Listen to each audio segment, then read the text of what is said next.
started streaming. Let's kick this all right off. We are going to lower pre-beta cost today. So let's do that. Let's go into scripts, handlers, and this. And for now, we'll make the points requirement today just 16 points. And then we're gonna tweet about it. So we should have sent out a tweet saying that we streamed. Okay, good, yeah. So let me tweet. There is no can cloak. Can you please shoot? There should be can cloak.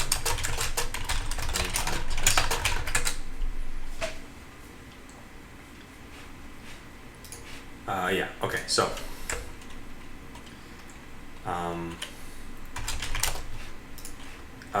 Lu Long, so I don't know if you can see the stream already, but here, let me run the client and I can show you.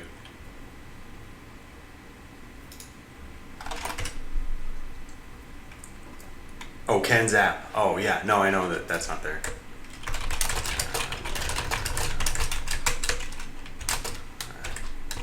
It's something I never finished on my to-do list.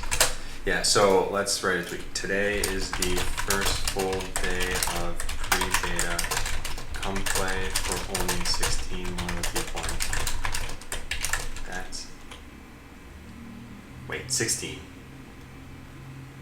I meant to say 26. Hang on a second, let me think about this. No, 25. 21 loyalty points. Because you get 15 for following, and then you have to watch for an hour to get the extra 6. So only 21 loyalty points.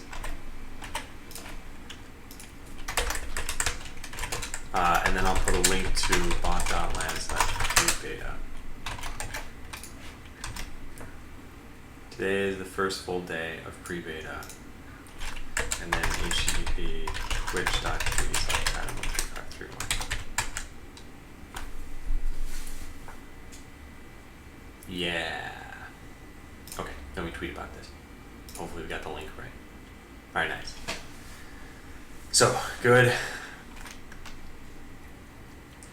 So it's down from 50 points. Hey, good skinny. Alright. Yeah, so today we're going to take care of lots of to-do items on here because there's a whole lot of stuff left to do. And I think I did this also. In fact, I'll take a look in a bit. Okay, so the server should be up and running. One of the things I'm going to do is save password to local storage. Lu Long says Ultra Killer is broken. So, no, Wouter, I haven't read your mail. Lu Long, when you're... Okay, so here, I'm going to put like bug reporting guidelines somewhere because saying something is broken is not helpful. So, yeah, okay. So, bug reporting guidelines. Please include steps to reproduce the bug.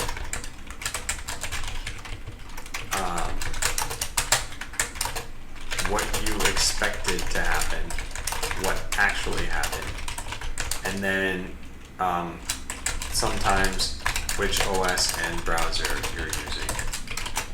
So, Lu Long, saying Ultra Killer is broken just tells me what actually happened. So I don't know what you expected. I don't know what you did to reproduce the bug. Yeah, so definitely tell me more information and then I can probably help out. So let me try whispering botland bot to get my password and make sure that this worked. Password. Okay, yeah, so it cleared the screen for me. That's good. So then I need to put this into a notepad file over here. So let's connect. Oh, whoops, this is not play.bot.net.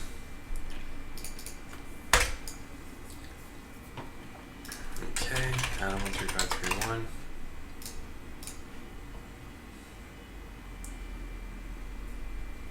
So, Lu Long, you say Ultra Killer is broken. So check this out. If I drag this onto the canvas here, I wrote here that it needs Missiles 3, Cloaking 2. So let's put all that on. Missiles 3, Cloaking 2, Landmines 1, and Reflect 1. And when I deploy this, Atom Ultra. Like, it appears to be working just fine. So I think what you're probably doing is you're either adding too much hardware, or you don't have the correct hardware on here, or you haven't even added this to your canvas. So if you haven't clicked and dragged, this won't be where you need it to be. So it's probably one of those three issues.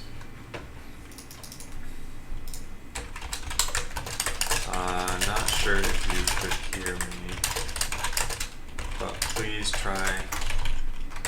Well, not sure if you can hear me. Let me know if you did.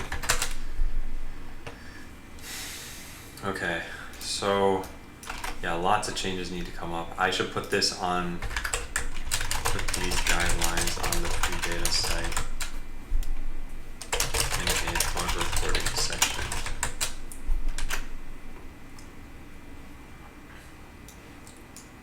Okay, good. And hey, Pentahelix, welcome back. Yeah, so Naro 2, I lowered the cost of pre-beta for today to just 21 points. So Pentahelix, if you go to bot.land and then click pre-beta, and I'll link that in chat, it is now up and running. All you need to do is spend 21 of your loyalty points today. Your account will be deleted on Sunday, and then on Monday you'll have to spend points again, and then the cost goes up to 100. So yeah, today it's a special low rate, and then just whisper botland bot the word game, and you'll have access, and you should be able to just start playing. So you can see right now we've got well, a couple of people on the server at least. But yeah, I'm going to be making this a little bit better today, fixing some bugs. So let's see, typo, let's just start with the things that are most easily tackleable. So I'm gonna throw this down here for right now. Uh-oh, it says using 50, wait. Something went wrong here.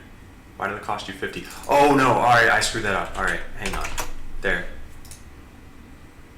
Okay, I'm gonna give you both points because I accidentally put the wrong number.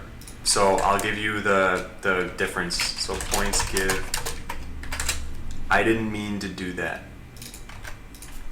Points give, okay, so there's your 29 points back. Yeah, and then I fixed it over here. So I accidentally set Sunday to 21 points, not Friday. So you guys should have only spent 21 now. And then yeah, you should get all the information you need in order to connect. So please let me know if something's not clear.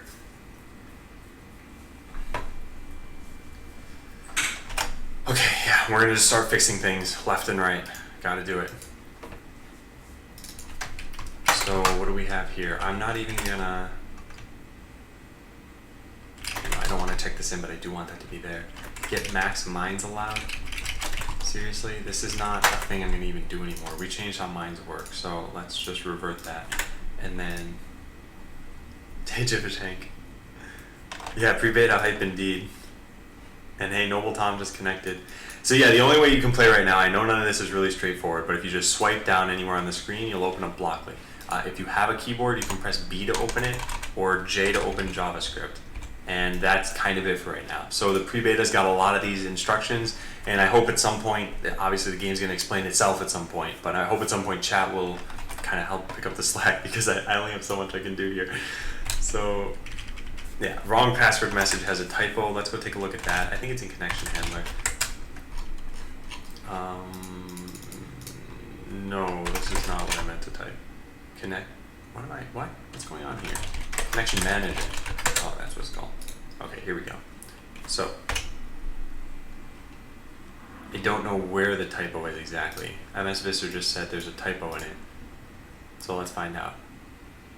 The wrong password. Either the account name you provided, name, does not exist. Oh, whoops, there's a comma. Or the password is wrong. If you do not have an account, go to bot.land/prebeta to find out how to get one. Okay, good. The website's crashing my Google Chrome tabs.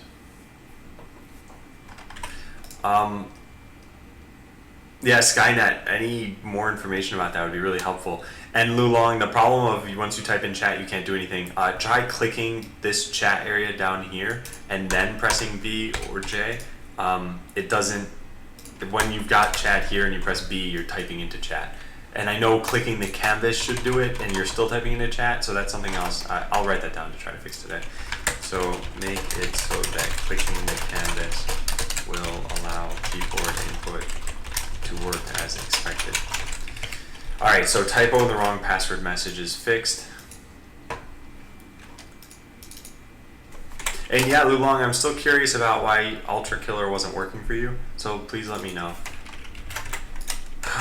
Fixed a typo in the wrong password message. Is there a text tutorial? No, the closest you get right now is this page, and this is not great yet. I'm gonna, hopefully if Quantum KO comes online today, I'm gonna ask him to look into making a wiki. There's a lot to do, and remember, pre-beta is just something like, it was meant for, oh, you guys can get access to this thing, not here's a polished product. So yeah, there's a lot left to polish, definitely. Okay, so we got to do that. We just fixed the. Well, okay, let's work on this. Lulong commented on this, and yeah, let's figure it out. So canvas tab index.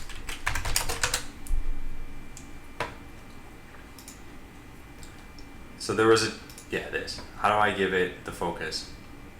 The root problem is that the default browser doesn't make it focusable. Best workaround is to set the tab index on it.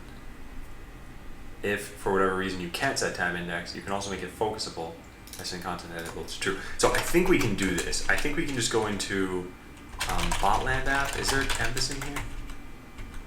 I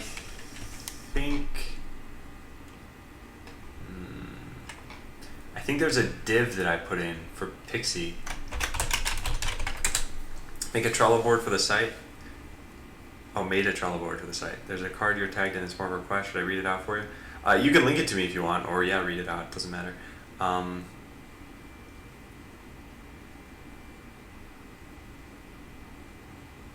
Oh, it probably didn't drag it out. Yeah. I should. Noble Tom says something that will tell me how to deploy a basic bot. For now, yeah, nothing like that exists. I can tell you how to deploy it though on stream. So swipe down from the middle of the screen so you can open up Blockly, and you'll see just nothing here, just like I have right now. And then if you want to type out JavaScript, type it out. But for now, let's just make a very simple bot. I'll just make a move in random direction bot, and I'll call this move random. And then I hit deploy, and that's it. So I dragged a terminator onto here, and you can see there's my move random bot. He just died because Lulong killed him.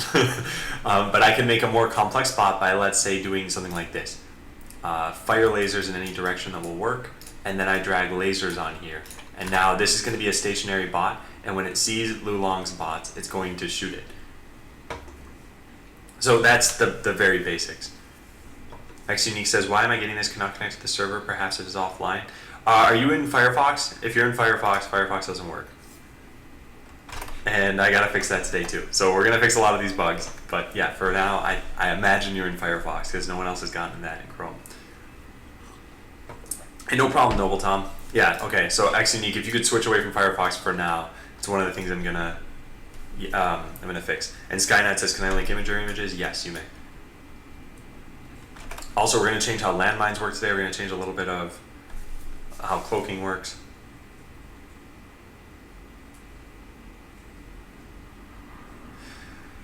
Wouter, a call this week. So I think Sunday could work. Send me an email. Okay, so make it so clicking the canvas works. So let's take a look at how we have this set up right now. We have a div with root. So then we must be adding this in manually. And I think we put something in here about Pixie. There's a Pixie component, which, what do we call that? Called a Pixie.js. When I first load the website, I get this. Then when I mouse over the input name field, so what do we have here? WebGL.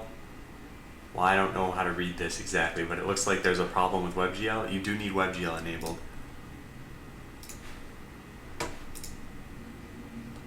Yeah, so Skynet, it sounds like there's a problem with WebGL.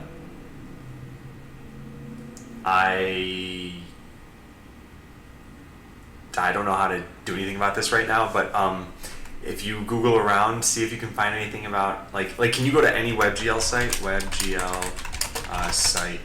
Let's just look up. Is there any like test page? Okay, yeah. How about this? Okay, so Skynet. See if you can load this page. Which, by the way, this page looks like it's going very slowly for me. But see if you can load that page. If you can't, then Botland wouldn't work either. And Water today definitely won't work. So it'd have to be Sunday probably. I have plans tonight. I have plans Saturday morning, Saturday evening, and Sunday evening, I think. All right, so let's see if we can make this. So we have this pixie div here, and then this is where we get the DOM node, and then, wait, this doesn't make any sense. Where do I, oh, the pixie wrapper is what does this. So I just need to make this focusable in here. Where do we get the DOM element? This. So append child this.renderer.view. Let's put a debugger here, and unfortunately, okay. Yeah, we're gonna crunch through as many bugs as we can today. Gonna try to get all this stuff working. I have my Halloween costume on right now. It is a stupid joke. I'll explain it later. The problem is for me, I clicked that link and all tabs crash again. Okay, good. Yeah, at least it's not a Botland thing. So Skynet, if you figure out how to enable WebGL, then yeah, that's what you need to do. And Void Dreamer pasted some instructions, and thank you, Void Dreamer. Okay, so fix the typo in the wrong password message. That's all we did here. Good. So that's done. Now we gotta check out. The on assets loaded of this function. Oh, good. You guys are getting a bunch of different bots in here. Monkey bots. Lou Assassin. Okay. So yeah, let's load up Botland, and then let's see. Can I code Zapper? Yeah, you can code Zapper. You just can't use Blockly for it. So check this out. If I say something like if can zap, zap, if is zapping, then closest enemy is find closest enemy bot, pursue CD. I'm not even gonna make this any better, but that's it. And this is not great code, but there. I deploy a bunch of these, and they're called move random, but check it out. They're zapping, and they're moving closer to you, and then they're zapping you. So even though you were cloaked, I was still doing damage to you. So yeah, you can see your assassin bot is clearly, he's dying. I can't even see him, but I'm killing him. Ha ha ha ha ha ha. Dead. I win Botland. Okay, yeah, let's try this out. So we're gonna go into Pixie Wrapper, and we're gonna try to make the canvas element focusable. So we need to do that in here. Oh, we have the debugger now. Okay, cool. So let's take a look. Does the canvas element exist at that point? Does it? Root. There's a span pixie. Here we go. And there's the canvas. Okay, so let's see if we can get it. This.renderer.view. Oh wait, is this the canvas? Nice. So we can say tab index equals 0, and I think that's all we need to do. So now if the focus is here and I hit B, it types it in there, but then I click over here, oh, it still doesn't work. What?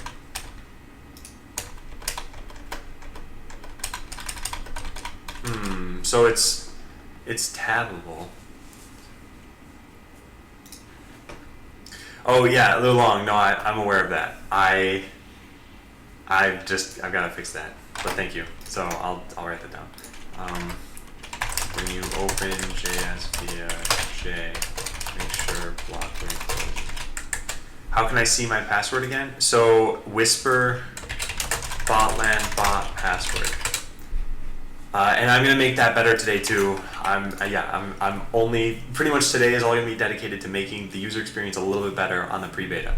And then once I get it to a point where it's like it's okay, then I can start tackling the problems from Friday, which are really user experience things too. So this did not seem to work exactly as I'd expect. We have the canvas and it has a tab index here. I wonder if we can set it to something different or get this to work in a different way. So if I try, I can't connect because this won't work, but if I click over here, I'd want it to Alright, let's try setting content editable on it to true. And yeah, I don't know if this is something that'll work in all different browsers or what, but let's refresh the page and try this out. So yeah, and then another thing I want to add at some point is a way for you guys to see who's online. I want to make the arena bigger. I want to do a whole bunch of stuff. If we take a look at, so we can see the people who connected here. If we take a look at how many resources the server's using. So yeah, CPU it's actually not too bad. It seems to hover around about 2%, maybe 4%. That's fine. But RAM usage is getting a little higher than I'd like it to, so we'll have to take a look at that at some point. Let's CLS. So we're broken in. Let's set the tab index, and let's also set content editable to true. Let's see if that works. No, that still didn't work. How do I do this then?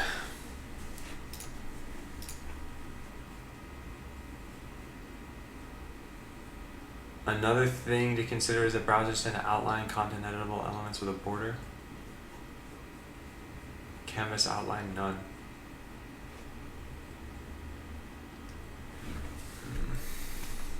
Wait, what? The long you're killing yourself in the game? Yeah, that shouldn't be possible. If you're stepping onto landmines, that's the only way you can purposely inflict damage on yourself right now. Like, I don't know, this guy. We got Lou. Lu Long, let me know if killing yourself meant something different from what I expect. Skynet says, now when I click connect, nothing happens. Let's take a look at the server logs. Yeah, I don't even see an entry in here.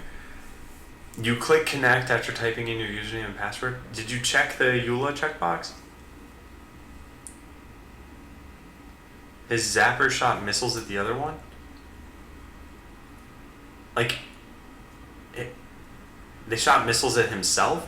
What probably happened, Lu Long, here's my guess at least, is that you shot a missile at someone else who happened to be reflecting and reflected it back at you. Because your bots shouldn't be able to hit each other with missiles. Skynet has checked the EULA checkbox. Huh. And you're not in Firefox, right? If you're in Firefox, it won't work. Server kicked me out, and Lou Zapper, new bot, killed Lou Test, old bot before kicked. Interesting.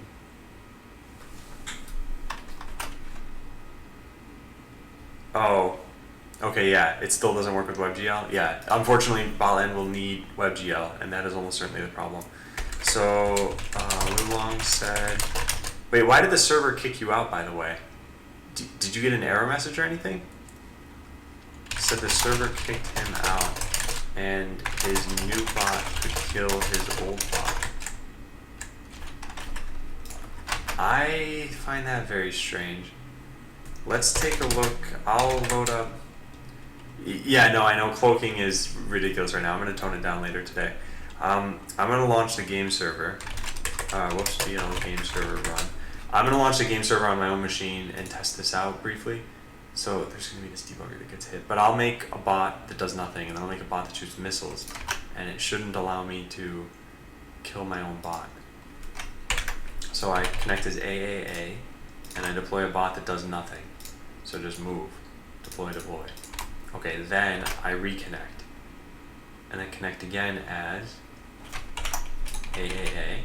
There are my old bots. Now I make new bots that are going to shoot missiles. So let's put missiles, and let's say fire missiles at closest enemy.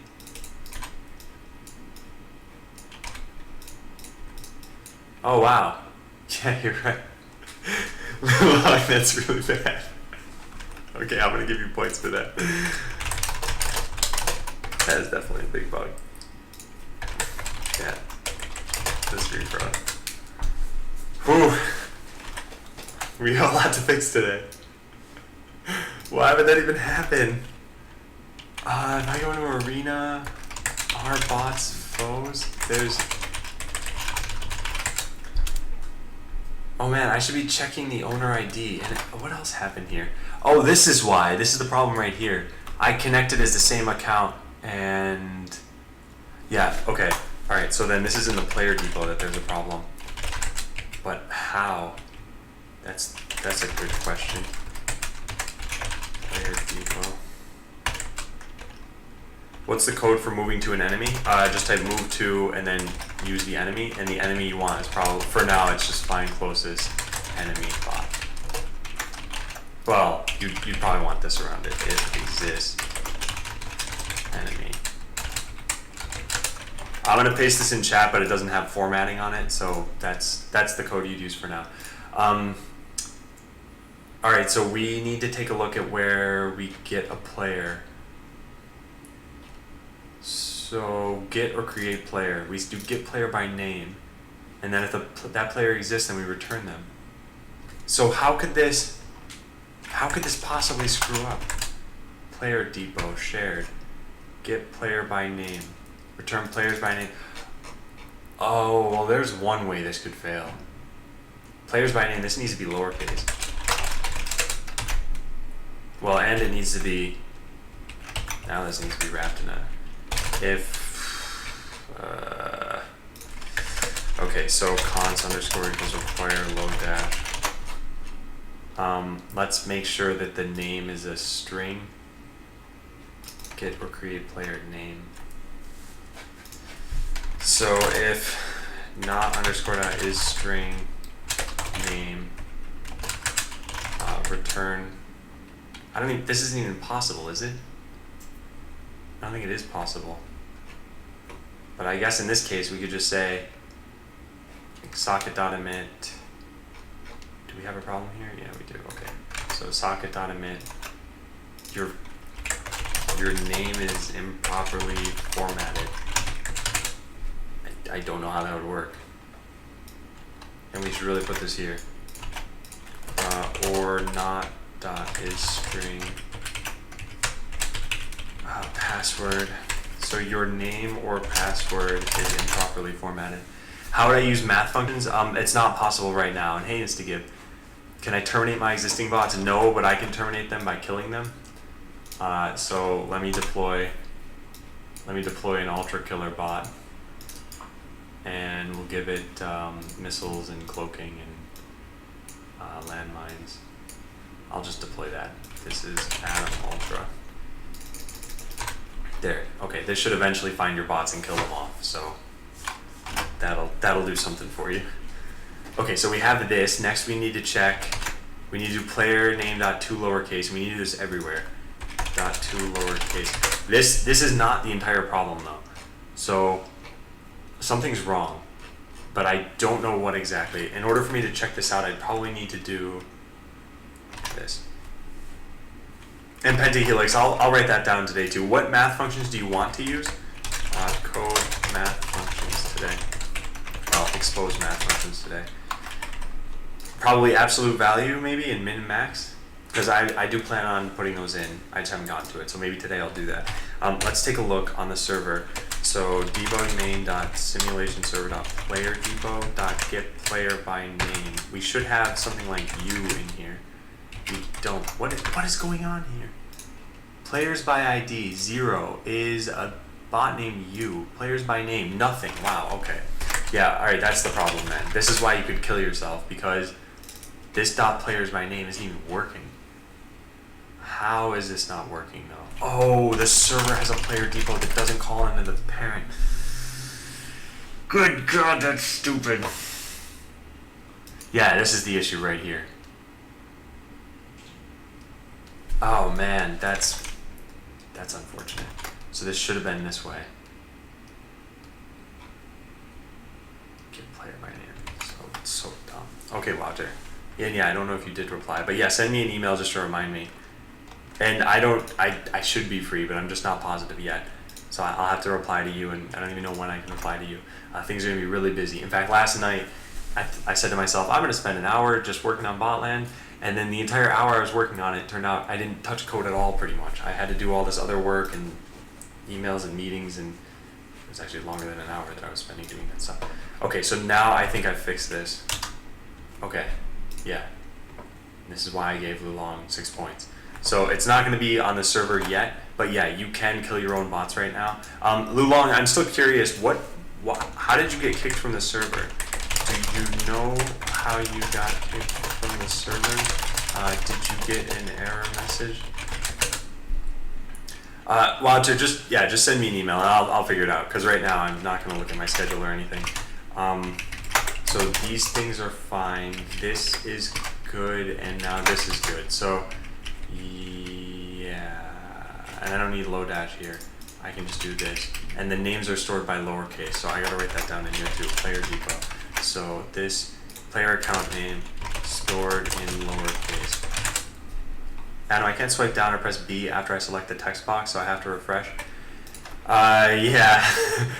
Swiping down not working, that should still be fine. But as far as when you select the text box, if you want to fix that for right now, just click this part of the text box, the one right beneath it, the output, and now pressing B will work. So I'm gonna fix that. And that was actually the thing I was working on. Then Lulong told me about a different bug. So fixed a bug where reconnecting to the server would generate a new player for you because I forgot to store the player by name in the server's version of the player depot. Hey, well, nice. It's not a release date, it's the pre-beta date, and you can totally play today if you want. It's only going to cost 21 points for today. So that's a tweet I sent out. If you guys could retweet that, that'd be awesome. But yeah, there's a tweet right now, first full day of pre-beta, come on and play for only 21 loyalty points. So if you want to get more details on how you can do that, go to bot.land/pre-beta, and I should really put an advisory like today only 21 points. I'll write that down too. Update pre-beta page for today, 10/30. It's only 21 points. So yeah, and there are a few people connected already. So hopefully, I see Skynet, you connected. So hopefully it's working for you. Let me know if it is. And if not, let me know too. I'm curious on both fronts. Hey, Jerky. I've very rarely seen you type things in this channel, and yet you have 70 points. You whispered. Oh, whoops. I didn't get an error. Okay. That is strange. I can't get it to work with Chrome, but I managed to get an IE. Okay, good. Cool. Almost hitting the 24 hours mark. Yeah, that's true. Tom Laser. Noble Lasers. Penta is getting owned. They can't see Adam's box. What was that about? Oh yeah, okay, the cloaking. Okay, so yeah, we gotta get it so that the keyboard handlers work correctly, which means that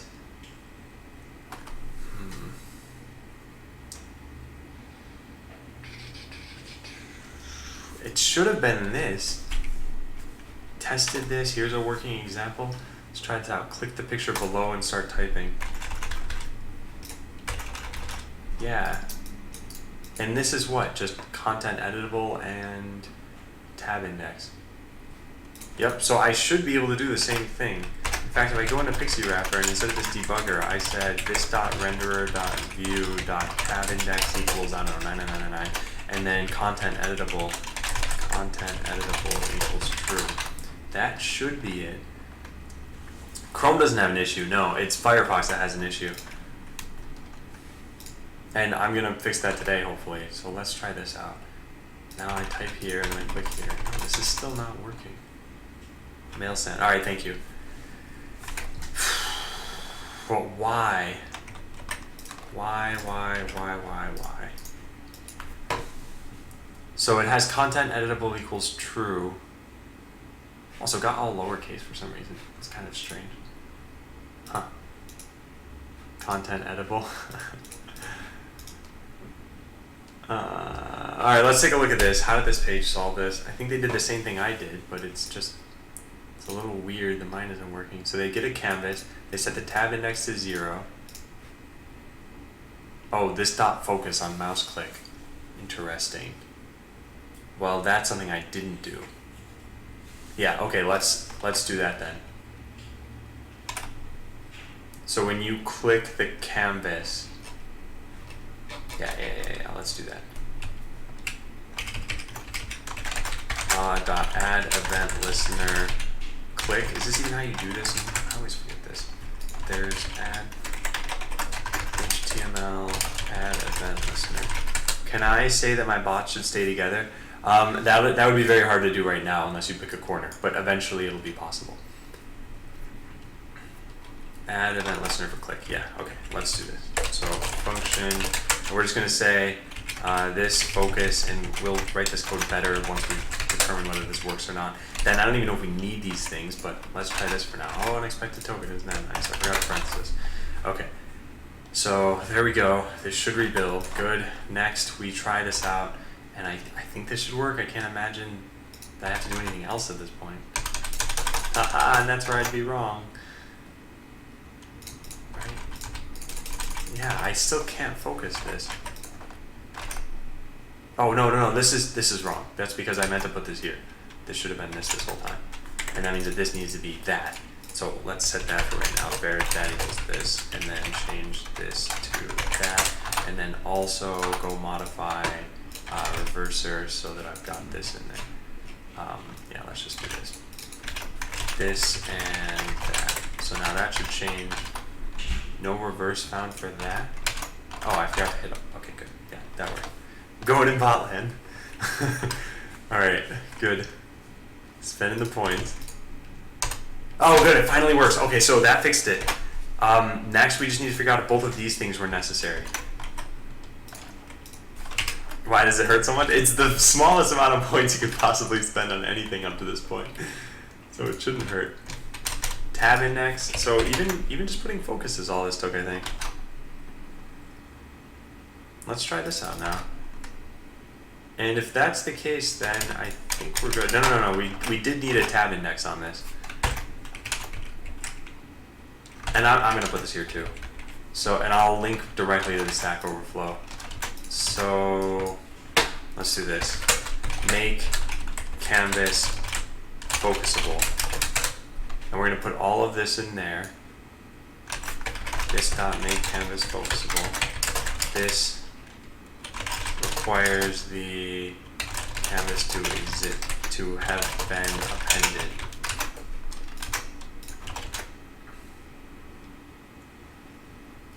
Yeah, good. It's making a closure faster than dot bind. You mean faster to type or faster to run? Because I'm about to make this into a real function. Canvas clicked. This dot renderer dot view dot focus. All right. This dot canvas clicked dot bind. That was the whole reason I did that equals this was because I think it's faster to type that out than to make a new function. So, well, anyway. This is called when you click the canvas element, does a returning thing. This makes the canvas focusable.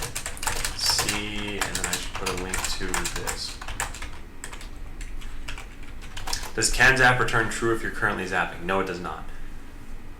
And hey, Yaki, the pre-beta is now up, so if you want to test anything like breaking the game, you can go to bot.land/pre-beta, this link I'm about to paste, and spend 21 loyalty points, which I believe you should have. Yeah.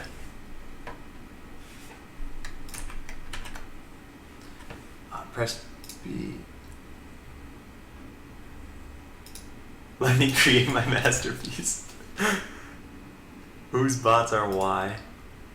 And yeah, Illinois, there's some very limited documentation on Botland pre-beta, but okay. Excuse me. But yeah, for the most part, things are not that self-explanatory. So if you swipe down from the middle, you'll get Blockly opened up.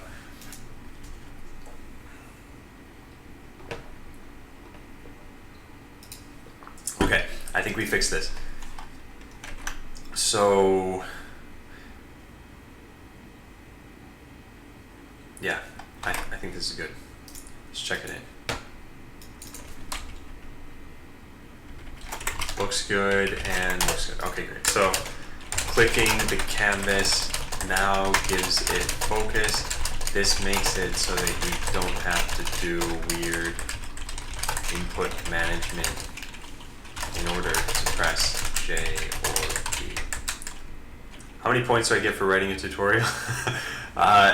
Officially none right now, but like it all depends on what I end up doing. So, and yeah, Yaki, I would ask if you're gonna try to break anything that's totally fine with me, and just let me know, like try to keep in mind what code you wrote in order to break something. So maybe write it outside of botland and then paste it in, because if you do crash botland, well, I guess it all depends. Anyway, yeah, just mess around, but try to tell me whatever bugs you find afterward. Yeah. Alright, so that's done. Now when you open JavaScript by pressing J, make sure that Blockly closes. So yeah, that's not something I've done so far. So let's search for .j. That was stupid. Let's search for .j/b. Yeah, there we go. Keycode.j. So we have show code input. We're gonna change this to show Blockly. It's always gonna. No, wait. Here's what we do. This dot state. So const show Blockly equals whatever code input is currently. We're going to do this. Okay, that should fix that bug. I'll hold them hostage for 100 points each. I'll give you, if you crash the server, I'd give you at least 6 points, probably just 6. And if you break out of the sandbox, I'd probably give you more than 6. Okay, so I should have fixed this bug. Hey, Programmer D. Alright, so now, oh no! Oh wait, no, this is the server. Oh, whew, that was close. Alright, so no, this still doesn't work though. Uh-oh. Uh-oh. I think, no, maybe I did fix this? I didn't fix that bug though. How did this not? That's weird. Hey, Oxycodone. Show Blockly equals this dot state dot show code input. So if you're not showing the code input, then you'd want to not show Blockly. Is it not called show Blockly? Oh yeah, this isn't even a function I can use here. It's set Blockly is showing. Oh whoops, I'm stupid. So set Blockly is showing show Blockly. Yeah, okay, well it's good that what's the max number of mines you can lay? It's 6 right now, but that's going to change today. And it's going to change to work very, very differently from how it does now. So it's 6 for right now. That's all you need to know. Okay, good. I fixed the bug you were talking about a little long. So now you can toggle this stuff. No, whoops. The Blockly way doesn't show yet. So there's set Blockly is showing, but there needs to be a set code input is showing. Oh, man. Or set Blockly is showing could update the state. No, I need to just set code input is showing. Alright, see you out there. Yeah, so let's do this. Fine. Set code input is showing.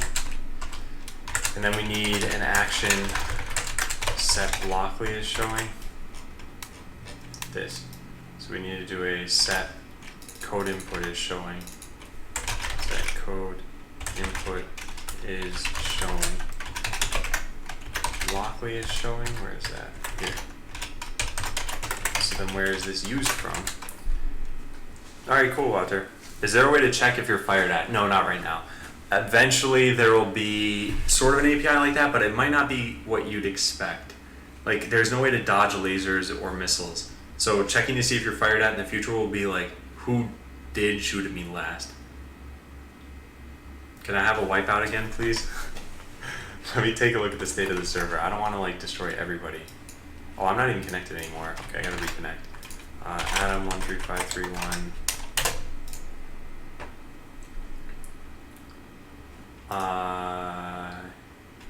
Yeah, I'll just deploy the Ultra Killer bot. I'll just give it missiles and landmines. Deploy. There. Alright, hopefully that kills off your bots. Blockly UI is amazing after a few minutes. Yeah, I'm glad you like it. So let's do this. I'm also going to make a janitor bot. And we're going to save off this code. So it's update equals function. If can harvest, CR equals find closest resource. If exists CR, pursue CR, otherwise move. Oh, and let's also cloak if we, whoops, it's not can harvest, it's will harvest. So if can cloak, cloak. And then let's put cloaking on this bot, and let's save offload into Notepad and deploy a bunch of these. So janitor 13531. There, look at them cleaning up the arena. This is such a nice bot. Beta is not out. It's pre-beta that's out. This is not a polished game. This is not a content complete game. It is like, hey guys, join my development environment if you want. So if you want to join pre-beta, go to this page and you can find out how on there. Yeah. So let's. How do I? What was I even working on? Oh yeah, the set Blockly is showing thing. I got to do that. So case set Blockly is showing. Why is there no show for the? Oh man.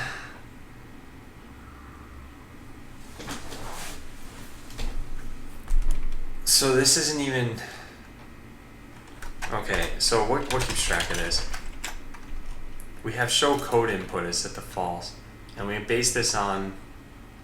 Yeah, this is stupid.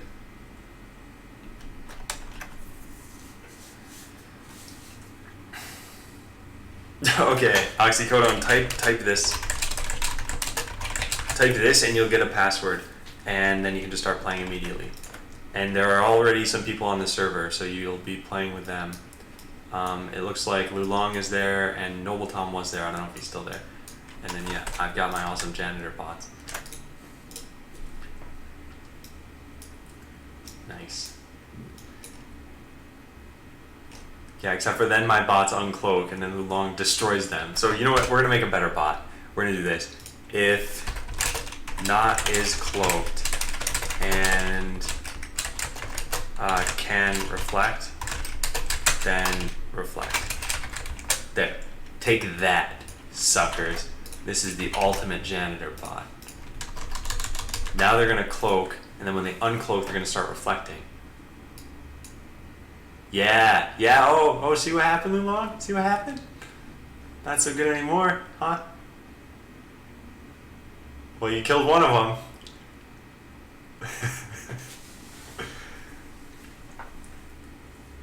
Alright, this is looking pretty good. So yeah. Okay, so show code input I need to turn into something that's stored in the reducer, which means I need to modify a reducer. So code input initial state, what did I call it here? Is showing. Let's set it to false. And now we need to handle set code input is showing. Code input. How do I open the developer thing? So the only way you can open it for now, well, there are two ways.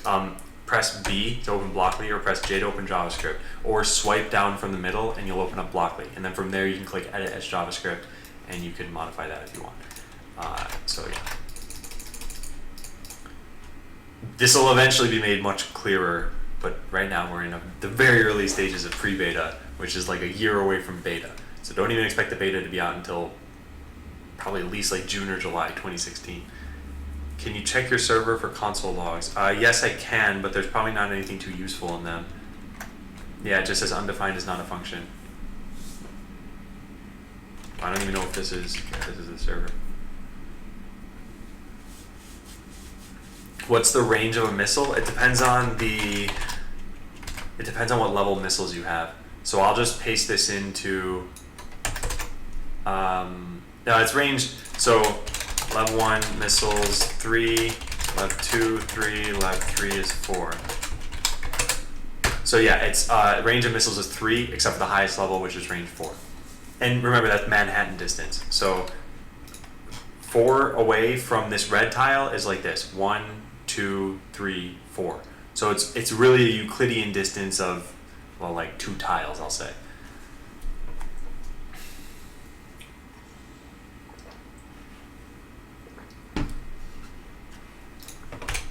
Alright, good. Keeping the arena clean. Alright, set code input. Lasers is the same? No, lasers is not the same. Lasers are supposed to be higher range of missiles. So lasers are the tier number that they are plus 2. So at level 1 they're 3, level 2 they're 4, level 3 they're 5. So lasers shoot the farthest in the game right now. But that's because artillery isn't in the game, and I'm not going to do artillery for like a week or two probably. So we have set code input is showing, and then here we need to write a handler for this. So we have it in the code input reducer. Yeah, so case. So here we're going to do something like this. Love coming to this channel for all the cool stories. There's so many. And that's what I call a cool story, bro. Alright, so we have it is showing. Now we need to emit this state. What could I eval in order for you to show it up? Just paste your code in, and if you do that, I can kind of test this out. But yeah, console.log should be good enough. If you enter a wrong username or password after getting the alert, it should. Yeah, I totally agree, Radu. It should, but I just haven't done that yet. How do I even spawn a bot? So oxycodone, the best way for now is like you could either press B or J and open up one of the editors, but just swipe down from the middle. Then whatever you're going to spawn, make sure you don't have any errors, and there's no real way of checking that right now. So just, you can't spawn a bot with like infinite resources over here. So I have 9 levels equipped, you can only have 7. So make sure you don't have too many over here, and then you can just drag some code on here and hit deploy, and you'll deploy a bot. So here's my code that's just moving randomly, and he got destroyed like immediately. Oh, you just click, right? Yeah, that's it. Okay, set code input is showing, so we need to handle this everywhere that we, wait a second, where's set block is showing? Yeah, we need this too. Swipe up, swipe down. No, this isn't needed here. Where is this pulled from then? Yeah, this should be set code input is showing. And then let's take that and apply this. Oh man, I was stupid. Okay, yeah, good, that's all fine. This is what we need to use. Okay, so let's, instead of doing show code input, this should be done away with completely. Now we need to expose the code input state to Botland app. So code input state.code input reducer. Is that what it's called? Code input reducer. Yep, that's what it's called. Okay, so we need to make use of this now. Instead of state.code input showing, or show code input, yeah, instead of this, we need to do this.props. Code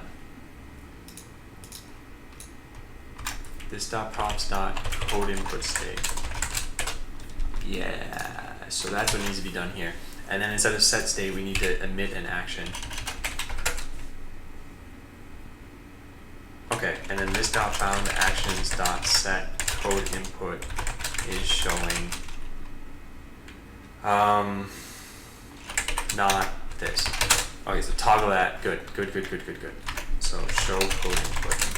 Now this we need to do this.bound actions.set code input is showing. We need to set this to false, and here we need to set it as true. So get rid of that and get rid of that, and then search again for show code input. Aha. There. Alright, I think I fixed this. It'll be pretty hard to tell until I test it. If it doesn't show 5, I'll just send the code. Yeah, it's just showing undefined is not a function right now.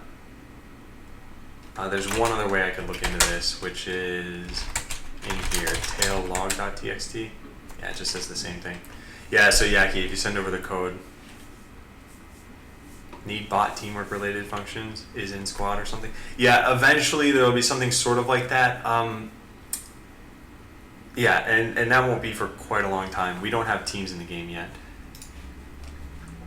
Whenever I clear history on phone, it clears it on PC too. Okay, so yeah, what do we have here? So this is a code you have. Create it, proxy. Oh, so yeah, here's, all right, well, this is not the eval you expect it to be. That's why this isn't working. So I'll show you what this code's getting converted into. Yeah, let's try this out. So we do this, and then we need to set the logger. Debug main dot software validator dot set enable logger. Yeah, set this to true. And then I'll show you what your code is getting called, what it's getting turned into. So this is the code you wrote, and let's get rid of some of these new lines. And this is the code it got converted into. Wait, whoops, I didn't copy paste it all, did I? Oh man, come on. Yeah. Hey Adam, can you open up the end program on taskbar? It's annoying me. That has a notification? Oh. Alright. Alright, so yeah, you've got return, eval is being treated as a global variable here. So how does this even, let me see what your code does. Func equals created. Created calls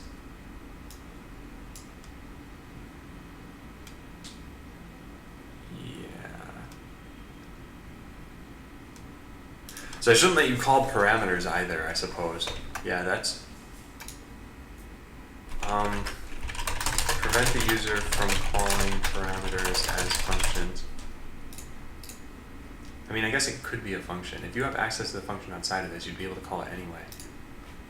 Well, yeah. I don't think this actually prevents anything, since if you have a param and arg is a function, you could just call it yourself anyway.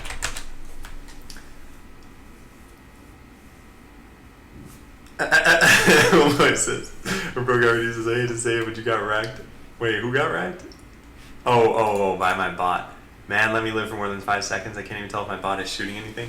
Yeah, so something else I'll probably do is increase the size of the arena, because there might be a lot of people on today. So I'll do this.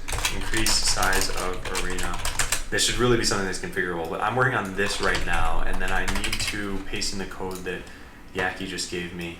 So, well, it's this code. Look at created. Look at created below. Yeah. Alright, so let's test this out. I should have fixed this finally. So when we refresh this page, if I open up Blockly and then JavaScript, Blockly closes. Right now, open up Blockly, JavaScript doesn't close, so that's something I gotta fix. And I think there's a show Blockly in here. Yeah, so this is the same thing that needs to be done up here. So this needs to be show code input. Whoops. Show code input equals set code input is showing. Yeah, oxycodon?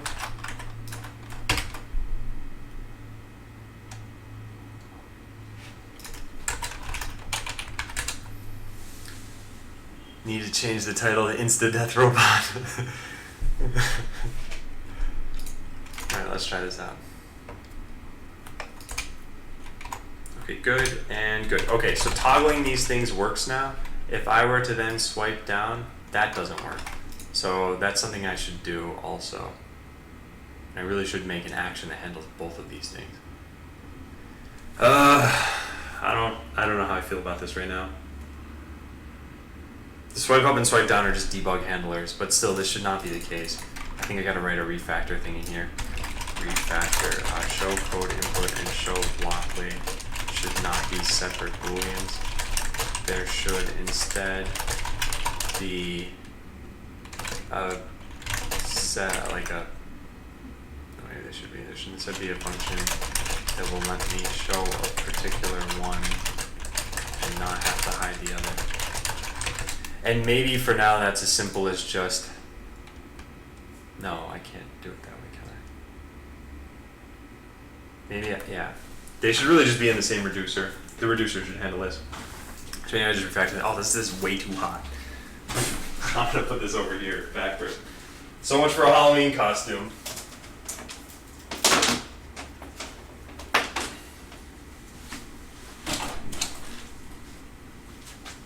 I don't know why it's the end of October and it's so hot over here. If you got offered a position with high job security and a 200 to 300K salary programming in a game company, would you do it instead of this? Not now. I wouldn't, because like this is my ideal job right now, and yeah. What happened back to not inverting the camera? Wait, okay, so hang on. If I put my right hand down, where do I expect it to be in the keyboard camera? I don't know. I don't know what camera people want here. Is there a way for me to make the editor pop out? Will be easier to position that way. No, not yet. And none of the UI is final. Power in numbers is core to the meta. Right now it's core to the meta because there's no area of effect abilities. But once there's area of effect stuff, it should hopefully be mitigated a little bit more. Oh, now this doesn't close. Oh, goodness. Oops, okay, that was a mistake. What did I do here? Show code input. When you press B, this should just be false, I think. And same thing, this should just be false. Let's try that out. Is someone complaining you changed it back? No matter how I've had the keyboard camera, someone has said, hey, you should reverse it in some direction, so I don't know what to do with it. I don't know what how I'm supposed to show it, how you guys want to see this.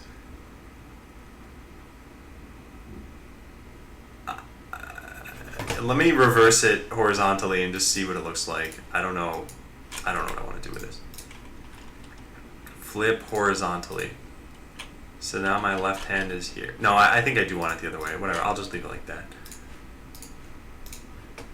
There's a Bob Ross stream. Can you also mimic his voice? I haven't watched enough Bob Ross to be able to do that. Not that I'm good at impressions to begin with. But I think he's just got a very pleasant, calming voice. Alright, does this work? Good and kind of good, I guess. Yeah, I think I'm happy with this behavior now. Yeah, this is pretty much fine. There's one little problem, and I don't really care about fixing that because it was a debug function anyway. So let's check this in. And I should just say refactor should be handled by the same reducer so that I can make sure only one is true at a time. There.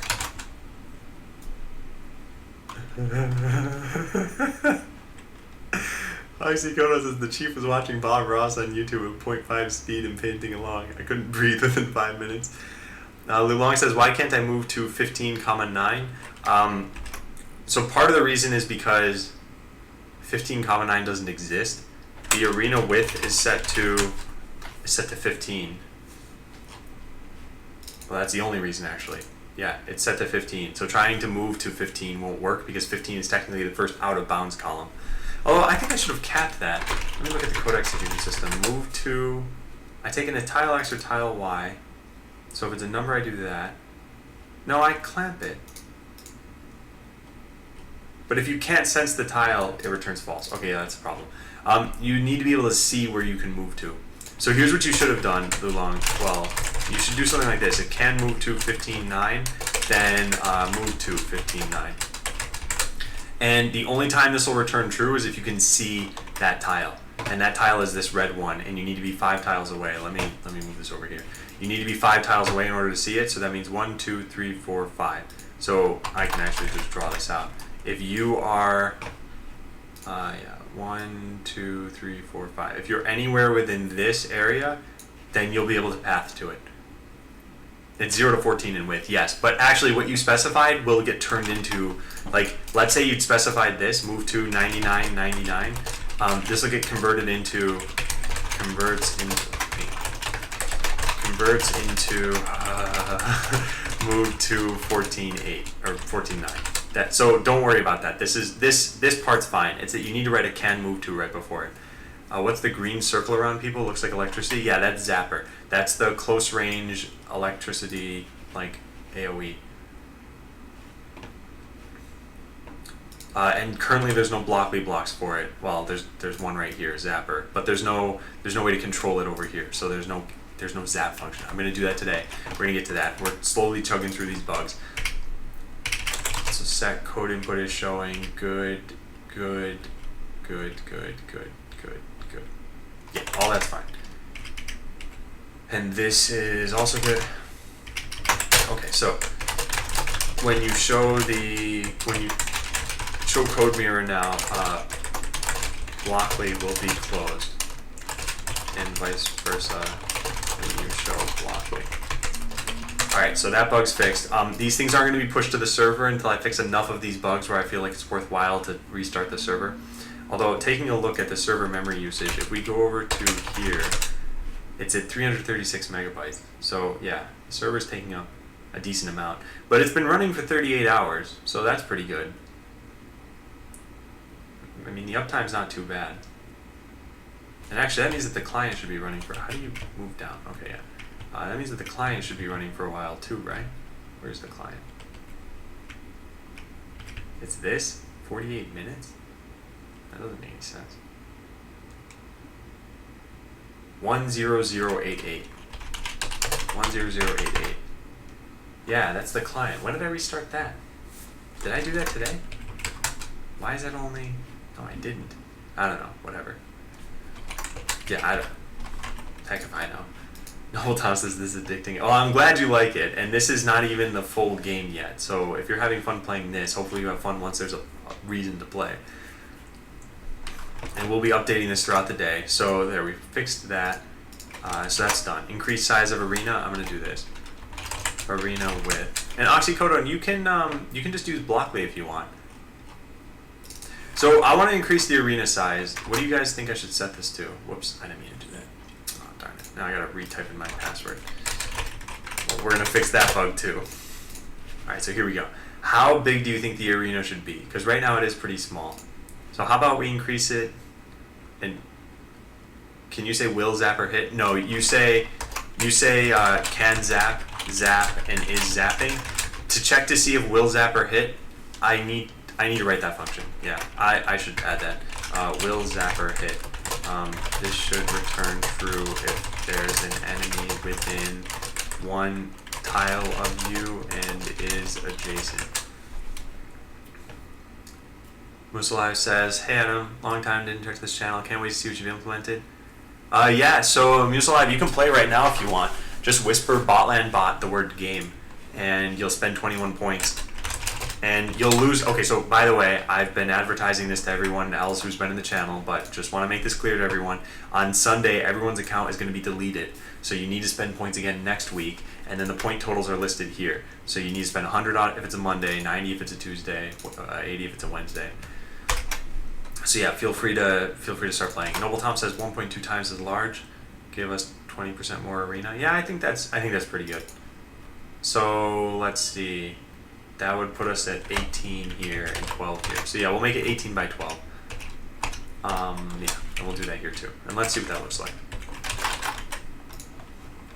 Can you give your bots missiles and stuff in JavaScript, or is it only blocks? Oh, so the only way you can use missiles and lasers in JavaScript, but you need to drag the equipment over here first in order to use them. So now my will lasers bot will be able to work. Can bots print text? No, they can't. I specifically disabled that for right now. In order for them to print text, so your code's executing on the server. For them to print text means that I need to keep track of what you wanted to print and then send it back to you.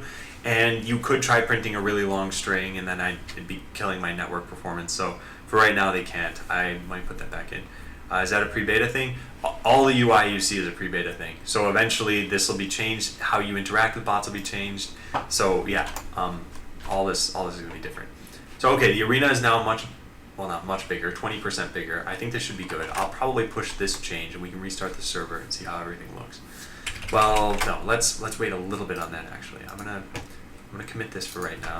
We just increase the size of the arena. Whoops, there we go. Okay, so increase the size of the arena from 15 by 10 to 18 by 12. Server offline at the moment. If you're in Firefox, then it would appear to be offline. Otherwise, it should be online. No, yeah, the server's online. Make a tutorial on YouTube how to play at the moment. Yeah, that's a good idea. I'll write this in my OneNote to do this weekend if I have time. I'll make a very quick video. Make a how to play quick video from signing up for beta to playing. Yeah, Yeah, Firefox just doesn't work. I gotta fix that. Made rainbow links.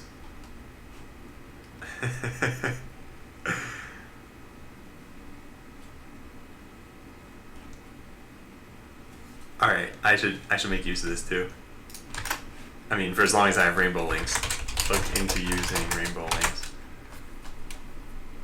All right, thanks, Smartplex. Okay, so increase size of the arena is done.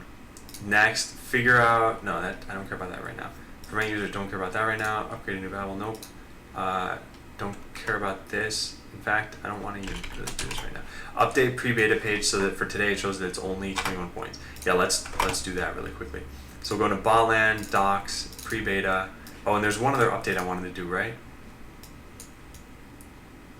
Put guidelines on pre-beta site and bug reporting. Do I have that? What's this about? What does pre-beta mean? How do I join? So I gotta change this for today just so that it shows. Yeah, okay, so let's close this other stuff. Close and close and close. And then let's load up the pre-beta markdown. And we'll say, so Friday we'll say, how do you strike through in markdown? Markdown, strike through. Strike through 2 tildes. Oh yeah, that's Twitch also. So I'll say instead of 50 points, we're gonna say 21 points for today only. 10/30/15. Okay, good. Then we need to put bug reporting guidelines on here so that people know how to do this. So how do I obtain? How do I play? Disclosure and expectations. Bugs for now. There's no official means. Just mention it in chat. If I hadn't seen it before, you're learning 3 loyalty points for reporting it. I'll say instead of 3 loyalty points, I'll say like between 1 to 6 points. And then I'll say here like no, a good bug report includes this stuff.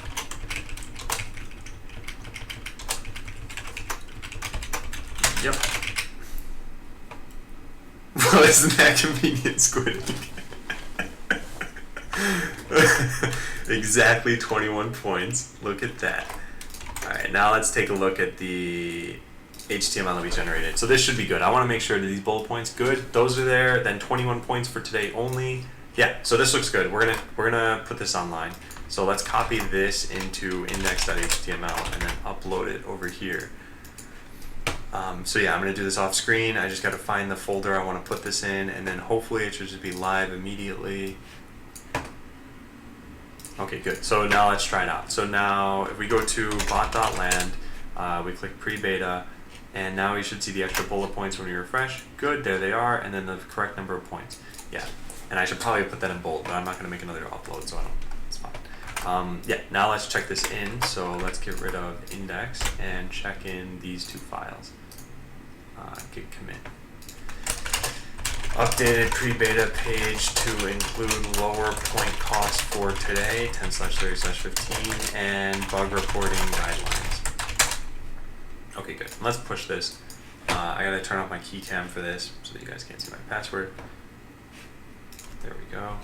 Let's put this off screen also. Alright, turn my keycam back on. And good. Alright, let's deploy whatever I've just done. Oops, BL deploy. And that way you guys can get, what did I even change? The updated arena, blah, blah, blah. Jerky says, how do you get your bot's Y position? It's just Y. So you can type something like Y is less than 5, move down, if you want. So X and Y are always set, and you also have access to arena width and arena height. And by the way, there is a documentation page. I'm eventually going to be pushing this more, but for now I don't mind answering this stuff. The documentation page shows you all of the different things you have accessible. Although maybe not X and Y actually. Arena width and arena height. No, maybe I didn't put that there. Oh no, there it is. X. Oh, so width is just the arena width. It's not arena width. It's just width. Floating API constants. Oh, it is arena width. I screwed that up. Alright, so yeah, let's put this here. Done with that, and where did I say? This. Okay, so update docs page. Arena width and arena height are just named width and height on the page. Am I using JavaScript? Yeah, so I'm using ECMAScript 6, ES6. Okay, yeah, we're gonna deploy, so we need to go diff and push. So let's do this. So yeah, I should really say some of the bugs that this fixed. Includes bug fixes for being able to kill your own bots, increases the arena size, and what else did I do here? I think fix the typo, and that's kind of it for right now. Yeah, that unfortunately is it. Wait a second, what? What's going on here? How did this stuff make it here? That makes sense. So this could have other bug fixes too, and they just be hidden and bundled up in. Increase the arena size, fix the typo, and some keyboard input handling. Okay, let's push this. Adam, here's a bug I believe. Once you launch the game and start chatting, you can't lose focus. Oh, so I'm just about to fix that. We're going to push the bug fix for that right now. And no, you can't move focus by pressing tab right now because the canvas wasn't focusable. But guess what? That's about to change as soon as so probably in the next minute it'll change. Let's see how I can do this. And I need to write a script to make this better in the future. So I'm going to turn the server down, or not turn it down. I'm going to shut it down for now. So you guys will see an alert pop up. So yeah, let's do this. I'll just hit Control C. Oh, and before we do this, let's have HTOP running over here. So I'm using 344 megabytes of RAM, and when I close down the server, first of all, you'll get an alert over here on this page. So all of you should see an alert in about 2 seconds, roughly when I see it, I guess. Alright, and apparently, oh, there it goes. Could not connect to server, perhaps it's offline. Okay, good. Next, we should see that our memory usage dropped. So good, it's 155. Now we need to pull, so git pull, and I gotta type this in over here. And now I can turn my keyboard camera back on. Okay, and then let's restart the server and restart the client. So let's start by restarting the client and taking a look at this again. Whoops, I have no idea what I just did. Wait, what? Okay, good. Memory usage went down to 64 megabytes. So we're gonna restart these things now. Let's restart the client, and now let's restart the server. CD server node in www. Okay, it should be back up and running now. Well, it maybe in 2-3 seconds. Although if you guys are hearing me say it should be back up and running, then you'd hear 20 seconds from now, so it would have definitely been up and running. Missing error handler on socket, underscores not defined. Uh-oh. Alright, hang on a second. What did I do wrong here? Client logged in, connection manager. Client logged in. Yeah, this is trying to use underscore, and I got rid of it from here. Darn it. Const underscore will require load dash. So I gotta push a different change now. Darn it. Does the server even work? I don't know if it does or not. Adam 13531. No, I don't think it's gonna let you connect. Yeah. Alright, I gotta redeploy this. I done goofed. Alright, it's gonna be another couple minutes then. And yeah, this is part of the growing pains of pre-beta. Forgot a require for load dash. Lauren, thank you. Thank you for understanding. Alright, good. So that's done. Now the deploy should modify one line, and I should really test this before I upload it. So let's restart the server locally. And that way the riots can stop. Alright, hopefully this works. Good. So then we also test it by connecting to my own computer. So let's do that. And if it works, then it works. And if not, then I fix it before deploying it. So now when I click chat, you can type a chat message now, and then click the canvas, and pressing Blockly or JavaScript keyboard shortcuts should work. So good. I think that's... Test before you upload. What are you? Some kind of monster. Well, it's Halloween. Unsub, intolerable. Alright, you just gotta wait a little bit. Maybe another, I don't know, 3 minutes, let's say. That's my ETA. So I gotta turn my keyboard cam off because it's gonna involve pushing a couple more times. And then let's take a look. So Botland, whoops, iCloud photos. No, I want this removed. I removed this the other day. I don't want to accidentally click my iCloud photos and have you guys looking at pictures. It's not good. Whoa, what? Botland builds like everything changed. Oh, there we go. Okay, so fixed a bug. Yeah, push and good. And then we go back to here. We restart everything and do git pull. And I type in the password over here. All right, that doesn't really matter if I do that or not.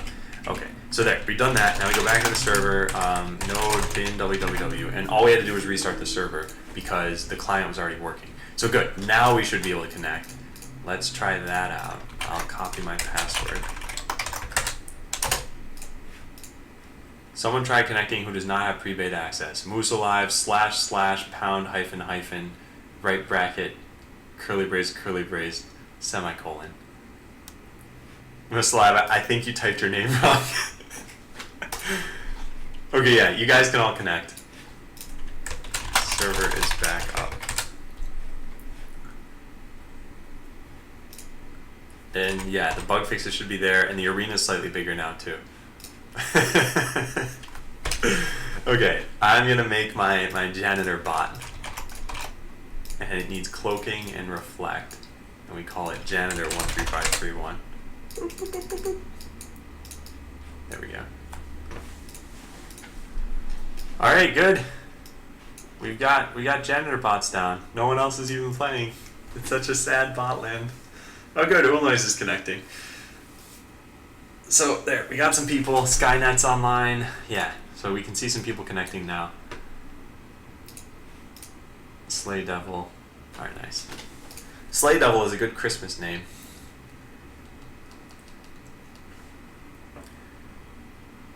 Alright, good. People are connecting. Everything seems to be working. Everybody's happy. Is there some way in Chrome I could change the title of this tab so that I can differentiate localhost from not localhost? Because I think I'm frequently going to try testing things on the wrong tab.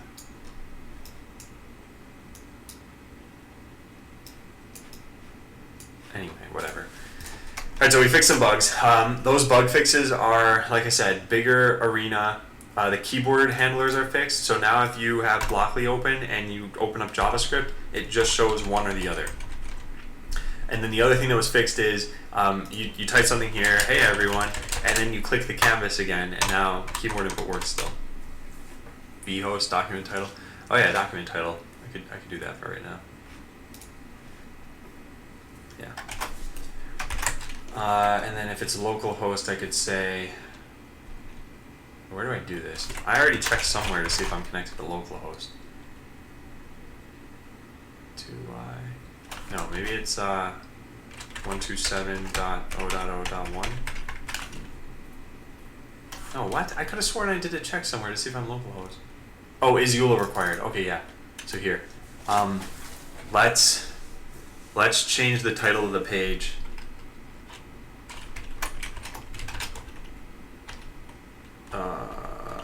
Yeah, I should really just do this in client main. I don't know.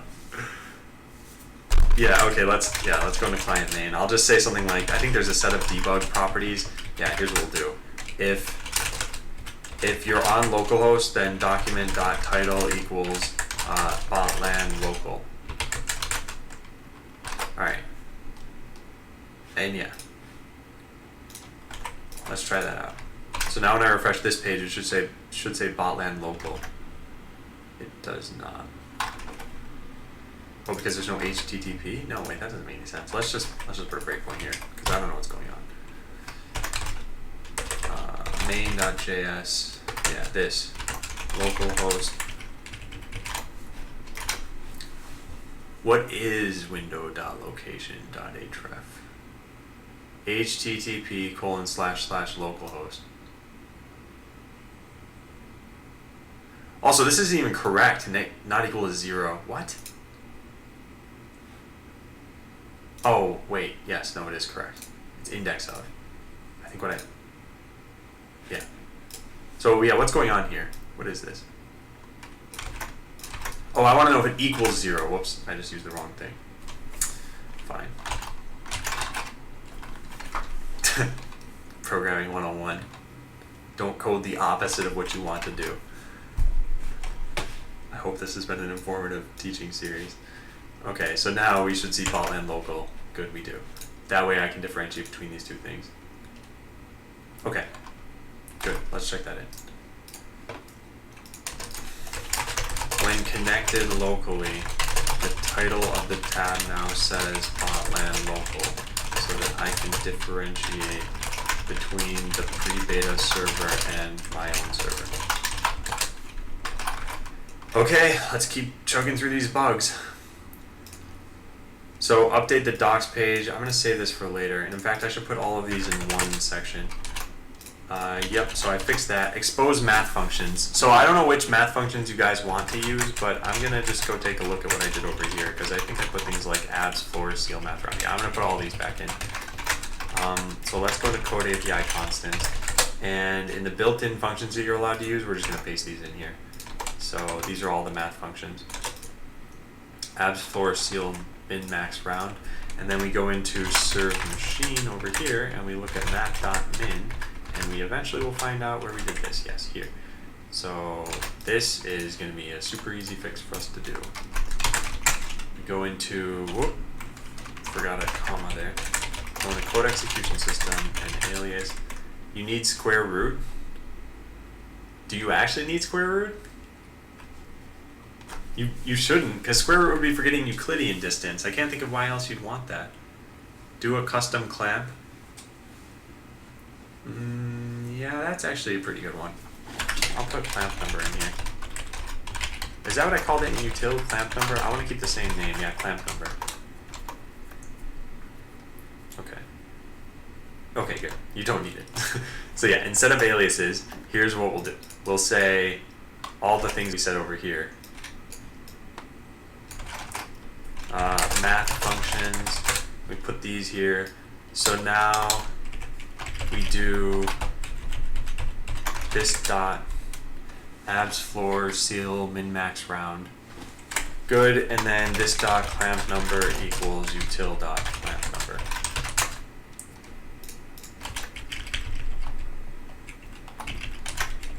And I can say this here, util functions. Okay, that should be all it takes, and now you should have access. I mean, you don't have access till I deploy, so don't try using these functions. It's not like it happens immediately, and I don't have a continuous deploy going. Only says, I really love the game, Adam. Well done. Well, I'm glad. And hopefully it's not too much coding once I get everything finished, because that's why I put in bots like this, Ultra Killer. And I should really add in more of these. Maybe we'll do that today. Yeah, maybe I'll put some more default scripts in Blockly at the very least. Voyager says, I've set up a Git strictly for issue tracking. Do you want me to specify a template for people submitting issues and bugs? I didn't know if you'd already had something in mind, so I apologize. No, that actually is something I want, and I wrote this down here. I said, can someone see if there's a free bug tracking service out there, like totally free? I didn't even think of GitHub, so that's pretty good. As far as a template, I think as long as people know how I want this is pretty much what I want people to include. Steps to, well, here, I'll just link to this exactly. Copy link address. Umali says, I've tried Ultra Killer, but it doesn't shoot at all. So are you sure that you have your hardware set up correctly? If you put Ultra Killer in, and by the way, make sure, okay, so here's another point of confusion for some people. I'm going to do this from the beginning. So I open up Blockly, then I click snippets, and then I click Ultra Killer. This did not just put Ultra Killer on your machine. You need to drag it now into the canvas. It's a little confusing because the size of this is exactly the size of where it needs to be eventually. So that's the first thing. Then the second thing is you need to make sure you put the right hardware on. So in order for it to use missiles, you need to put the missiles hardware on. In order for it to use cloaking, you need to put the cloaking hardware on. Same thing for landmine, same thing for reflect. And if you accidentally put something else on here, like lasers, this won't even deploy because there's more than 7 levels worth of stuff on here. That's another thing I want to do, and actually I'll write this down if I haven't already. Make sure Blockly is showing errors like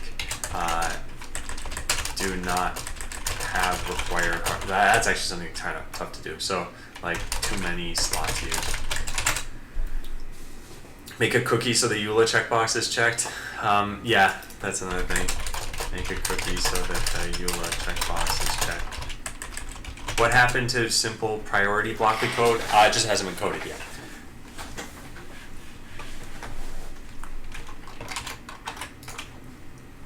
And yeah, oh, Merplay says how to open that box. Either press B or swipe down. So swipe down or press B. And here, I can kill off your bot so that you guys can still do stuff. So I'll make this Adam13531 and we'll make a bunch of these. There, this will kill off your bots and then you can put more of them down. No, I was doing this all wrong. Thanks, man. Yeah, I know. Things are not self-explanatory yet. When I make that video, I'll write this down. How to play video. Let people know that everything is changing rapidly, so the video may not be completely applicable anymore. But also let people know how to that they need to drag hardware on. Yeah, I don't know. There's a lot of stuff I'm gonna have to do there. So, and then let's also load up this over on my other screen. All right.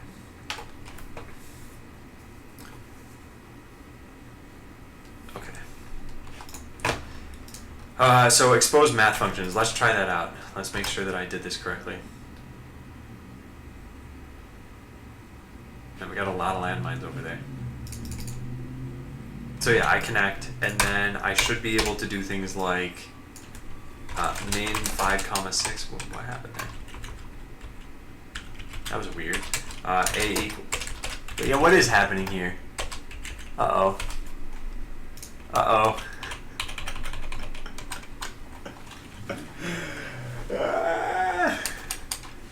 Okay, I think I must have screwed this up on the server too. You guys probably can't type JavaScript anymore. Yeah, you can't. Alright, I screwed up. That's a breaking bug. Yeah, I just found that good skinny. I'll still give you a point for reporting it, but I gotta fix that now. How did I must have changed this when I did the show Blockly code? But that shouldn't be setting anything. Oh, I think I know what's happening. Well, maybe I do. Let's take a look here. So this show block. This isn't even used. Also, I gotta lint my code at some point today. Hey, Wanakis, lint code. Yeah. So, oh, that's gonna be super annoying. So just FYI, as a workaround for right now, if you paste in code, that'll still work. So just type your code outside of Botland and paste it in. I know that's not great, so I am going to try to figure this out. So now, how do I do this? I think what's happening is that the state of this must be changing. Every time you... Oh, that is what's happening, isn't it? Because every time you press a key... Yeah, and then it'll set this visible. So it's going to create a new one. Oh, that can't happen. That can't happen. Alright, so here's the problem. Every time you press a key, the code input reducer gets hit, which is used now for show/hide Blockly. So what I could do for now, I could just throw this into the Blockly reducer. Oh god. Alright, let's see if that even fixes this. We have code input state is showing. So what I could do is change this to like, I could just make a third reducer actually. Should I do that though? I think I need to. Show input state, show code, oh man, I don't know. Let's just throw this into Blockly for now. So now instead of is showing, we have is Blockly showing and is code input showing. And what we can do is fix that refactor that I needed to do earlier. So let's change this to being in here. And now these things change to is Blockly showing and not is showing. No, wait, no, that's fine. Well, we could make it is Blockly showing. Yeah. Okay, so is code input showing. So then the actions need to change to is showing changes to is Blockly showing. Is Blockly showing, is showing. And then the same thing down here for is code input showing. All right, that's done. Next, we need to change anywhere that this state is used. So Botland app now no longer needs the code input state. And in the Blockly state, we got to change a whole bunch of things. So this is going to be is Blockly showing. And then, yeah, code input state needs to change everywhere. This is gonna change this entire file, 3 matches, to Blockly state dot is code input showing. Okay, good. Next, we just gotta search for this and make sure we don't have this showing. Blockly showing.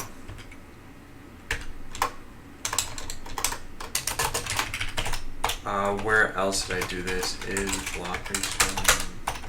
All right, maybe that'll work. I might have fixed this. Very funny game. Not sure if kids will be comfortable with how to set up a bot though. Hey Java. Yeah, and I'm gonna make this easier too. Remember, none of the UI is final here. So let's see if I just fixed that. So can you show and hide Blockly? Yes. Can you show and hide JavaScript? Yes. Can you toggle the two? Yes. And can you type code in? Yes. Okay, good. So I think I fixed this.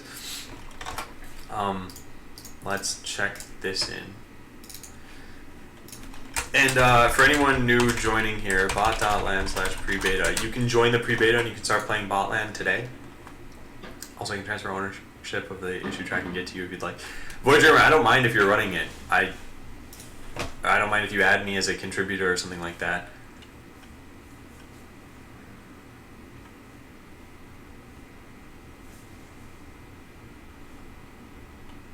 Yeah. But yeah, that's good. I'm glad we have this now, and I need to add this to the pre-beta page. So add to pre-beta page this, and then yeah, that's it for now. But yeah, see if you can add me as a contributor on the project. That way I can modify it a little bit. Okay, so I'm pretty sure I fixed this bug. And good Java, I'm glad that you read the page and found out how to do it and then did it, because that means that the page is at least self-explanatory enough for that to be the case. And that's not meant as like a slight to the people who had to ask about it. That's totally fine. So now the reducer could be what handles this. I'll write it down. I'll write it down as a to-do item, but I'm not going to actually do it right now. I want to focus on other pressing bugs. We only have, what, 6 hours left today, and there's enough bugs to take like 20 hours. So let's put this here. So to do, this should really hide is, this should really set is, no, let's just, fine, I'll just do this.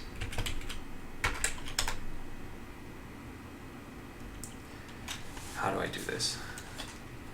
I think I do this. Let show code input, or no, is code input showing equals state dot is code input showing. If it's showing right now and action dot is Blockly showing, then is code input showing equals false. So now we change is code input showing to that. And then we do the same thing down here. So we say is Blockly showing, and then this is code input showing. And then we set this down here. Okay, and because this is ES6, we can get rid of these. Add me as a collaborator. Okay, cool. Do I need to put in my name like Java H1? Yeah, that's your name. Your name is your Twitch name. Oh, and I forgot a comma. And now this should prevent us from having to do this code over here, and it should fix another bug actually. So if I set these things, if I delete those. Alright, let's try this out. So now, good, that works, and now swiping down, oh nice. Okay, so I think I fixed all of the bugs in this particular area of the code, and we should be able to type in code again, good. It won't let me, Java H1 says. Let me take a look, maybe there's someone tried connecting with an invalid password, Java H1.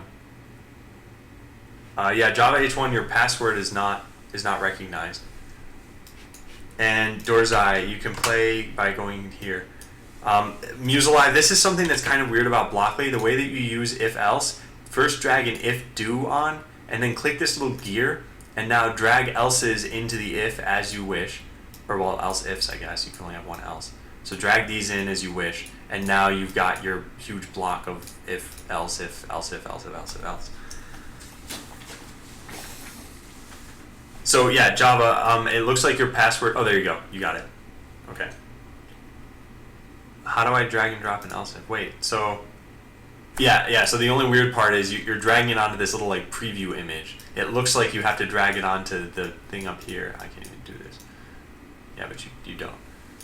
Forgot to copy some characters. Yeah, and I'm going to make it so that it saves your password and so you don't need to check the box anymore for the EULA. Although I will tell you this, until I make that the case, you can always type your name here, hit tab, password here, hit tab, press space, and then press enter and you'll connect. So it is all keyboard accessible at the very least, but I know it should save all those options for you too. I'm going to do that, don't worry. Okay, so that's done. This is done. What about this? Yeah, this is good. So this technically fixes a bug, and then this is a separate commit entirely. So fixed a bug where typing JavaScript code was not possible because is code input showing would change, no, because code input reducer changed every time you pressed a key, and that would trigger is code input showing to get set, which would reconstruct CodeMirror, the CodeMirror React element. I moved is code input showing to the Blockly reducer's state to fix this, which now also fixed a bug where swiping down when JavaScript was showing would show Blockly concurrently. Alright, great. Cool. Oh, and by the way, remember everyone, and I'm going to say this throughout the day, every Sunday your password is reset and you don't have one anymore. So then you need to pay again loyalty points each week. That's why they're called loyalty points. Because people who want to keep going back will be able to play every week. And then people who only want to watch maybe a day or an hour here or there, I'll try to do these like cheapo days, like today, where you can play all weekend if you want. Oh, and I gotta write something on my to-do list for weekly tasks. Reset pre-beta accounts. Yeah, okay, good.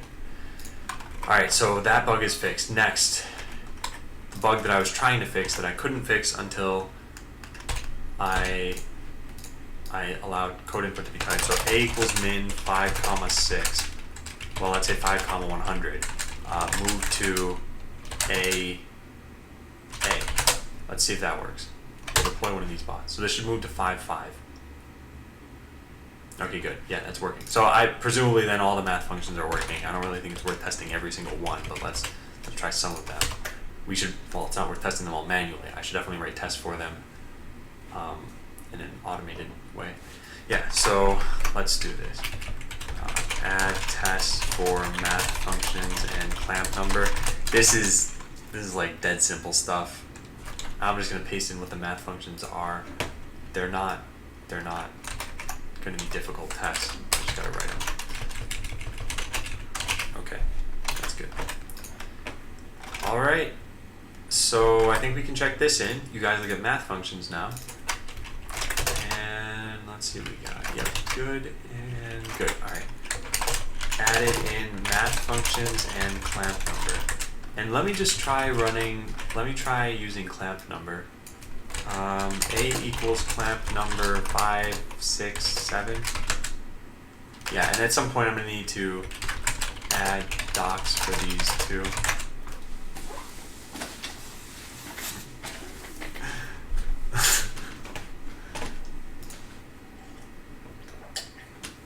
In fact, I could probably test the math function just by checking to see if the function reference itself is equal to these. Because I don't need to test something that's been exposed in JavaScript itself. Okay, so that's done.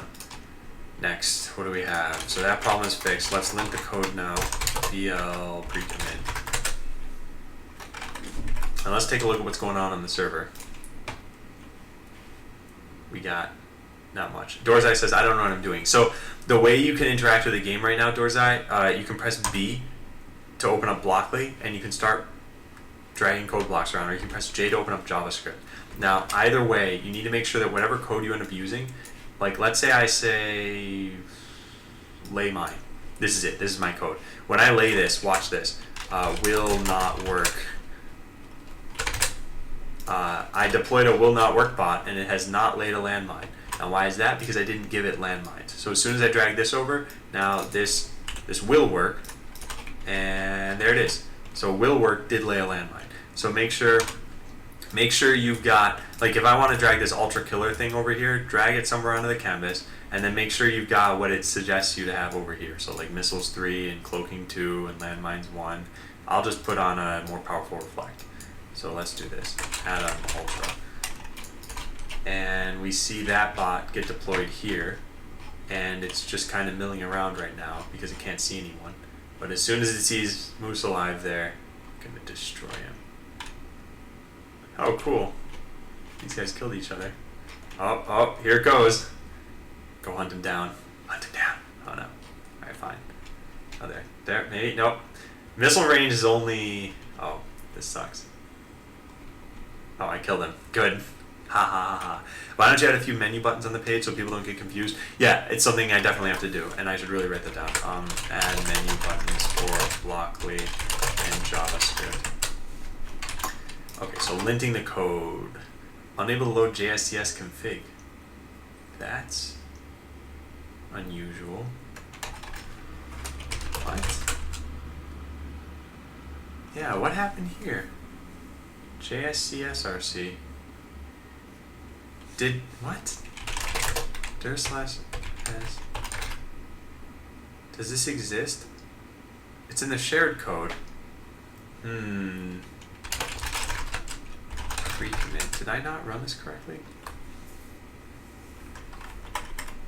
I built the strongest bot. Fight me.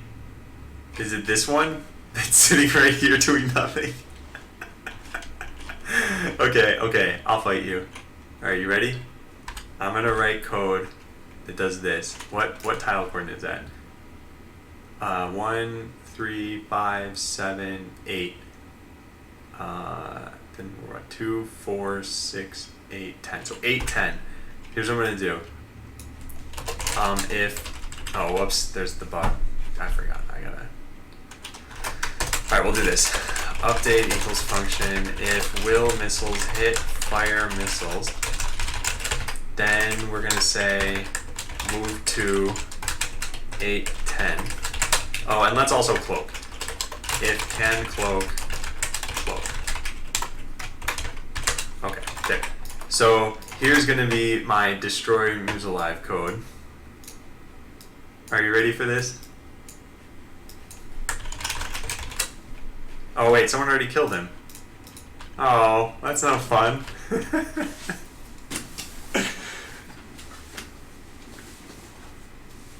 Hey Versace. Will there be a way to declare intellectual property over one bot's code? No. Wait, what was that? Oh, that was my bot that just died. Okay. Yeah. So I'm gonna make my janitor bots again.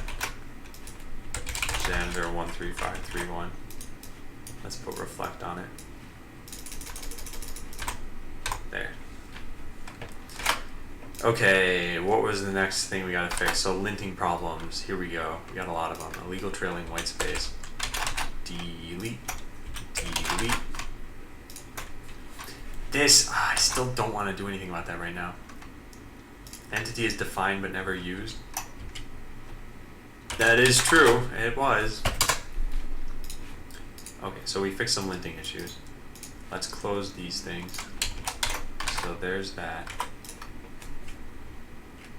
What's going on over here? Are my janitor bots still running?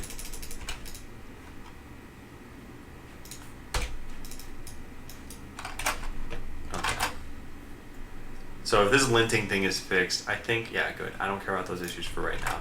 At some point, I'm going to put some time toward fixing those things too. So let's check in this fix linting issue. really should just look at these files quickly and make sure we fixed real things. Yeah, white space error, white space error. Yeah. Looks good. Okay, done. Next. Yeah, let's...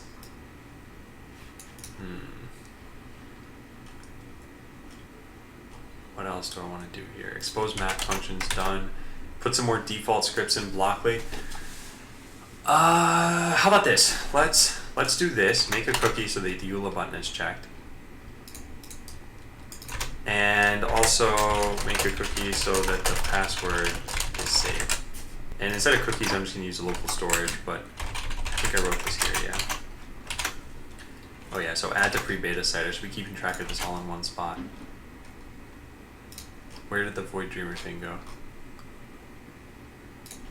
Here. So add to pre-beta page. Let's put this here and this here. Alright, so yeah, saving off username and EULA checkbox.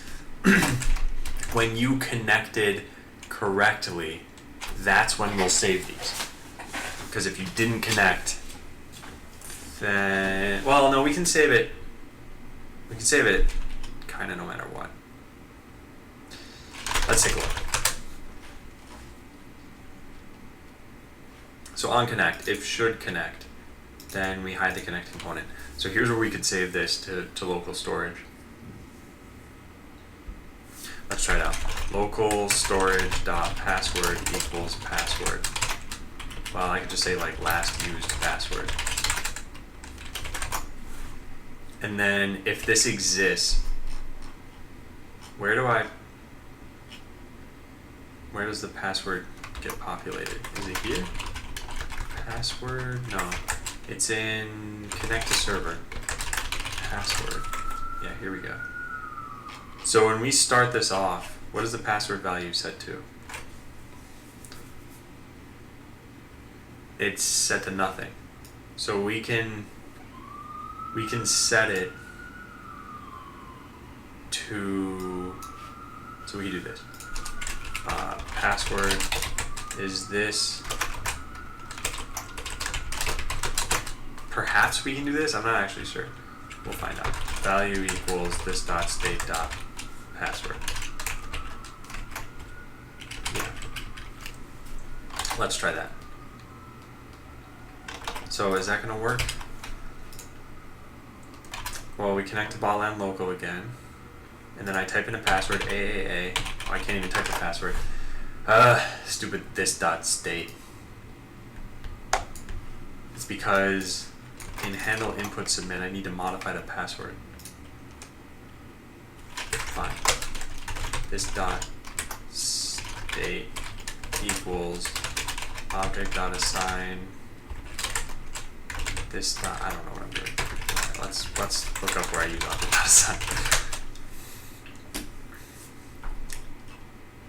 Yeah, here. And I don't know if I need to use set state. Do I? Yeah, apparently I do.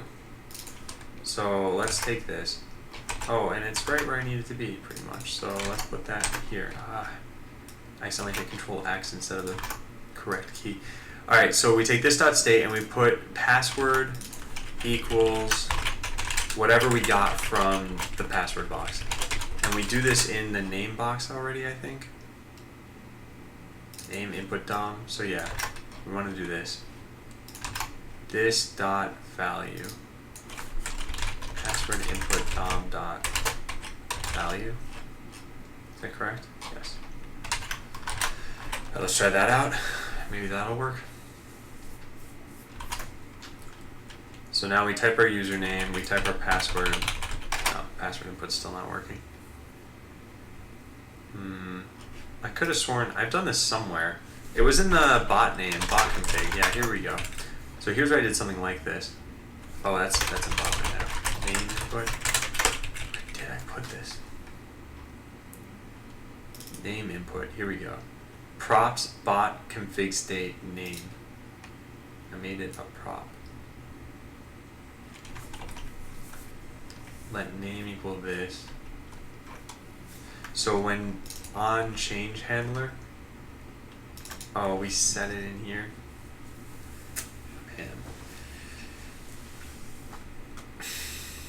This would trigger an infinite loop anyway, I think. So what I'm doing is not the best. I probably should make a reducer for this.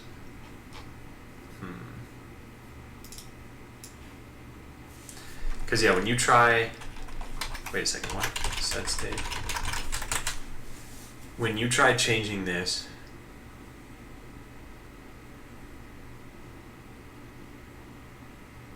wait, yeah, what is going on here? Maybe I'm not gonna work on this right now. Maybe I'll do something differently. No, yeah, I did break this. It's because this, the value of this is probably an empty string, because it's equal to whatever the state was. I think we need to do this in on change maybe. Yeah, let's do that. On change equals this dot handle password on change. Or rather, let's just call it on change password. There. Now in this, handle submit. Oh yeah, I think that's what the problem was then. Because submit is only when you press enter. On change is what I think I wanted. Yeah, let's try that out. Okay, good. So now when I try connecting like that, I hit connect. Then when I refresh the page, it should get set to what I typed. Good, it did. All right, that was just stupid. So local storage.password is now probably a whole bunch of Fs. The last used password? Yeah. All right, cool. Yeah, what's going on in the arena right now? Got not much happening. I'll deploy my janitor bots again. They're peaceful bots. They just move around, they collect resources. They clean up the arena of any ool noises that you might find. Yes, I have the most secure password of...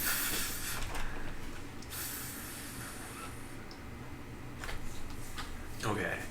Then you do the same thing when we connect. So we set local storage last used password here.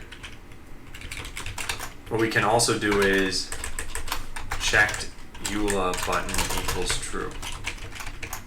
And then in, where do we check to see if we've, where's the EULA button? Checkbox. Here we go. We need to say checked equals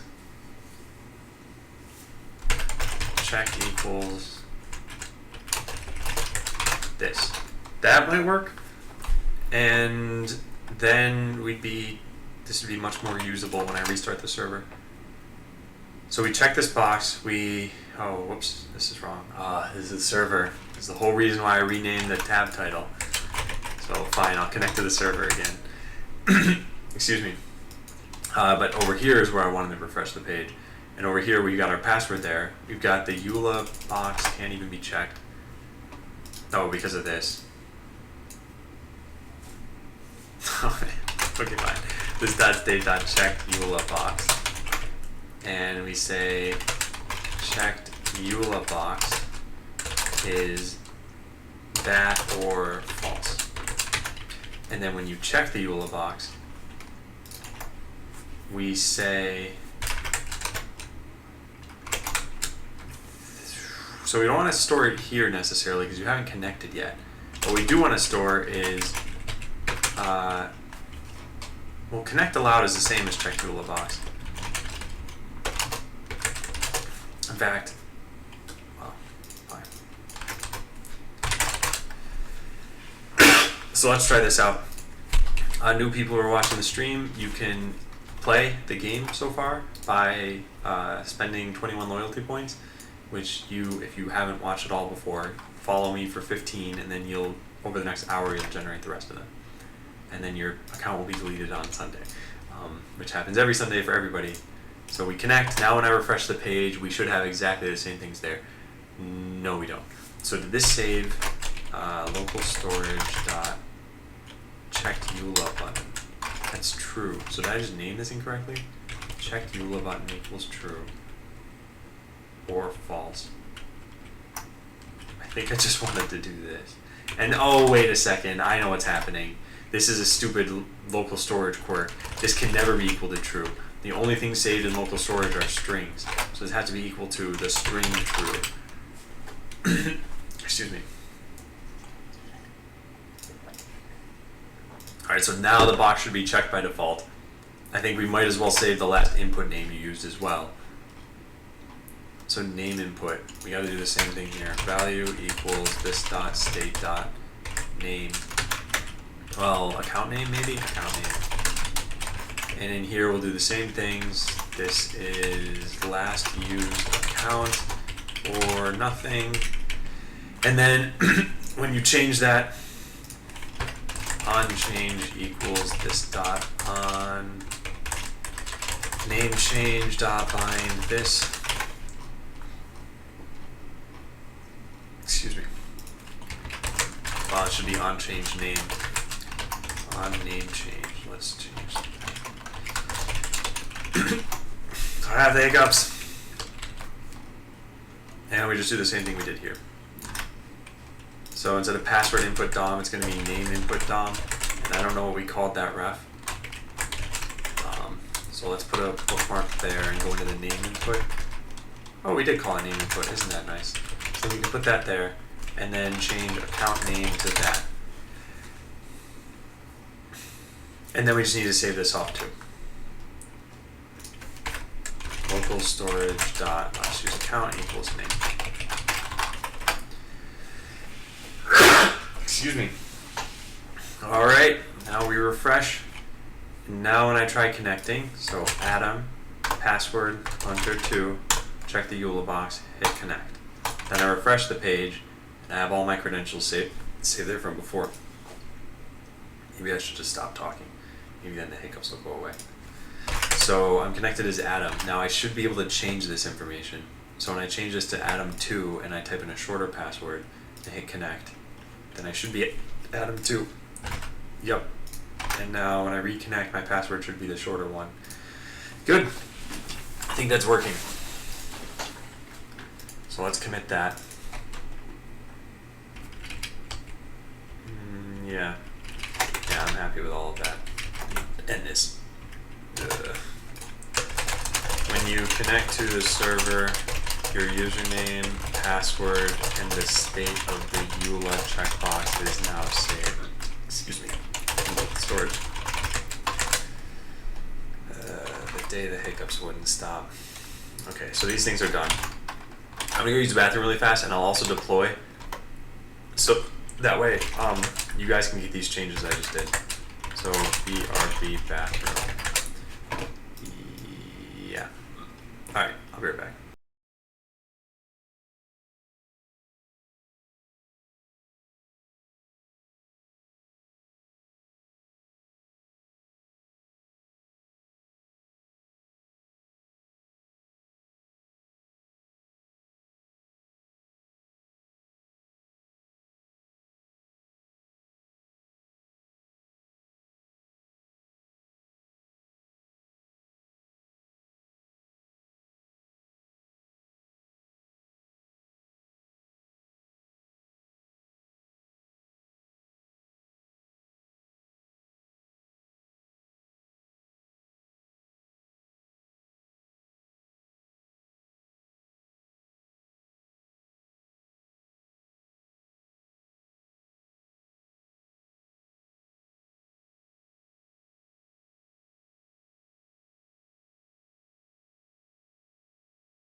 All right, I'm back, and let's take the deploy that we just did.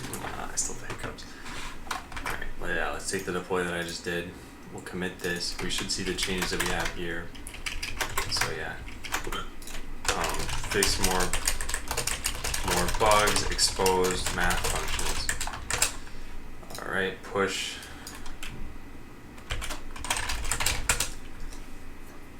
Good, and then on the server, we can pull. All right, let's see. What's our usage at right now? Yeah, so I'm gonna restart the server, which means, well, how about this? I'll restart the client first. That way anyone who's connected will still be connected. And then we'll go, whoops, I didn't even know that happened. When you did that, all right, hit pull. There we go. So we got our changes, we go back into the client, we do node bin www, excuse me, and then we restart the server. And so you guys will get a message saying that you've been disconnected. All right. I should get that message too.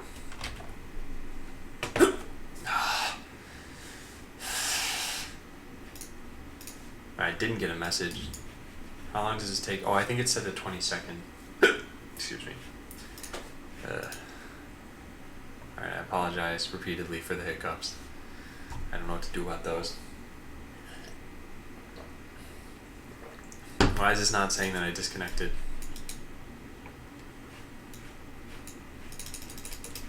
What's going on? What's going on? Well, it should have said something, but it didn't, so I'll just refresh. And now I shouldn't need to remember my password any longer. Yeah, that was weird. I'm not sure what happened. Let's see, can I even reconnect? Excuse me. So I should be online. Let's make my janitor bot and test that out. Cloaking and reflect. Janitor. Good, okay, yeah, I think this is working then. Alright, so I think you guys can reconnect to the server. And if I try another tab opening this back up, I should have my password and everything saved. Okay, good. This should make things much more usable. To get your password back, do this. You could also whisper a game. Either one of those works. And if you've already purchased it, then you'll just get your password back. Okay, so we deployed. So here are the things that I just fixed. I fixed. You can now type JavaScript again. That works totally fine. If you have JavaScript open and you swipe down, it now closes JavaScript, so that's nice. And then I expose the math functions to you guys. We can also add a wiki to the wiki to GitHub. Huh, interesting. But can anyone modify that wiki, or is that just modifiable by is that just modifiable by contributors? Which I guess is actually still fine.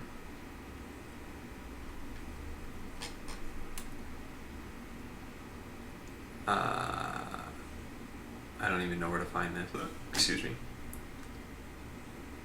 Or are you saying once we get a wiki, we'll add it?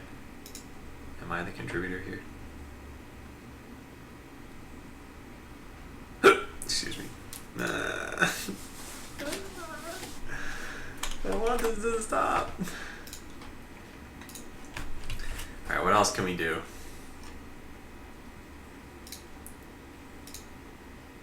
Make sure Blockly is showing errors like too many slots used. I think I'm going to do this. Oh, it supports a wiki page. Okay, yeah, we might end up doing that then. Alright, so how do I do this? Let's find out. So if I go to Botland Local, I open up Blockly, and I type something like this. Then this shows up. Warning, this block may only be used within a function definition. So we need to get this same sort of thing working. This block may only be used within a function definition. Let's take a look. If we open up, how are we going to do this? Botland client, public JavaScript. Yeah, fine, sir. This block may only be used. Did I not case that correctly? Yeah, it's a capital T. Here it is. So it's taking from controls, flows, statements, warning. So let's take a look at that. Find stir. This is used from block compressed which is a little unfortunate. I gotta take a look at the real Blockly code. Alright, let's go to Blockly GitHub. At some point this will stop. So this is used from here, set warning text. Oh, interesting. Look at that.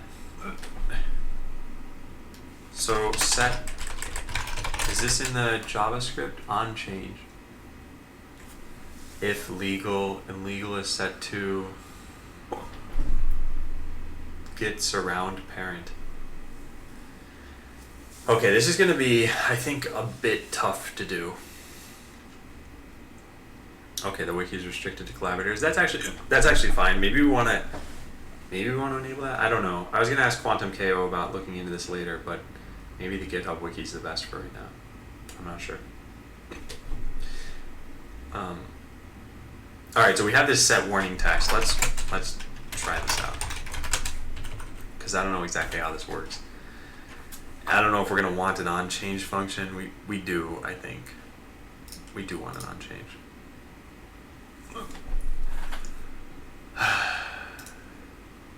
So set warning text. Do we have something like set error text? Code JavaScript Blockly.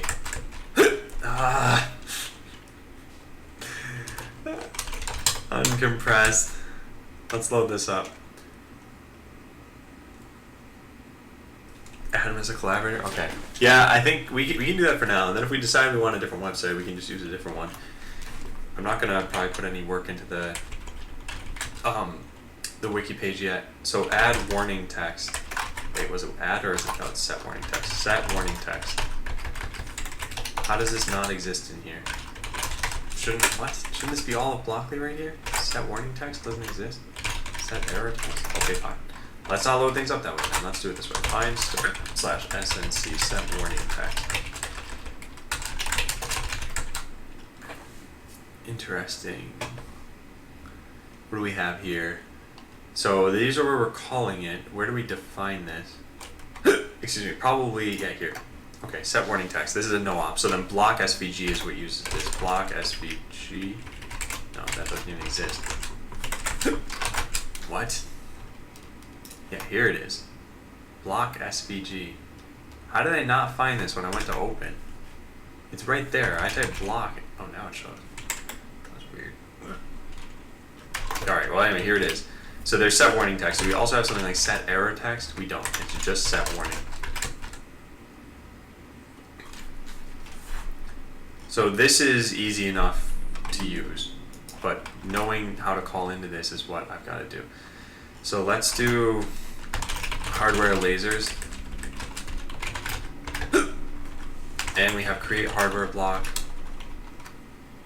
I totally don't get it. I could just add all of level 3 weapons. No, you can't. And that's what I'm actually working on right now. If you try to do that, if you add, okay, so watch this. If I add a level 3 thing here and I hit deploy, my bot got deployed. There it is. If I add too many level 3 things, or too many of really anything, so even this is 8 power total, you can only have 7 power. So now deploy doesn't even work. And if you add 2 of the same thing, it also won't work, even though it's less than 7 levels. So yeah. Okay. So create hardware block. Let's put an onChange function. And is that supposed to be lowercase? Yeah, it is. We can say this dot set warning text testaroni. And now when I reload the local version of this, now anything I try setting immediately gets this test. So I need to make this only show up when your hardware is not valid. I don't know how I'm going to do this because the only way to know if it's valid is, actually I think all that's done on the server right now. Server, where do I check this? Oh, this is going to be a little bit tough. Let's search for this. Oh no, good, this is shared code. So we need to call into validate on a hardware slot configuration, which we must already be getting somehow out of this. I don't know where. Bot config must have some way of doing this. There must be a... How do I do this? Client main. When you go to deploy something, it's gotta do it from there. Deploy. Here, slot configuration.validate. Here we go. Okay. I think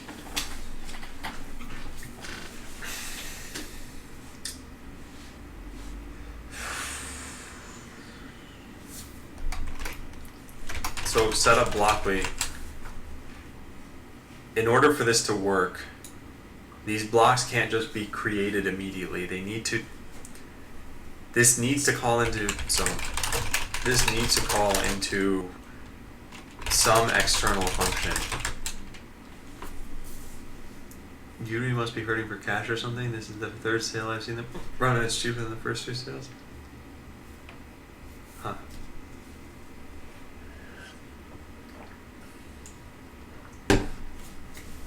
This needs to call into some external function. How am I going to do this? Because setup Blockly is called from, where do we export? Where do we export from here? We could export setup Blockly. So what we'd have to do is call setup Blockly with the function that we need to pass in, or a pub sub. A pub sub wouldn't make any sense. That would be stupid. We need to have some sort of validate function. But setup Blockly is...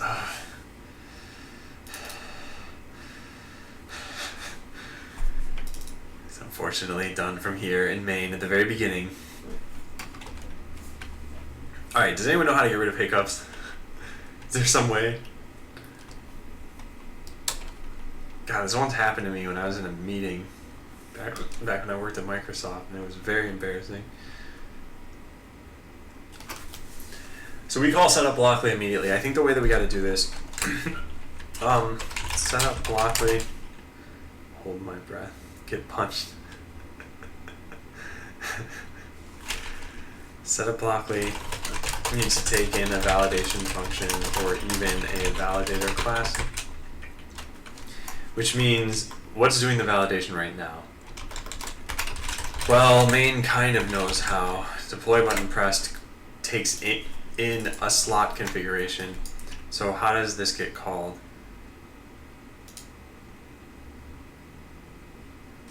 What? Oh, on deploy. Oh, so on deploy is getting called, and then we take this in. So, maybe we pass in. Okay, yeah. Let's do this. I have an idea. So let's do setup Blockly is going to be called with a validate hardware function.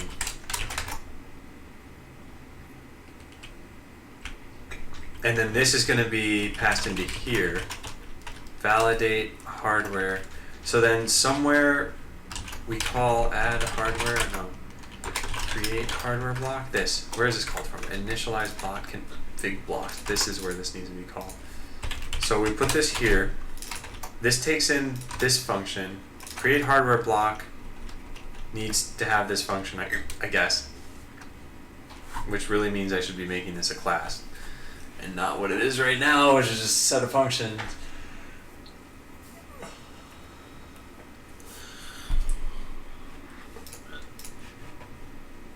I'm never gonna stop hiccuping. Alright, let me stand up, maybe that'll help this. I'm gonna mute my mic for just a sec.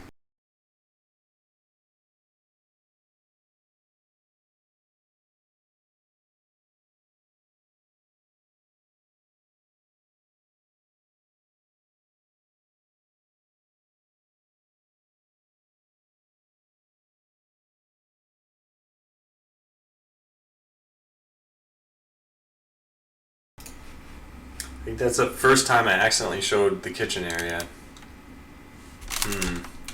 I've broken the third wall.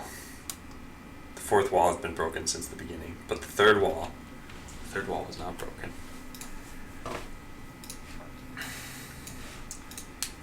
Alright, so should we make this a class? And then export some setup function that's called once. Well, I think it makes sense. It would change this entire file, which I'm not so concerned about that. The other thing I could do is make a variable that's local to this file and treat this as a pseudo class. But I think it's better to just make this a class.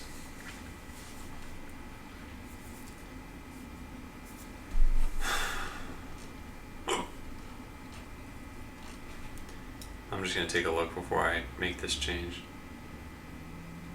Yeah, I think the majority of the places where this stuff happens, this should be fine.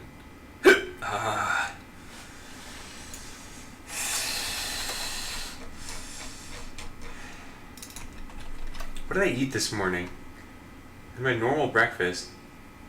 I guess I don't normally have bread. I had bread this morning, and then yogurt. I don't know if that would have anything to do with this. Class Blockly initializer. Construct. No, I'm not going to do this. I'm going to do it the lazy way for right now. Let this equal null. And when we get set up Blockly called, let's just set this. Hiccups has nothing to do with food. Okay. Everything to do with breathing patterns. Well, I'll just vary how I breathe.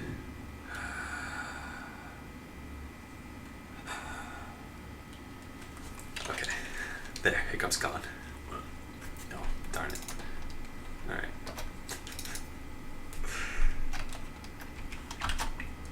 Validate hardware function. This is no longer needed there.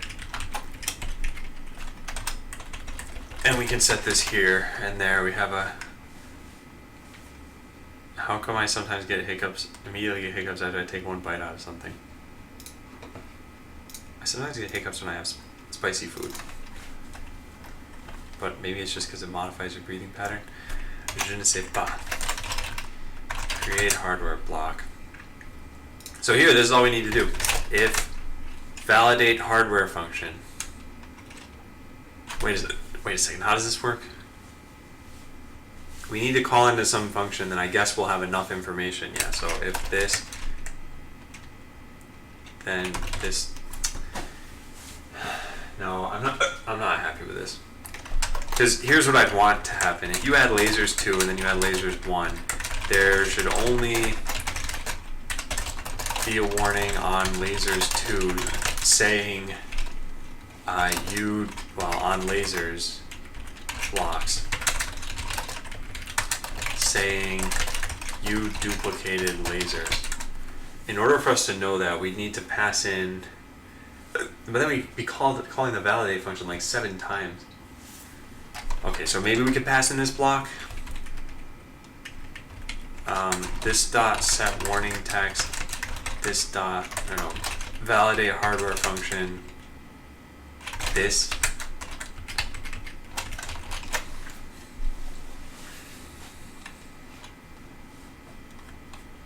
Oh, Oxycodone says, can we not spawn bots at the moment? You can spawn bots. So, Oxycodone, there are 2 things to keep in mind. One is you can't have too many pieces of hardware over here, so you can only have up to 7 levels total, and you can't have any duplicates. And then over here, make sure that your code you're writing is valid. So if I just drag fire lasers onto here, and then deploy the spot, it should work. So there we go.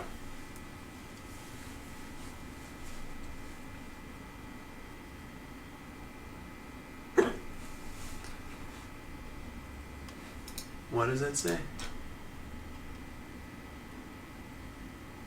Yertle the turtle. Oh, Yertle the turtle's playing now. That's why there's a Yertle the turtle bot. And yeah, the up to level 7 thing is something I'm working on right now. So it'll be fixed as soon as I finish writing this code. Set up Blockly. So this needs to take in a validate, like get warning text for block. This won't even work.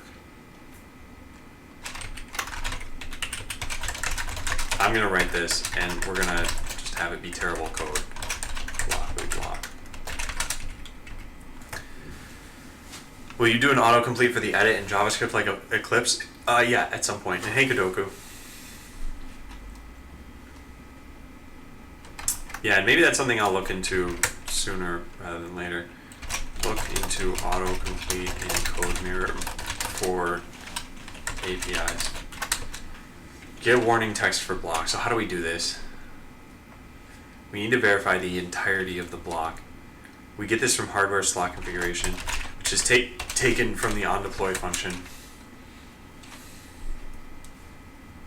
So let's see what we've got. We get a hardware configuration from props get slot configuration from XML. Where is this used? This is here. Oh, it's in main.js. Interesting.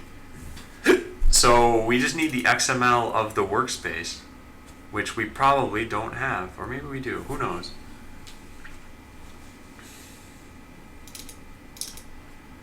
Is this saved anywhere? Well, if you're looking at reducers, we have the Blockly state, block configuration state. Here we go. So we can get this somehow. Let's take a look. Debug main.debug store dot get state dot bot config reducer dot XML text. Okay, so here's our really wonky way of doing this for right now. Try burping when you know you're about to hiccup or you are hiccuping. Just force out air. Okay, that's gonna be hard to anticipate when I'm about to hiccup. Let me mute my mic for a second. Actually, no, I'm not gonna mute my mic. These will just go away eventually. I will release 4 bots only. Please try your best. Okay, here. I'll release 1 bot and kill your bot.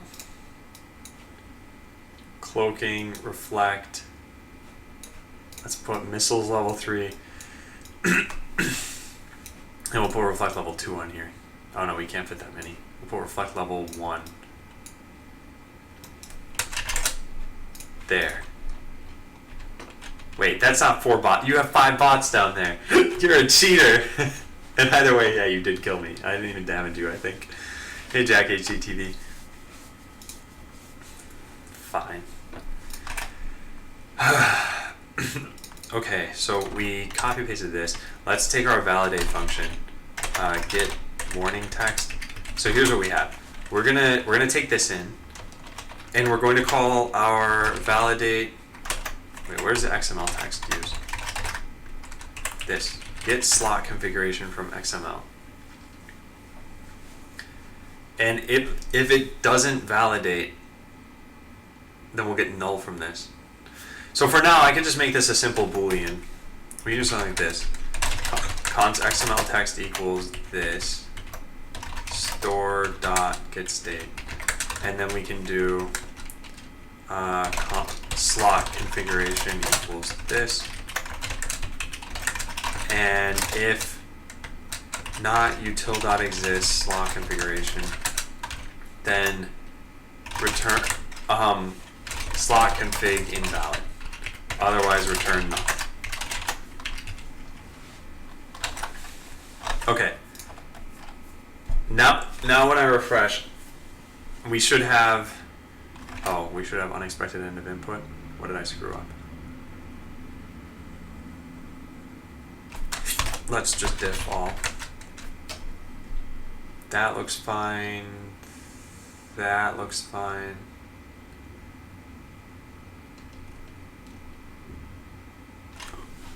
That, yeah, what did I screw up? Because all that stuff looks okay. Maybe I'll just refresh again? Oh, okay. Okay, problem solved. So now when we deploy, whoop, that already screwed up, what? It doesn't have anything in it? Oh, it has to be null, not whatever I just did, okay. Hey SwiftBlue, try to clean the map, please. This is what my janitor bots were made for. Janitor. Yanni the Yannitor.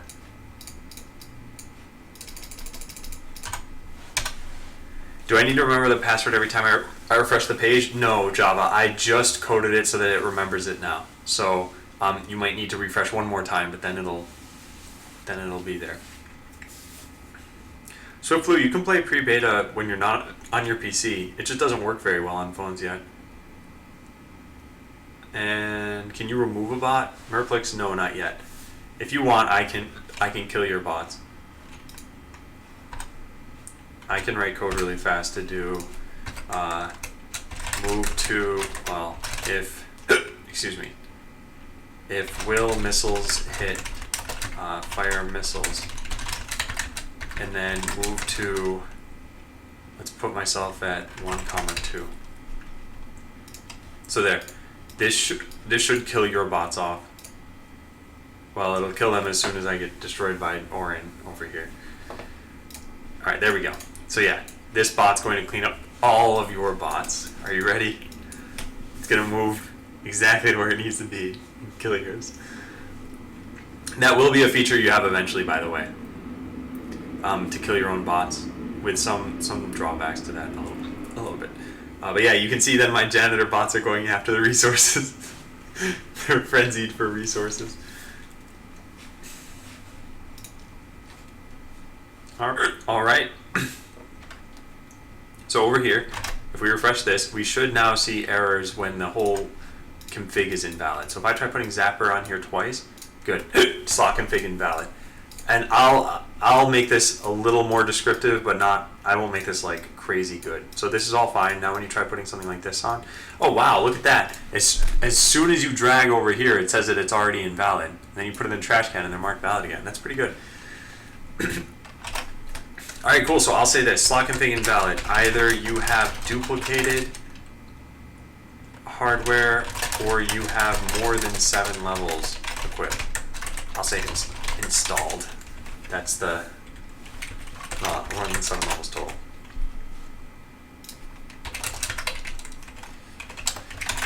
Okay, cool. So get warning text for block is now good.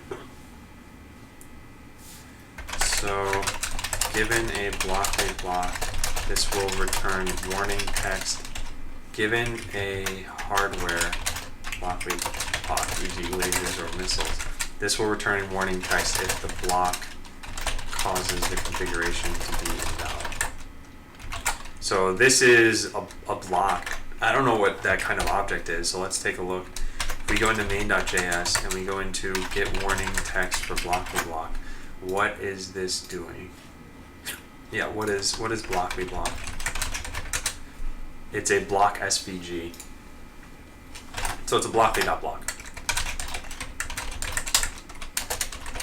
The block in question, and return a string, well, optionally a string, null if success, or a string if invalid. Okay, so that's pretty good. That's a good first start at least. Good. This is technically called like 7 times right now, which is, it's okay. It's not going to take a whole lot of computation to figure that out. Where's the onChange though? onChange. So note, if you have 7 blocks in the config, then this will be called 7 times. So there is possibly a slightly better way we can do this. And I'll say the function to call in order to validate a blockly block, blockly hardware block, e.g. lasers, when your slot configuration changes.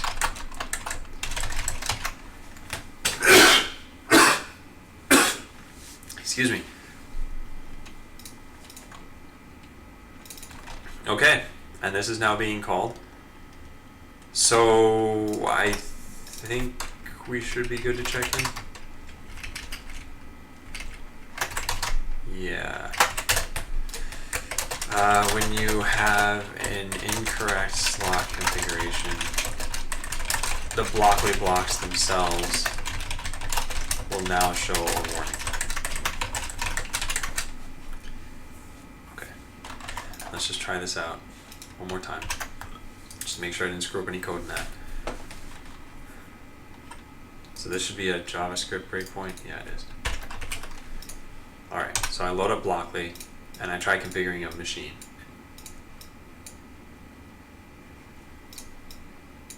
Oh, and then I get an error. Oh, that should have a new line in it. How did they do that effect? That's pretty cool though. Okay, so can I put new lines in here? Because I don't want it looking like that. Where do I want to break this anyway? Either you have, so I want to break it after have and then maybe after more as well. So either you have duplicated hardware or you have more than 7 levels. Paste bin for ultimate destroyer bot? Wait, what? You've got it right here. It's already in the game for you.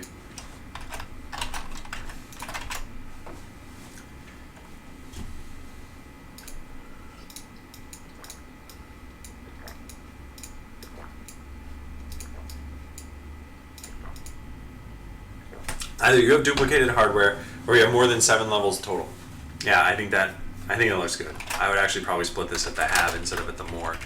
But other than that, I think we're fine. So yeah, this is good. Okay, that's done. So good. And well, make sure Blockly shows coding errors. That still needs to be done. And there was one easy way to get this to break, and that was if you say move to entity, find closest resource. Something like that is actually a mistake. But I'm not sure how to show this.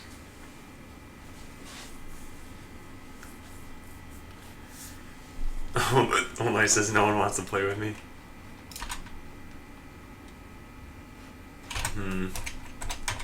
I could deploy a bot quickly just to zap. Yeah, let's do that. I'll deploy a cloaking and zapper bot. And let's put landmines also. Tool kill. So, closest enemy equals find closest enemy bot. If exists CE. If can cloak. If can zap. Pursue CE. If will harvest.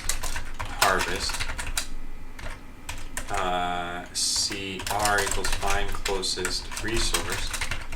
If exists CR, pursue CR. Move. Alright, here's my play in the arena bot.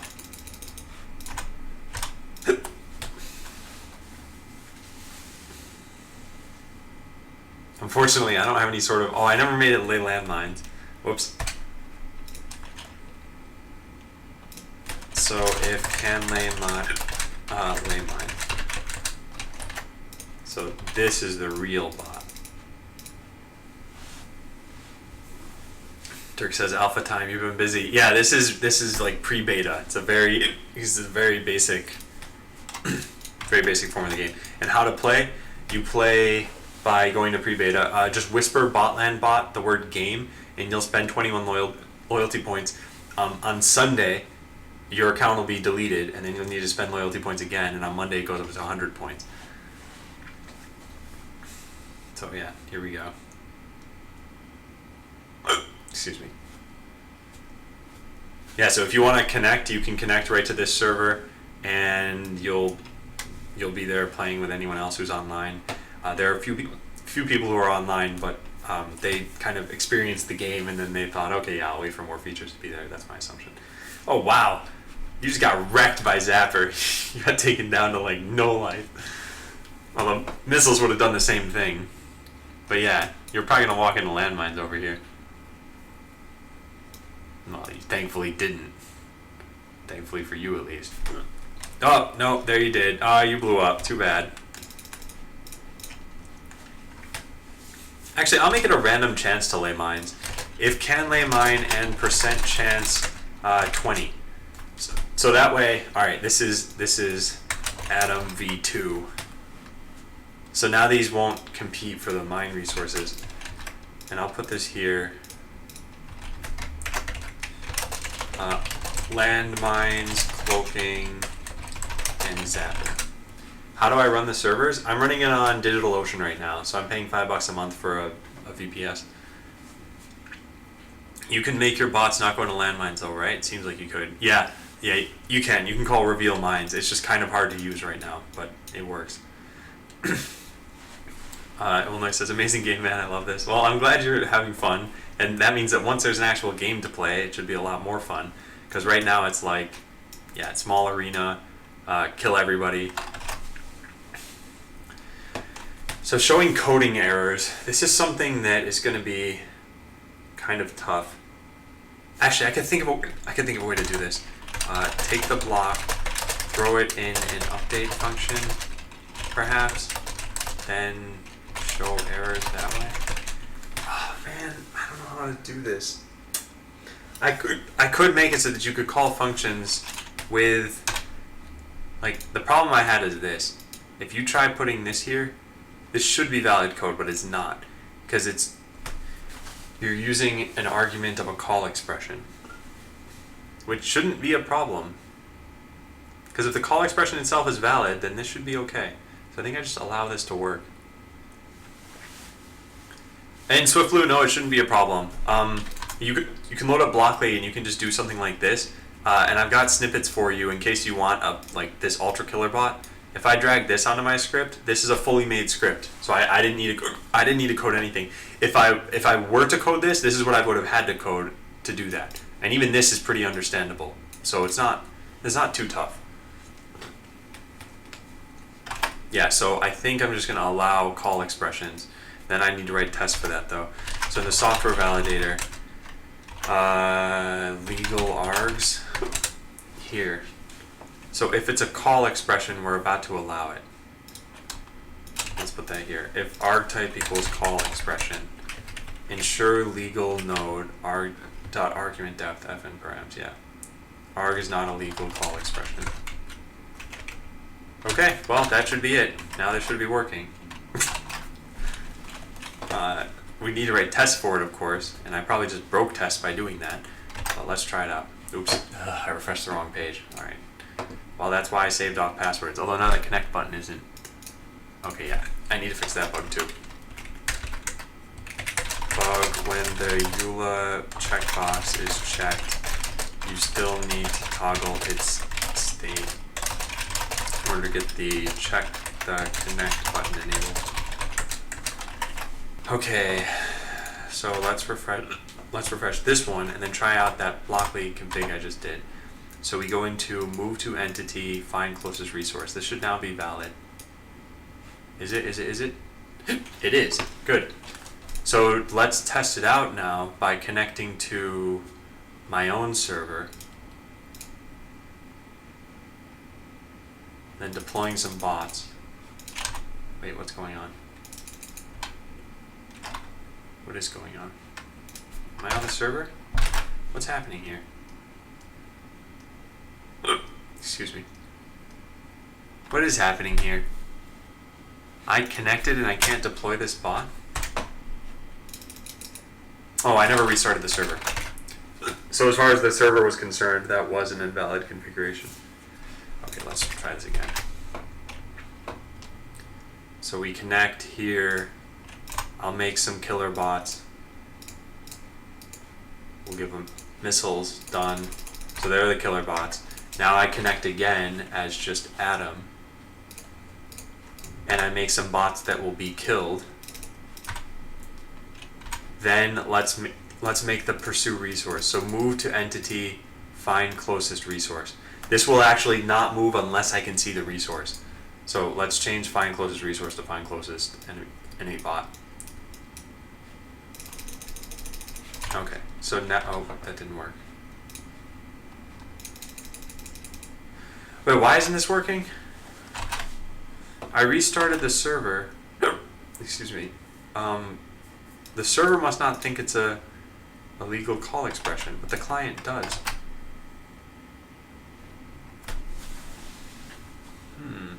What's happening here?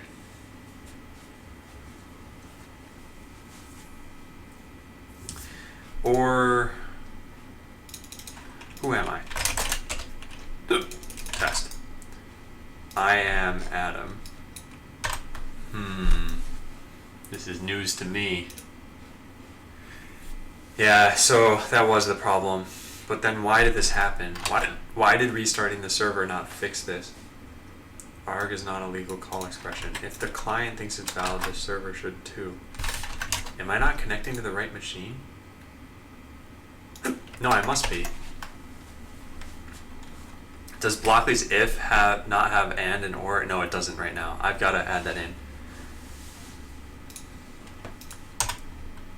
So this and then this should work. And it's not. Weird. Alright, let's... Actually, there was a better way to test this, and that was not even connect to the server and then try this. So if I do this, deploy... Yeah, even that's not working. So then, yeah, we can check this out by going into the software validator and figuring out what's happening. In fact, we don't even need to do that. We can just do... Where is it? This. There, and now we try it. Your JavaScript is not valid. Cannot read property type of undefined. This is coming from this right here. It must be line 246 of the software validator. Let's put a breakpoint here and then hit any key. Okay, what is arg? Arg is a wrapping node. Well, that's the problem. And it has a callee. Do I even ever check wrapping nodes? What is the... Oh, it's a call expression. Arg.type. What? Arg.type is call expression. So that should go into that code and be totally fine. But then what's happening? Yeah, so then ensure... Oh, arg.argument is not a thing. It's arg.arguments. But that's not even correct. It's really arg.expression or something like that. Arg.callee. Which is an identifier called find closest resource. So we need to do this verification ourselves. Or pass the entire arg in. Do I have ensure legal call expression? I do. Look at that. So then I can just use this. Ensure legal call expression, arg, I don't know, parent maybe? Parent arg depth function parameters. Yeah, that should work. Kamikaze bots? Kamikaze bots probably will not be a thing. Not for a long time at least. But they're not really planned right now either. Okay, good. So let's get rid of this. And let's try just deploying that same bot. This should now work. Good. So that does work. Now we'll test it on the server. So we'll make the Ultra Killer bots. We can get rid of this. And we'll put missiles here. So these will be the Ultra Kill bots. Then we reconnect to the server as someone else. And we try to make them pursue those bots. So now we make pursue closest enemy bot. Okay, good. So now these seek out their death. And now you can't screw up the Blockly combos anymore. At least not in that way you can't.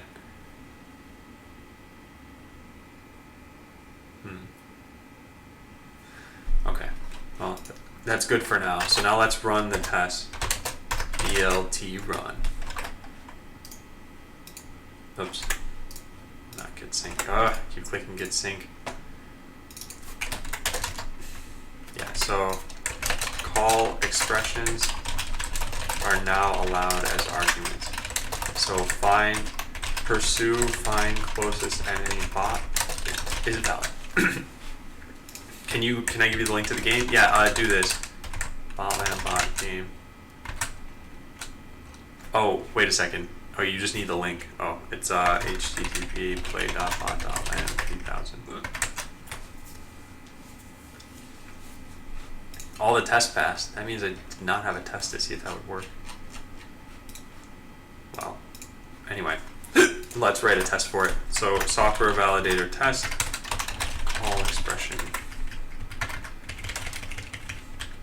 So it should allow call expression as an argument. Excuse me. So let's do this. Pursue, find closest enemy bot. So that should work. It should disallow invalid call expression. So doing eval here should not work. Good. Now we should have 230 tests, and they should all be passing.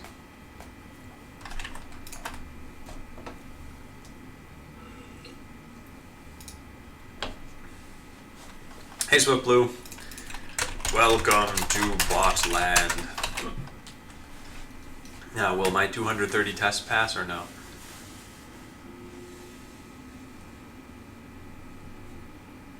I don't know why they're taking so long. There we go. Good, they all passed. Excellent.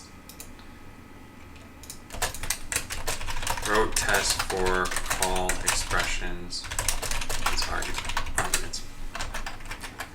Okay, so that part is fixed. Make them, yeah, so that I'm not going to do. Make move, no, we're not going to do that. That's done. Botlad is sending out, and it should be, that's done. Send to artist, that's done. Definitely need to start showing errors. Leave that like that for now. Although I will put this in the ideas thing. Shake the screen when you try deploying but have errors. So need to make sure names don't contain new lines. This is what Spurtman was messing around with. And I never actually learned how to repro this myself.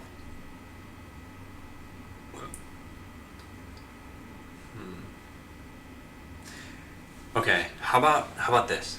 As far as, what if I wrote my own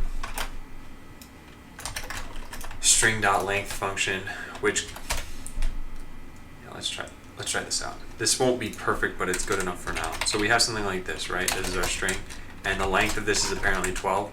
But if we do char code at 0, we should be getting different character codes for all of these, and we should be able to even call, well, we can't call beyond that. Oh, interesting. Yeah, how do we verify this then? How does it store this data if, excuse me,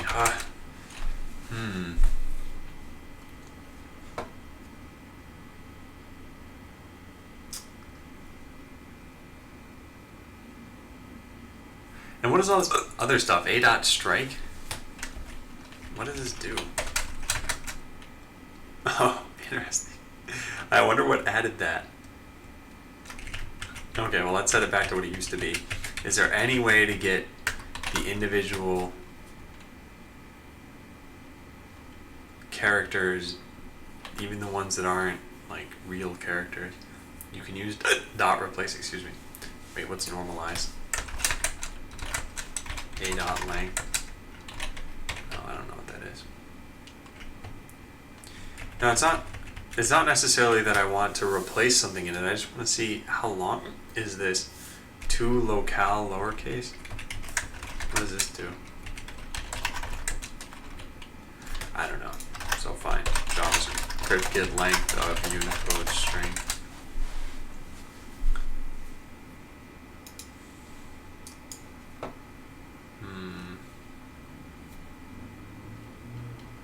Encode URI component assumes UTF-8. Encode URI component A. Oh, interesting. And the length of that is 96. So what's the length of a 12-byte string? Or well, this. Encode URI component that. So that'll be normal, but the problem is if I put a space in here, it'll be counted as %20. So I don't want to do that necessarily. Okay, getting rid of new lines and names. Yeah, I do want to do that, but I want to figure. I want to figure out how you get them in the string. I know Spurtman had to go and inspect the element and then put the new lines in, but I'm gonna try it out. Yeah, actually, let's do this really fast. So we've got. Drink some water. I've been drinking water. It's not helping.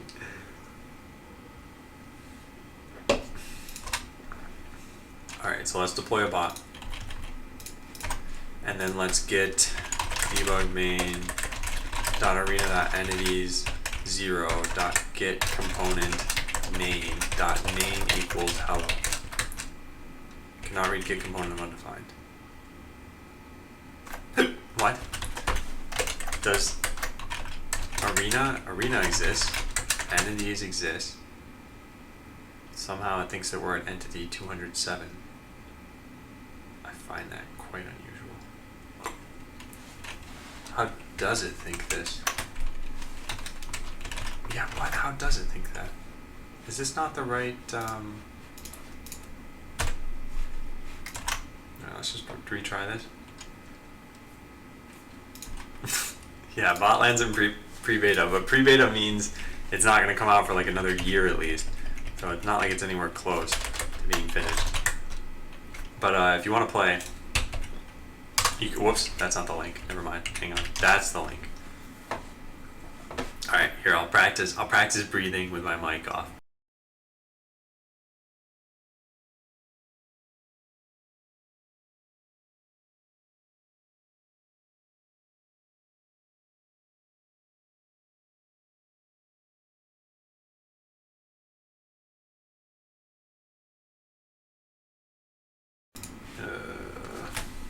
Not 5 more hours, it's 50 more minutes. But don't forget, your account is wiped out every Sunday. So you spend 21 points today, but then this Sunday, so 2 days from now, you'll lose access. And then on Monday, you'd have to pay 100 points to get it again. And the whole point is that like the pre-beta is supposed to be somewhat exclusive. Excuse me. Alright, what did I do here? Name component, name equals hello. Name value, oh my god. Name value. Except for this doesn't even work because there's some text component that I need. Yeah, text.name equals hello.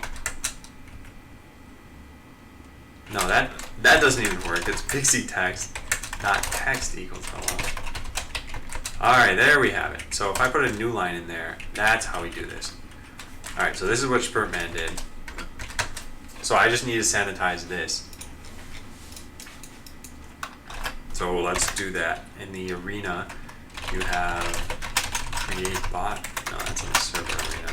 Create bot. So our name, the name needs to have new lines replaced. So validate the name. If not, util.exists. Okay, and then name equals name.replace. New lines with nothing.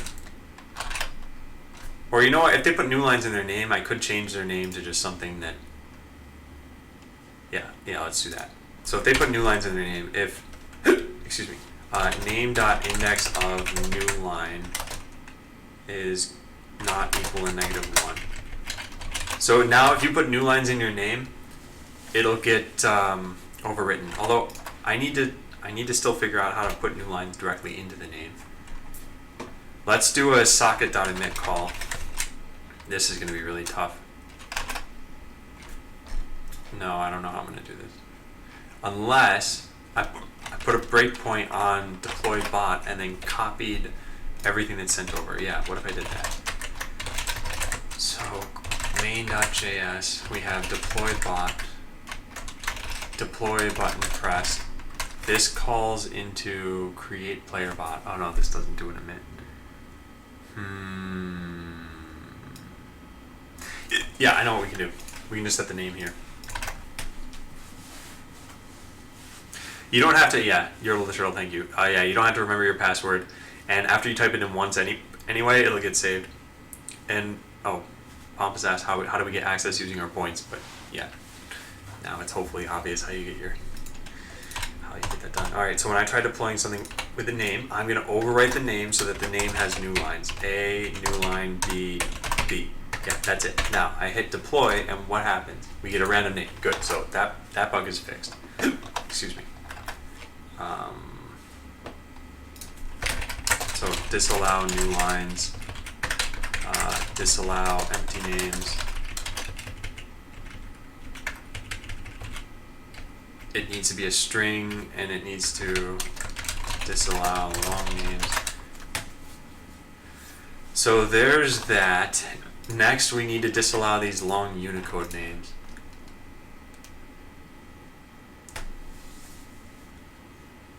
Matches only the 10 bytes that are non-initial characters.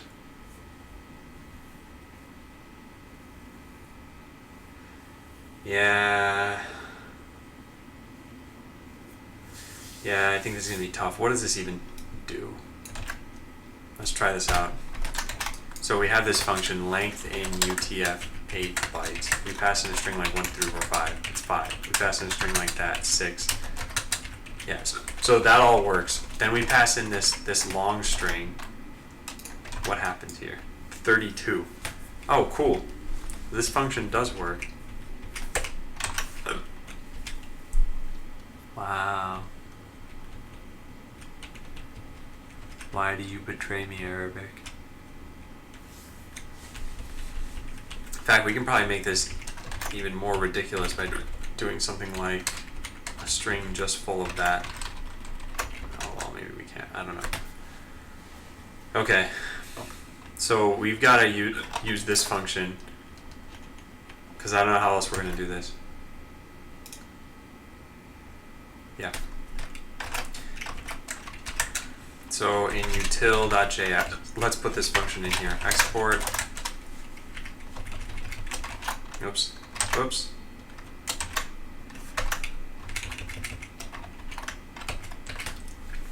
Alright, yeah. This was taken from here. Oh, I should link directly to the post. Share. There we go. This was taken from here. It's useful for preventing names, well, for getting length of Unicode strings like this. The length, string.length shows 12, but the real length is, and yeah, figuring out, well, I don't know, this is going to be a localization issue eventually. Like if the game is ever playable in Arabic, then I don't know. Whatever. Cross that bridge when we get to it. Alright, so the string is just a string. And this is a number. Alright. I think that's good. So we just prevented names that are too long and names that have new lines. So another good couple of bug fixes.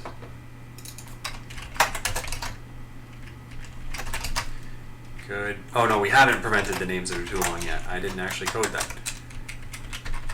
Util dot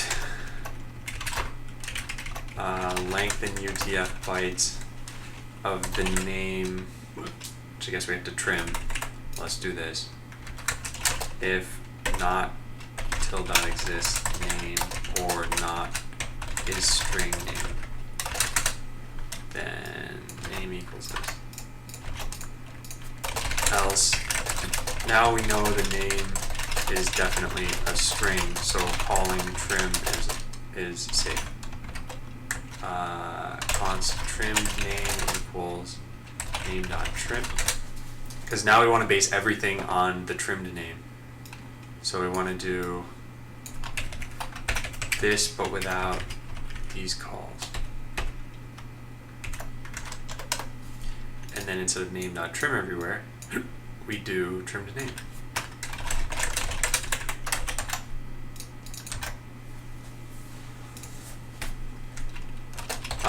Otherwise, name equals trimmed name. In fact, we can just trim the name here. Name, is name a constant or no? No, it isn't. So we can just do this. And now we don't need to use this at all. Are the hiccups over? I don't know. Let's not talk about that. No, I don't think they're over. They just got a little quieter. So now we know the name is definitely a string, so calling trim is safe. So then we validate the name, disallow empty names, disallow new lines, disallow, yeah, they're not gone.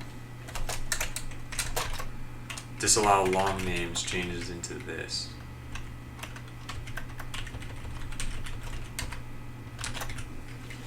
Yeah. Alright, and then let's just test this out quickly. So, whoops, I keep refreshing the wrong page. Let's reconnect. There. Is it okay if I send you an image or link with a picture of a bug I just experienced in Botland? Yeah, sure. And you can paste it right into the chat. You don't even need to whisper it. Okay. So, let's deploy a bot with no name. It should get a random name. Good, it did. Next, let's deploy a bot with a super long name, but only in Unicode. I can't even scroll the browser back to that. There we go. Alright, so now we deploy that. Good, got a random name. And then let's do another deploy where we set name equals a name with a new line in it. And we hit deploy on that. And yeah, we got a random name. Good, so we fixed those bugs. And I think that's just one new line too many over here. Yes. Okay, so fixed a bug where names could have new lines, fixed a bug where very long Unicode names were not being detected. Why that wave in the keyboard? I use this keyboard instead of my mechanical one because it's a little quieter. I know it still sounds loud to you people, but I love it when I say you people. Here it comes. Alright, anyway, it's an ergonomic keyboard, and I just happened to be quieter, so that's why I'm using it.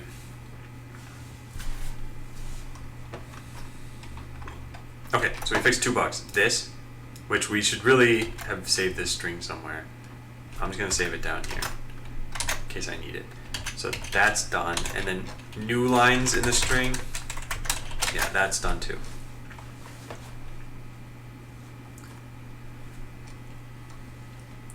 Okay, what's next? Yeah, this. So we're gonna fix this now. When the EULA checkbox is checked, makes your coding seem more intense. It's like an action movie. You bet. So now we go into connect the server, and this needs to change. Not is EULA required. So cons EULA checkbox checked, has user checked EULA box before equals this. So then this becomes that variable. This becomes this or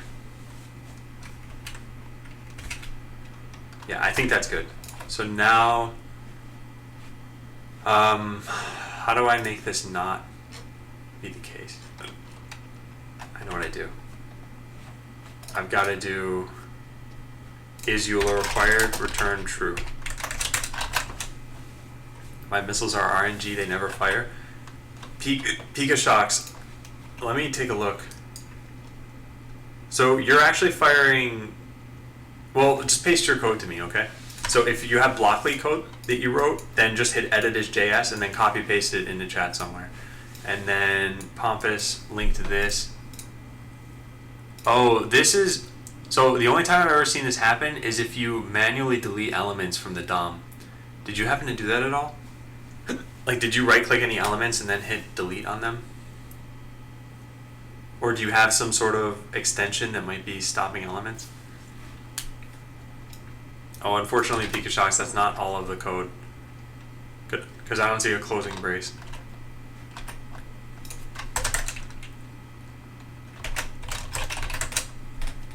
Oh god. This is stupid Twitch formatting. Yeah, paste bin it. That'd be good. That was okay. And then what was I testing? Yeah, Pompous. I'd like to know if you deleted elements. If you did, then that's possibly what did it. If not, then that's really weird. Yeah, okay, so cool. So if I don't check this box, yeah, okay, good. Yeah, this is working. I did right click the elements before it, yeah, then that's probably the issue. Because I've seen that happen before. And yeah, Prettyify wouldn't work because of where the comments are. By the way, I kind of forgot my password.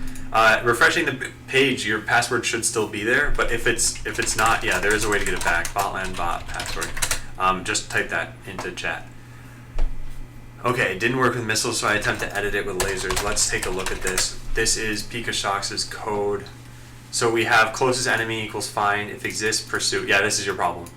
Missiles can only fire if there's an enemy for you to detect. So this pursue will bail out of your code immediately. Bails out of your code. Yeah. So all you want to do is put your lasers firing code above the pursue. So here's the code that you wanted. If the enemy exists, then fire lasers at them. And by the way, you don't even necessarily need this argument here. It'll find an enemy to fire at. But you probably want to put this here too if you do want that. So this is how I'd probably change your code. So does that make sense, Pika? I wrote this a little bit in the documentation page. If you go to the very minimal documentation that I have so far, it mentions a bit about, so terminators will stop execution of your code. Imagine that they have an implicit return bundled into them.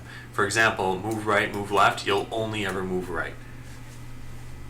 Can I get target X if I want to run away from an enemy? Yeah, sure. And that's already in the game right now. So you can do something like this. You can say closest enemy equals find closest enemy bot. If exists, then you can do closest enemy dot X. So like if my X is greater than them, then move right, because I want to keep increasing it, something like that. Whoops, closest enemy. So yeah, just do dot X on them. And remember, this won't work if you can't detect the enemy. So this code as does not have a problem. But let's say you saved off the closest enemy from before, like you had code like this. This will potentially not work if the enemy is cloaked. And yeah, good job, Pika. So let's take a look at the server. What's going on? Oh, we got a lot of things going on. Hot dog bot. All right, I'll make my cool bot. We'll put in, what do I want here? Landmines, cloaking, and zapper. Yeah. Exec Adam one through other one. Hot dog bot are now taking over Botland. I'm gonna zap you. I'm gonna zap you, Pika. Who's the person shocking who now? Except for that I walked into a landmine. Yeah, landmines are gonna change today. Probably today. Oh, whoa. That's a bug. Oh no. Oh no. What did Hot Dog Bot do? No. I thought I fixed all these bugs. Huh. I wonder how you did that. Let's take a look at the server. Are there any like major errors on here? No. Oh wait, are you alive? Maybe you're alive and you just have really low life. No, but you're reflecting. And you've never stopped reflecting. Yeah, I think Hot Dog Bot has a problem.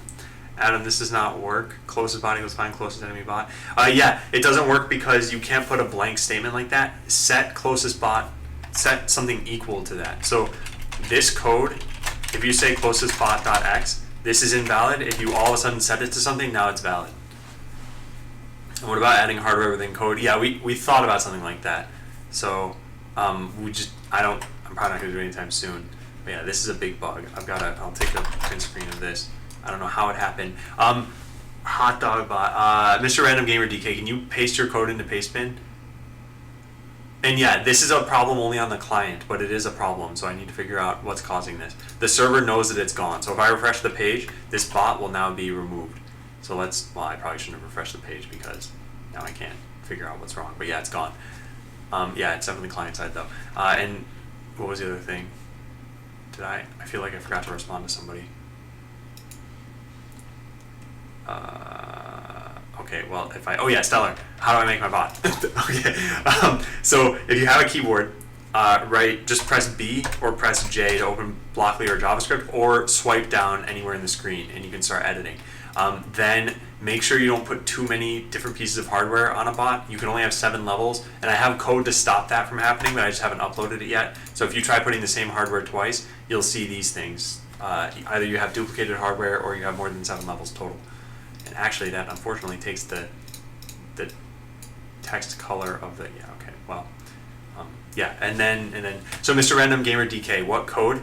You probably have code like this right now in Blockly. Just hit edit as JavaScript and then paste it into Pastebin. There's touchscreen support, yes there is, but that's where I was saying like swipe down is the only gesture to open this right now, and swipe up is the only gesture to close it. So you can still use the game on touch, but it's just not great.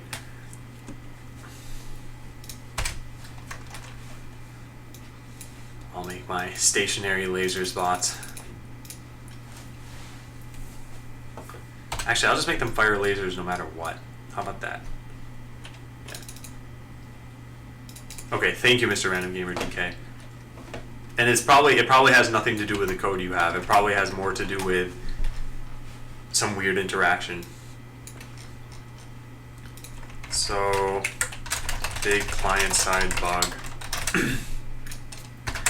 Mr. Random Gamer DK's bot was just sitting around with a reflect shield active. This is only a client-side thing. I wonder if a landmine blew you up or what. Gotta figure that out at some point. Does the level of equipment matter yet? It does for some pieces of hardware. So for landmines, it doesn't. For harvesting doesn't matter really at all in the game right now. Lasers and missiles, definitely yes. Cloaking, zapper, reflect, yes. So for 5 pieces of hardware, it matters. For harvesting and landmines, it doesn't. And it will eventually, it doesn't yet. And Trackly, yeah, pre-beta. So if you want to get access to this, just go to this site and you'll find out how. Which is, by the way, bot.land/pre-beta. So what was I about to do? Oh yeah, the checkbox thing, which I just fixed. So let's check that in, and then I'll make a new deploy maybe, and that way you guys can have some of the modified code that I have on my own computer. So fixed a bug where the connect button was not enabled when you'd already checked the EULA checkbox on a previous connection. Alright, Trackly. And Pikachu says, is my JavaScript supposed to keep rewriting itself according to the blocks? Only if you're pressing edit as JavaScript. So if I open up JavaScript and I type some code in here, like I have, I don't know, whatever, just some foo, bar, baz, and then I close it, when I reopen JavaScript with J, it should be exactly what I have. But when you go to Blockly and you say edit as JavaScript, you're editing this particular workspace as JavaScript. I don't have any blocks in there. I coded from scratch. When you click off and click back, it's empty again due to blocks being empty. Yeah, so just make sure the way you're getting back to JavaScript is by pressing J. If you don't have a keyboard, then you can't get to JavaScript directly. You have to go through Blockly, and then yes, there is a problem on that. Murphlix says, is there any way to define global variables so I can make my bot move down each other frame and then up each other frame? Yes, there is. In fact, every variable you define is a global variable. So in init, make a function like this called toggle equals true. And then write if toggle, then, well, we can just say toggle equals not toggle. If toggle, move right, otherwise move left. And so now this bot that I deploy, where did that go? Did that even get deployed? Toggle equals not toggle is not allowed? Well, that's stupid. Okay, well, apparently I don't allow the unary operator, so let's just do this. If toggle equals false, and toggle equals true. So yeah, if I deploy this bot, you can see him down here. He's moving left and then right, left and then right. How did you implement the block code into JavaScript? That's using Blockly, which is an open source library that Google owns right now. And then there's a whole lot of stuff going on underneath the hood to validate JavaScript. So, what was I gonna do? Oh yeah, I was gonna finish typing up this commit. So that's done. The EULA checkbox bug is now fixed. Let's search for bug. Yeah. So this probably has to do with mines or reflecting as opposed to MRGDK's code. No, I agree, Merplex. Please allow Unary. I definitely should be doing that. I just haven't yet. So, yeah, we're gonna fix that. Add in Unary operator for this case. Toggle equals not toggle. In fact, you know what? It's probably working in a really weird case right now. If I said toggle equals not toggle or false, no, that still doesn't work. Okay, well, whatever. Anyway, yeah, I know it's ugly. I'll try to fix that. Look at PikaShocks. PikaShocks' bot probably says, pursue enemy and then shoot lasers. So it will be in this infinite loop until someone else comes over and blows us up.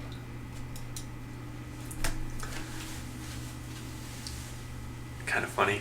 Our bots are forever dancing. Yeah, we made dancing bots. But we don't have dance hardware. How did that work? There's no... Wow. Oh, do you see? See what just happened? Another bot came over, so you stopped moving and then you shot me.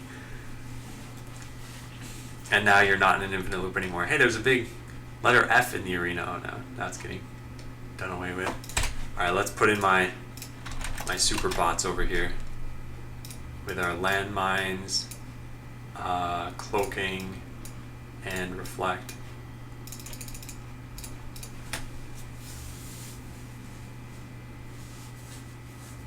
Dance script, mind reader.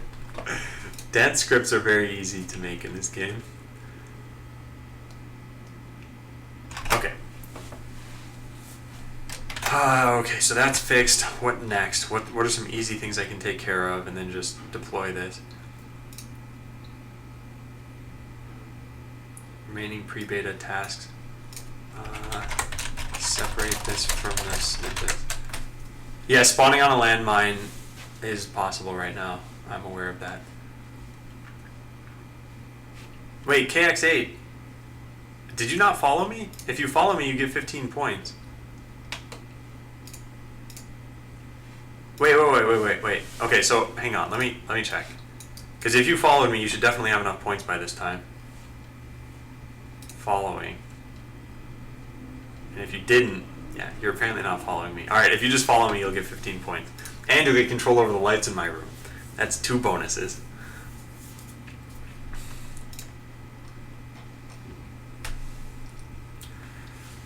Alright, what else can we tackle?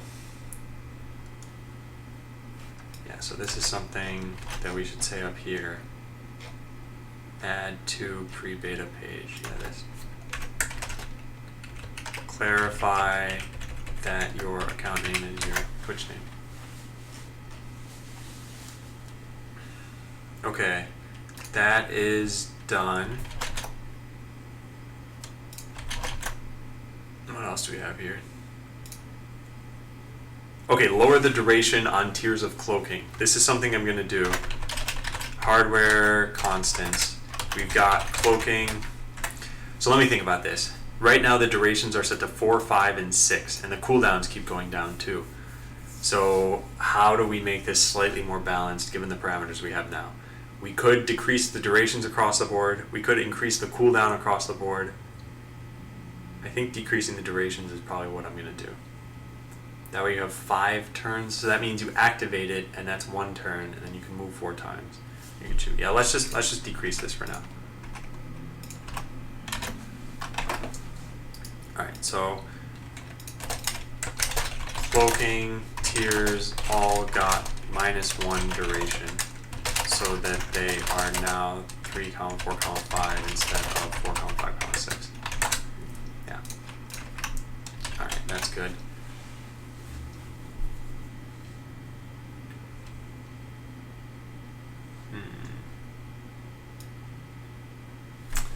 Yeah, this. Can we make it detect key presses in JavaScript? No, you can't. There's currently no manual action, and the only manual actions we only just talked about this. So what we might do is let you have a small amount of control. manually, but yeah, not yet. So what was I gonna do? Add to docs page. Do I even have a docs page? Yeah, here we go. Let's put this here. I'll put this up here.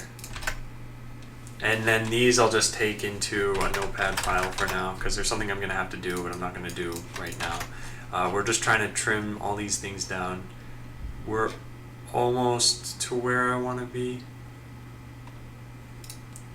So I'll do this and then I'll redeploy. Yeah, let's do that. So set up Blockly. I have something called snippets in here. I'm gonna change this to pre-made scripts. So Ultra Killer is a pre-made script. Let's get rid of this and let's, whoop, what just happened? Okay, good.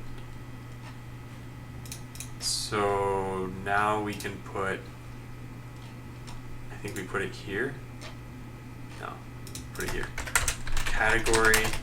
And we say name equals pre-made script, and then close the category tag, and then put this here, and just tab this in, and capitalize it, Ultra Killer. So that's one script. What else do we want to put in? What are some other scripts I want to add for you guys? Maybe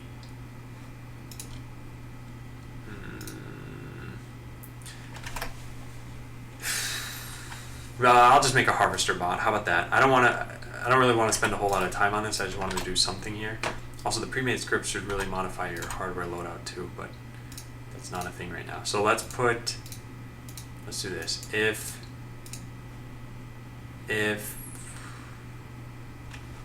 all right, let me connect to the server because, oops. All right, I reloaded the wrong thing. All right, let's do it over here. Here we go.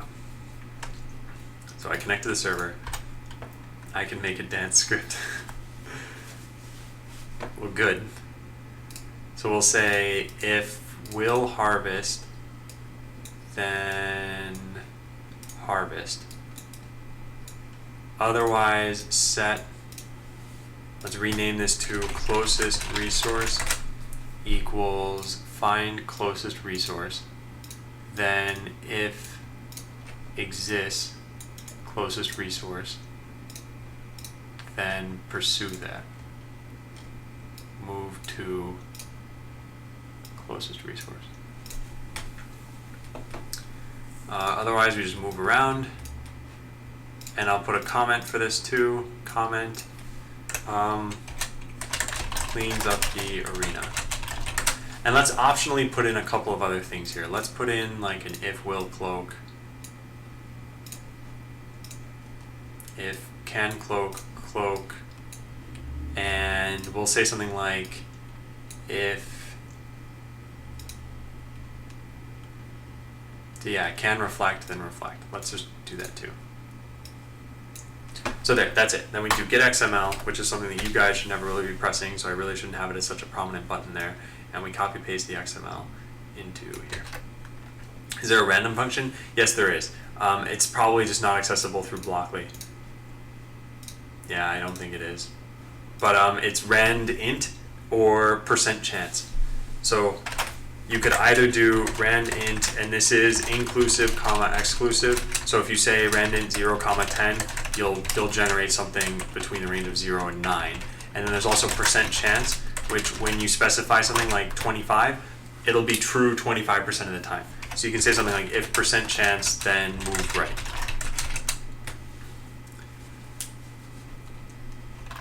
All right, so let's put this in here. We're gonna make this janitor bot. And we need to do X indent. That might not work. Because we need it, darn it, we need to do this. We need to say like category name equals the janitor. And then instead of that, we put that there. All right, so now we need to take this entire string and X indent it. Did that work? Possibly? Looks like it did. Okay. What does get XML even do? It takes what you have written in Blockly and puts it into a serialized format. So it's not, you never need to press that button. How do I get this bot's X or Y coordinate? Just type X or Y. So if I want to do like if X is less than 5, then move right, then that's all you need to do. I need to surface that in here too, I think. Actually, what happens if you do this? What happens if I say variable, oh, I need to, oh, this wouldn't work. I need to add an X and Y variable, I think. Yep. Alright, well, I'll write that here too. Expose X and Y and rand int and percent chance for Blockly. Where would it save? Just to console.log. How close is this to the previous prototype? Well, my goal is by December 8th to be as far or farther than I was in the prototype that I had. So how close is this? Well, we're missing artillery, we're missing thrusters, we're missing, well, there were two pieces of hardware that I've cut. So scrapped from the game were sense cloaking and sense landmines. Those are gone. Hey, ATN. What other piece of hardware were there? So then the other things, the other features that there were missing from the prototype, I'd started to work on teams. I had leaderboards in. I had machine configurations. This was actually the big important one. I had auto deploy. And there was no chat in the game. So I think I'm on track. I think we're probably about a month away from feature parity. Maybe 2 months. Maybe. It depends. Because this week I spent working on getting you guys access to the game with pre-beta, and that was a week that I didn't spend working on furthering the game, really. I worked on just getting accounts set up and everything, and what is this? Hold center? Interesting. Yeah, so there's a lot left to do. And then there are some extra features that we added on top of the prototype, like building, which I later scrapped. Tests. I didn't have any tests for the prototype. And chat. And then maybe some other things. Accounts? I don't know. What was I just working on? I feel like I did something.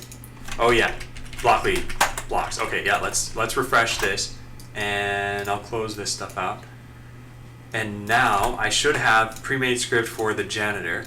When we deploy this, so janitor, get rid of that. Okay. Yeah, so janitor is going to different resources, and then they're trying to pick them up. So you can see, though, they don't have any sort of weapons on them. But if you give the janitor cloaking and reflect, it will just use those naturally. So you don't necessarily need them, but by giving it to them, now it will make use of it. So that's something that's really nice about these pre-made scripts. You don't even necessarily need the hardware that they, quote, require. And same thing, we have our Ultra Killer bot here too. So we could delete, we can't delete everything unless we drag it to the trash, but there, we deleted everything. Now we've got our Ultra Killer bot and the janitor. You can't just use both of these. What you could do if you wanted, you could drag these if statements on top of that. Oh wait, no you can't, because there's a move at the bottom. But there, now we could. Yeah, so we just combined both of these scripts, which is pretty nice. So if you did want to take just some functionality from one, you could say, okay, wait, I don't want this can cloak bit, so let's just take that out and put that over here in the trash. So it's pretty good. So let's check this in. Made a section in Blockly for pre-made scripts, added the janitor to the pre-made scripts. So there we go. I'm going to check this in and redeploy. So let's start the deploy process because that takes a while. And then I'll turn off my keycam and we can kind of get this going. So, and then I will also go grab some water really fast. I'll be right back.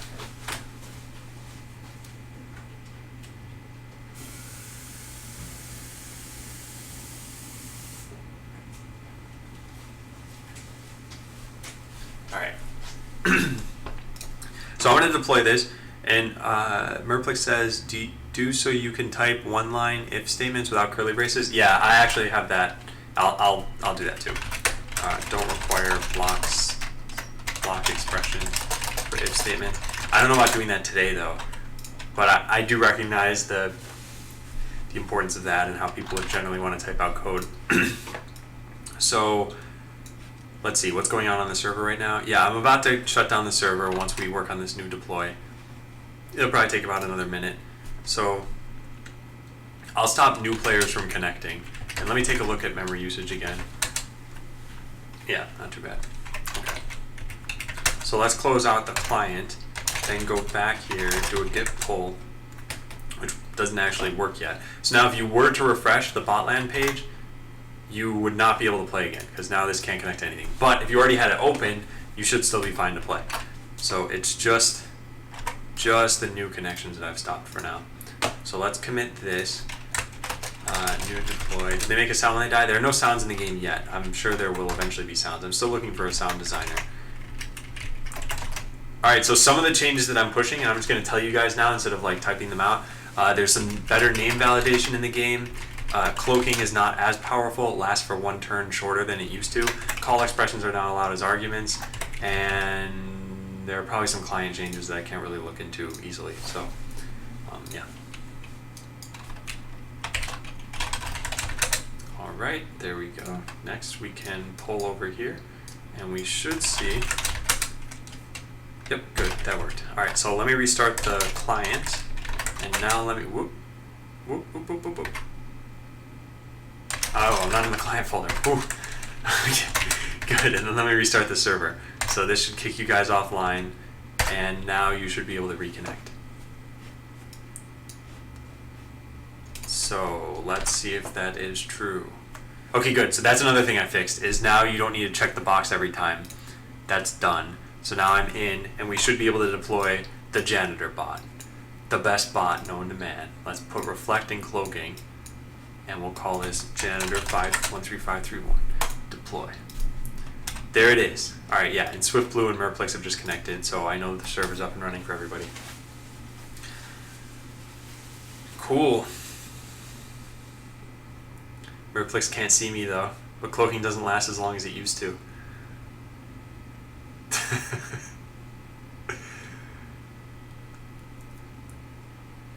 Also, I think Merplix just has a dance bot there.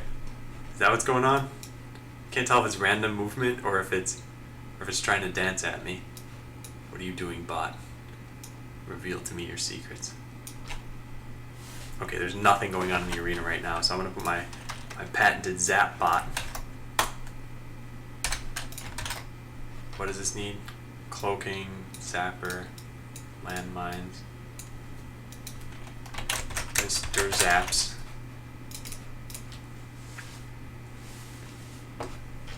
Oh, I'm wrecking Stellar right now. Look at this. Look at that. Oh, wrecked.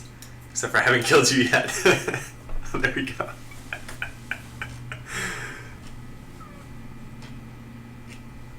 If only Janitor Bot would come clean up the resources. Oh wait, Mr. Zaps knows how to clean up resources too. He truly is the ultimate bot.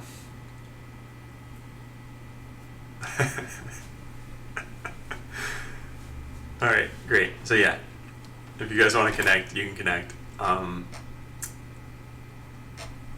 what else do we have? And I gotta take a lunch break soon. I'm getting very hungry. So let's see what else we can fix. Can we look into this client-side bug at all? Well, most of you are using the Ultimate Killer bots. I wonder if we could get this to repro somehow. What could have happened here? So a bot died on the server, but it didn't die on the client. That almost always has to do with projectiles.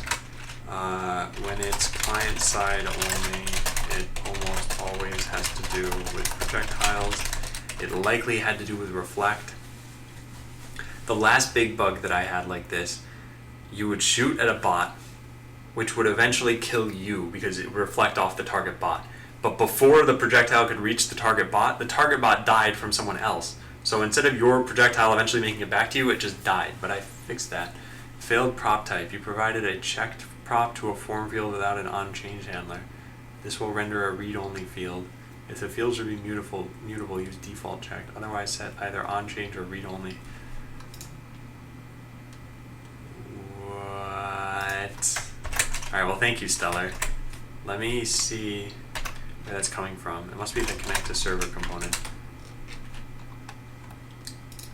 So, and it's this.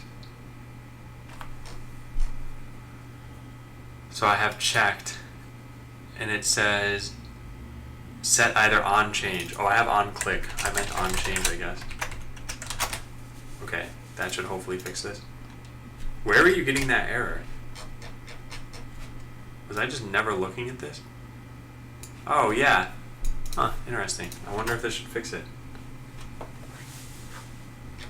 Yep, problem solved. Okay, well, thanks for pointing that out, Stellar. I'll give you a point. And Kuro-sensei says, hello, do you know if I can put default parameters in a class constructor? Well, what language are you in? Because I can't answer without knowing what language.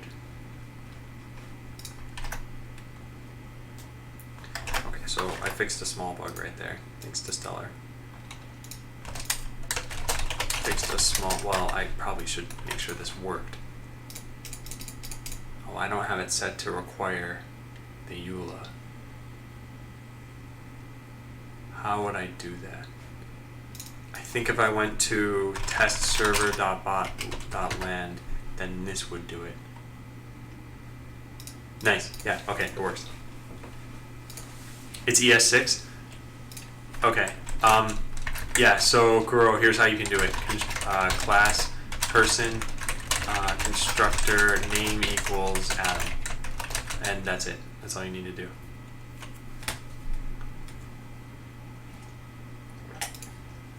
Random Gamer DK says, don't ruin my cleaner job. Have I ruined it? The arena's pretty clean. Oh, Swift Blue's wrecking me. Better deploy more Mr. Zaps and make the landmine chance even lower.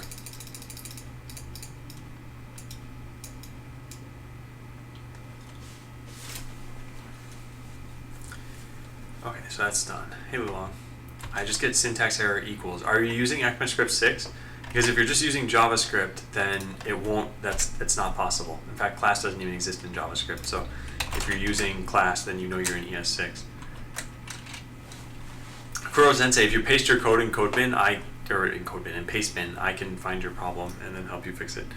So this is a big bug. I don't know how to fix this right now, and I haven't seen this show up. So let's take a look. Is there anything else I can fix quickly?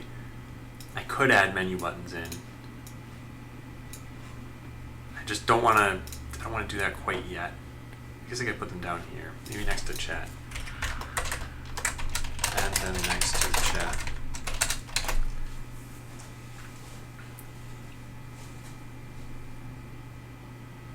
Okay, will Zapper hit? Not gonna do that yet. Not gonna do that yet. Don't require. Not gonna do that yet. Yeah, not gonna do that. Not gonna do that. I did this. Expose these. I think we can do this.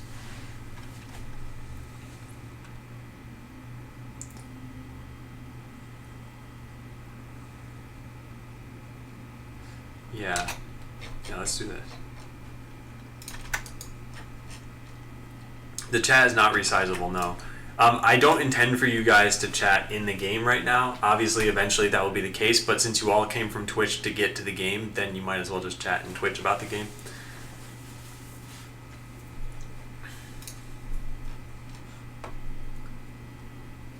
Alright, Blockly lets you do this, but you know, so that's fixed. So then changing minds is also another thing I'm going to fix. Yeah. So let's do this, then I'll probably take lunch. And let's do a giveaway. Pre-beta, yeah. Yep. And if you want to play pre-beta, so if you want to hop on Botland right now and start playing, you can go to bot.land and then click pre-beta down here. And you'll find out how you play. In short, you need 21 loyalty points, and then you just whisper Botland bot game, and you'll get access. Okay, so exposing X and Y. We could do that through math up here. We could put like an X and a Y, but it's not really math. It's a variable. It really should go in the variable section. I wonder if we can just add to that. Set up Blockly. Variables. Can I put something like this. What is this? Oh, that's a snippet. Let's try this. Will this work? Do I live in Washington? Yeah, I do. Here's my paste bin. Okay, let's take a look. Oh man, I can't. Oh, here we go. Copy raw. Alright. So where is this coming from? Constructor resize equals true. So this should be valid. But the syntax error you're getting is on equals. What line are you getting the syntax error on?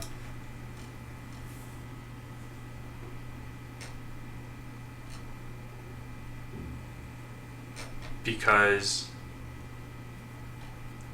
yeah, I don't see a problem with this. By the way, you're checking this.resize, but you haven't set this.resize yet. What you should be checking here is just resize. Line 5, unexpected token equals.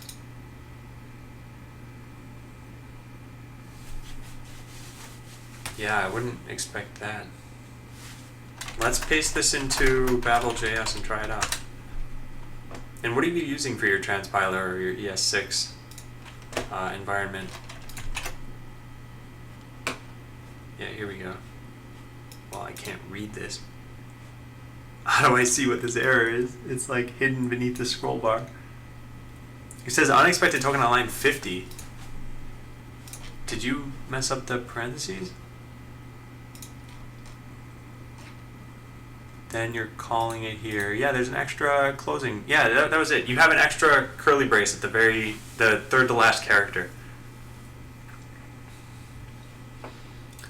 Lives in the first 2 letters of my name.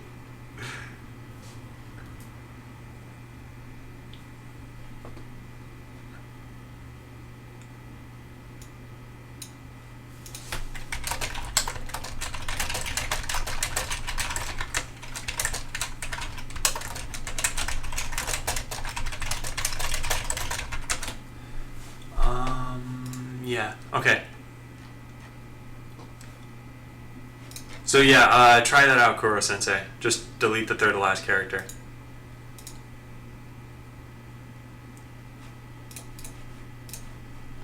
So fix the warning from React.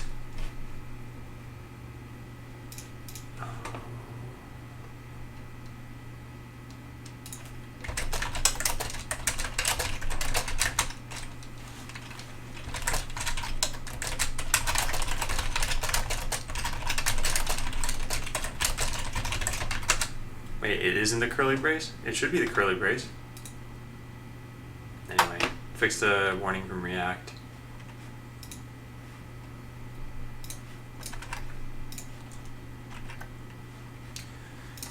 Alright, so expose X and Y. Let's see if I got that working.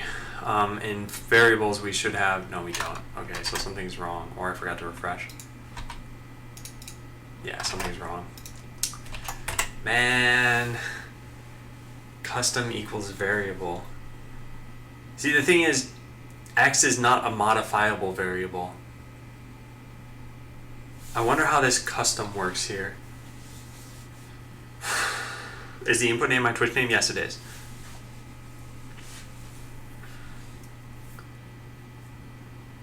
Huh. I mean, there are other... I want this to go into the variables section, so I want to figure out how I'm supposed to get this in here. I can't just expose like an X variable because that's a constant. So if I rename this to X, this is a different X from what? Whoa, what? This is a different X from what you might expect to have. If X, what does it get converted into? Yeah, X2. How do I do this? How do I do it? I don't think you can put this in here then, variables. I think I need to say like built-in variables.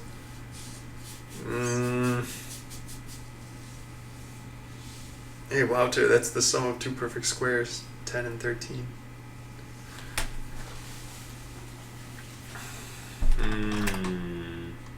Well, we could do it for now at least, and then later try to figure it out maybe. We could say built-in variables, and this does not have custom.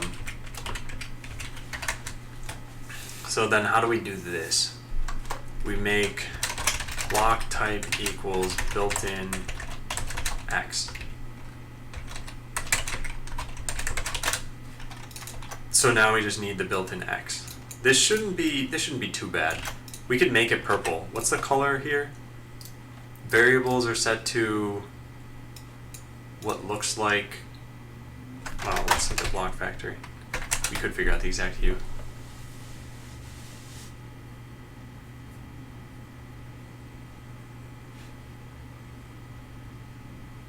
Wait, sorry, I'm reading whispers. Hang on a second. SwiftBlue, you should paste some code in if you want me to take a look at it. Hold on.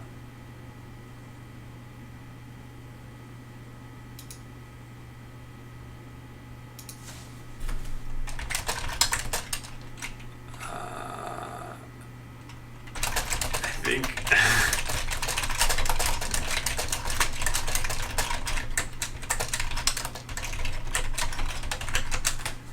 I'll be back later. Donut time is best time. Man, donut time does sound like best time. Alright, so let's use built-in X. Yeah, SwiftBlue, paste your code in. So if you have Blockly written out, then click Edit as JavaScript, and then put it into Pastebin.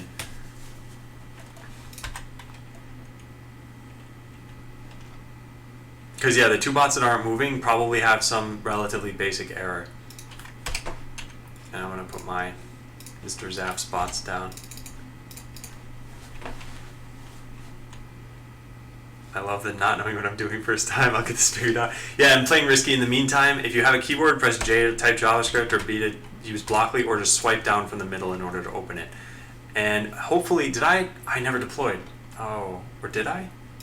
Let me see, what happens if I put cloaking on this? Oh, nice, I did deploy that, yeah. So now you'll be able to see if you have too many pieces of hardware there. Unfortunately, when you trash them, it doesn't consider it to be on-changed. That's strange. Yeah, that is a little bit weird. I should write that down. Trashing a Blockly block will not trigger on-change for other blocks. So if you have if you have duplicated lasers and delete one, you still need to make a change. And yeah, I just added in, the snippets are not really full right now. This is pretty basic. But pre-made scripts, there's the janitor, which you can drag onto your script if you want, and then there's Ultra Killer, and yeah. Okay, so we've got built-in X. This, oh yeah, I wanted to get the hue of the, I think it's like 290. Is this the same color that we had over here? It's going to be hard to tell because the opacity is slightly different, but I don't think it's the same. No, it's close though. Let's just take a look at the, let's just set it to 290, I don't really care. Set output, this is a number, but I don't know how exactly we do that. Maybe we just capitalize the word number. And it's going to be X. And here our code is going to just be X. But it's not a function call. So we can just say return X.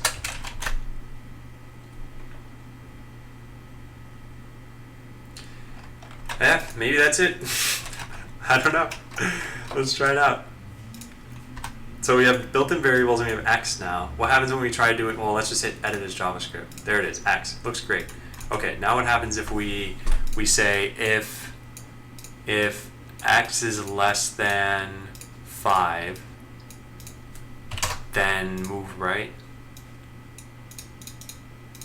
Move right. Did that work? That apparently did not work. There's an assert that was hit. What is this? Expecting tuple from value block built-in X. Expecting a tuple. Why?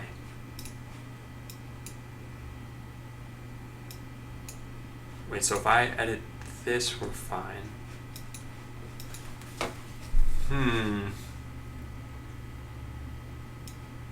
Yeah, I'm not sure what this did. let me take a look at all these other things. Please add switch case. Yeah, I might do that too.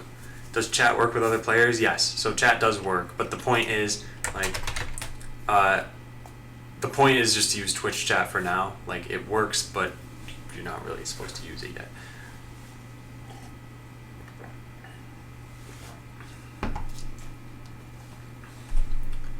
Huh. So yeah, why did this happen? Let's take a look at the Blockly code. Let's close this server. And yeah, we don't need that. We should run the tests again. So this is code that I want, and I do want to run the tests again. Okay, so in Blockly, how do we do this? Let's just open this folder. If we go into core, we should see field. No, it's not a field. It's one of the blocks.js. Maybe it's this. Is math in here? No, it's not. Of course not. Of course it's not in there. Blocks, here we go. Math. Got it. Math number. So that's fine, but then I guess we need to go into the JavaScript generator and figure out what they do for that. So in math number, they return code order atomic. I see. So that's what I needed to do. So I need to say return this order atomic, because that's what it is. That makes sense. Alright, so now this should work. This same code that we had here, it should now, hopefully it works. Let's find out. If this number, if x is less than, let's just say 0, if x equals 0, edit. Nice! It worked. Now that should be a triple equals, but I don't really care about that. That's okay if you have a double equals there. Okay, so yeah, let's try out a script for this. If x is less than 5, then let's do move right. Otherwise, when we get to 5, we're going to do, oh wait, we can't use that for, otherwise when we get to 5, we'll cloak. So now we deploy this bot, cloak greater than or equal to 5. Let's make this something like 8 so that, let me change this to 8 also. So it moves to 8 and then it cloaks, yeah. Yeah, looks good. So now you can access your x coordinate. Let's make it so that you can also access your y coordinate. So we just change all these to y's. Whoops. And then the only other thing I want to do here is make the color correct. So we're going to figure out what the real color should be. Stellar says 13. What?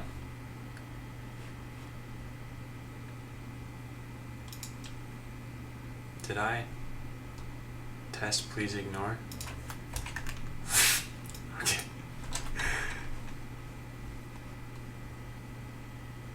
So, yeah, what was I going to do? I was going to check to see what's the color of variables. And I think we can do that by going into blocks, variables, and just looking at the hue. 330. That seems very far from whatever I was typing in. Oh, it's not that far. 330. Okay, yeah, we want to use that same hue. So let's change x and y to 330. I was able to figure it out, but I can't find in the docs how to manipulate the functions in Blockly. I might be blind, or it might be a good thing to add. What are you trying to do exactly playing Risky? Like, are you trying to write your own function? Because that's something that I'm probably not going to clarify for a long time. But in order to write your own function, you can do it this way. You can say, like, to foo, return, yeah, you could do something like this. Whoops. To foo, return, I don't know, 5. And then you could call it by doing foo. So you could say something like set item to foo. And then when you edit this, you have foo returns 5 and you set item equal to foo. So that way that code works. But maybe that's not what you're talking about. I don't know. You should clarify your question. I'm not here. Okay, so we got built-ins for x and y. I'm pretty happy for that. Next we need random and percent chance. Left, right Left click equal drag, middle equals click. Oh, I see. Wait, what does middle click do? No, middle click is the same as left click, right? Yeah, Blockly itself, I'm probably not going to clarify for a little bit. Oh, add comment. What? Blocks have built-in comments? What? I didn't know about this. Wow. Huh. Can you... Huh. Yeah, I did not know that. Blockly blocks have built-in comments that you can access through right-click. I wonder how that works on a phone. So if I try this out... Hey, Roving Eye. Let's try it. So if I go to testserver.bot.land, did I make it to beta? No, not yet. The 13-year-old age limit to play is because of the Child Online Protection Act. So there are certain laws around what you expose kids to when you're online, I guess. I don't know. And so the other thing to keep in mind is that I didn't write the EULA myself. I hired a lawyer to do that. So I can't fully answer reasons for why certain things are the way they are in the EULA. Okay, so I have the game loaded up on my phone. I don't even know where my camera is pointing. So yeah, I have the game loaded up on my phone. You can see it here. And what was I even trying to test? What was I trying to test? Oh yeah, how if you can right-click things. So let's take just a variable from here. This is really hard to use on a phone because I haven't put in any work to make it better on a phone. So does, oh nice, okay, so I don't know if you can see this, but there's a right-click menu there. So what, is that the same menu as what's over here? No, it's not. I only get, oh it is, never mind. Wait, so you can right-click the canvas and say collapse blocks? What? What is all this? I didn't know you could do this stuff. Okay, wow, Blockly's pretty crazy. So if Ultra Killer, if I wanted to collapse all this, I could collapse. Wow. It's pretty cool. But now you have to expand it in order to use it again. Wow.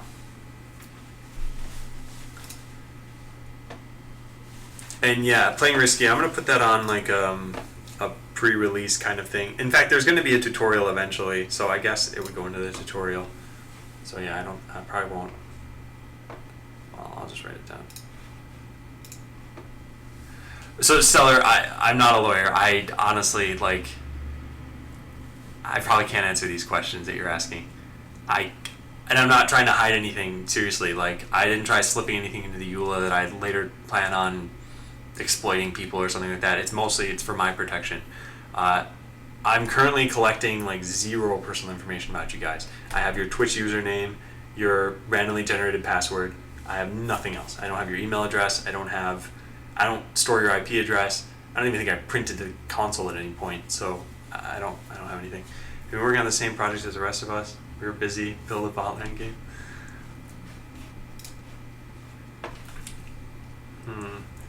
So I'm gonna put this on a long-term to-do list. Make sure the tutorial, so playing risky, I appreciate what you said. Make sure the tutorial clarifies how Blockly works, e.g. left click to drag, right click to get an extra menu, how to separate blocks, how to add else to if. Is whatever 13 age limit thing happened in the USA? I'm not even sure what you're asking, but even if I knew what you're asking, I probably wouldn't know how to answer it. Okay, so expose randint and percent chance. All right, let me lower my desk for a second.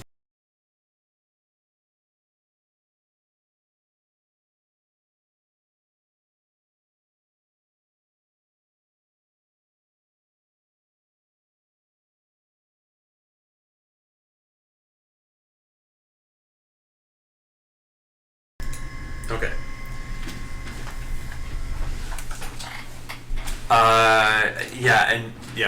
No, I don't know exactly where it is in effect or when it came into effect.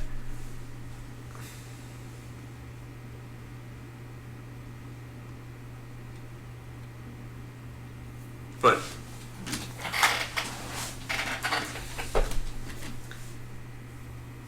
and yeah, playing risky to disengage the top one, you have to drag the second one. I think you're right. I don't think there's any other way to do that. I think that's it. So you have to drag this and then drag something off of it. Does double click do anything? No, I don't think so. Okay. But overall, Blockly seems pretty usable. Covers from 1998.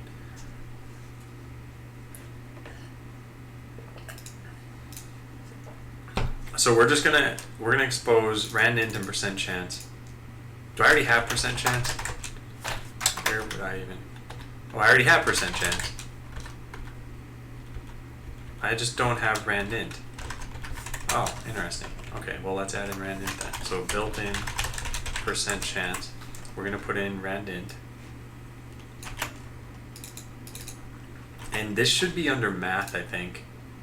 Or maybe it won't allow me to put things under math.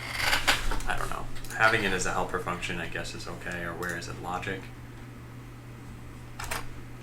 Yeah, okay, well, we'll put it into logic for now, but built-in randint. I'm too lazy to type move left, so I type move 2x minus 1y. Playing risky, so Ultra Killer won't move. There are two possible explanations. So one is you haven't actually selected it as your script. So do you see how there's this like slightly darker rectangle right here?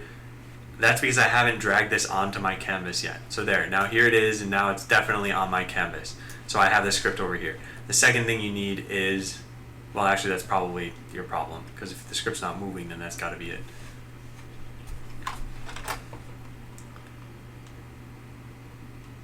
So we say, I don't wanna do this right now. I'm gonna do this later. Expose randint in the math section of Blockly. Also put the percent chance there. I don't know. I gotta get lunch. I'm getting too hungry.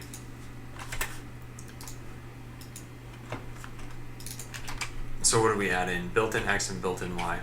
Yeah. Added built-in variable X and Y to Blockly. Yep, looks good. Where did Xtonomous come from? You mean the name or like the company?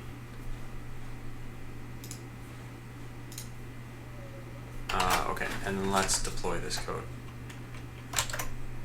And we get the test pass. And yeah, I'm about to take lunch, so I'll answer your question, and then I'll go to lunch. Oh, I didn't know Akaze was in my lunch BRB thing. I gotta remove Akaze from lunch BRB.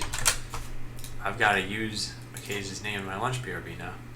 BRB lunch, and I don't know what's going on for lunch. So I'm gonna just set this to 30 minutes. And then we say Akaze. The name came from, so Mike, the co-founder, and myself, we wanted to work in autonomous somehow into the name, and because one, it's an indie game company, so it's like, oh, we have autonomy in what we're deciding, but also the first game we make, Botland, is about controlling autonomous bots. So we made Xtonomous. We at first came up with the name Whiteonomy, but when we told people about it, they heard it as Whiteonomy. So we decided to scrap that name, and yeah, Xtonomous can't be mistaken for something else, I feel like. And the other thing is, how to get into Lunch BRB. You do points help. So yeah, you can do Bang Lunch BRB. What was the other thing I was going to say? Oh yeah, so I looked at a regex dictionary. The only words in the English language that end in autonomous are autonomous and semi-autonomous. So yeah, That's the full reason. we don't. We don't rowing iron. So, Stella, are you going to try to spend points on lunch BRB? Because if so, I can put you in. Otherwise, I'll just say this. And everyone else used to. So yeah, I'm gonna go take lunch. When I get back, I will be back for about probably 3.5 hours.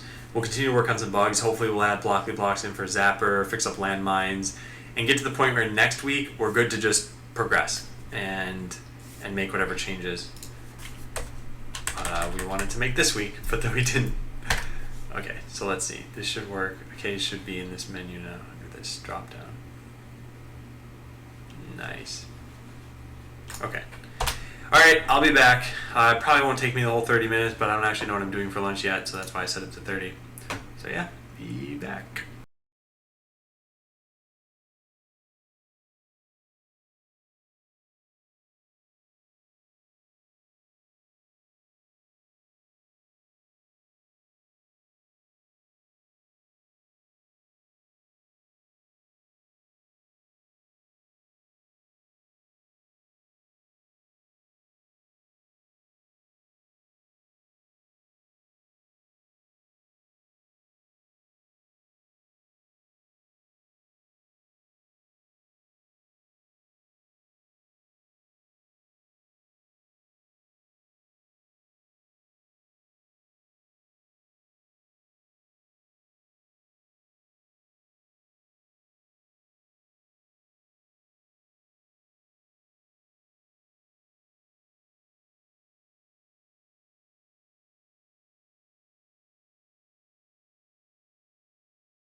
Alright.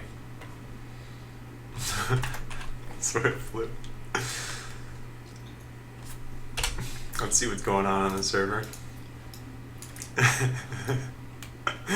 Okay.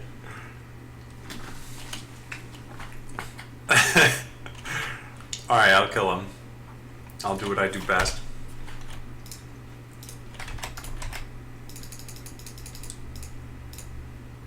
There. Your bots have been destroyed. Hey, Ms. Visser. Alright, let's see. So, Roving and I had asked earlier, when's the beta? Yeah, pre-beta's right now. Bon appetit. See ya, Etienne.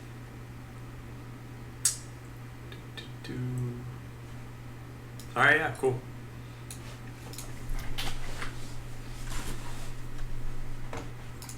Wait, Swift Blue, did you just deploy another one of your bots after you asked me to kill them? Look at this. Zapper is the best. Destroy. It's launched? Yeah, the pre-beta is launched. Bot.land/pre-beta. So you can play today if you want.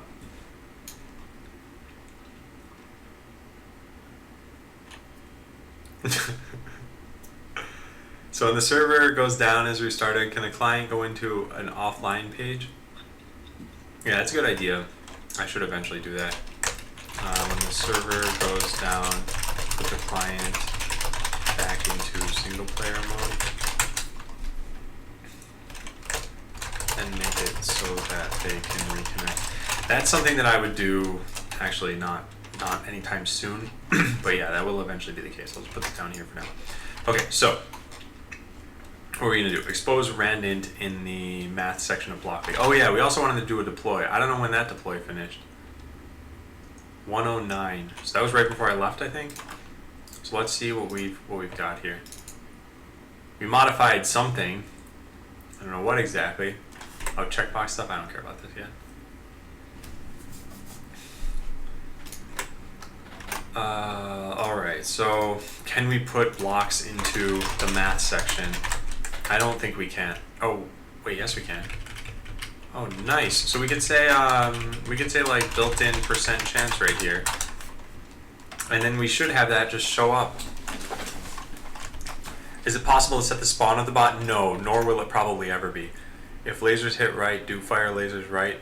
Should work, right? Yeah, yes, with blue. That will work. Although, if you're going to stick to the left side of the board anyway, you might want to have code like this. You might want to say something like, if x equals 0, then just fire lasers to the right. Don't even check to see if they'll hit, because that way, if there's a cloaked bot to your right, you'll shoot them. But if there's something beneath you, then you won't shoot it. And then what you could say is, else if fire lasers right, then fire lasers right. You could do something like that. And if not, then just like they'll move around or something like that. But yeah, putting squads into play is something that I want to avoid letting people do very easily. Like giving them APIs through code, it's a good idea, but if you could just deploy a clump of units that are firing lasers in any direction, then that's all people would ever do. And then I'd have to make AoE abilities much better. So let's see, do we have this working? In math, we have, well, maybe I didn't refresh. Yeah, that worked. Okay, cool. So we have percent chance there. So let's put in built-in random number. I'll say random number. And then we're gonna make something like, instead of get distance to xy, so let's look at where we have get distance to. We're gonna put built-in random number. We're gonna say random number between this, wait, whoops. Get distance to it should be this. So we take that from the init function.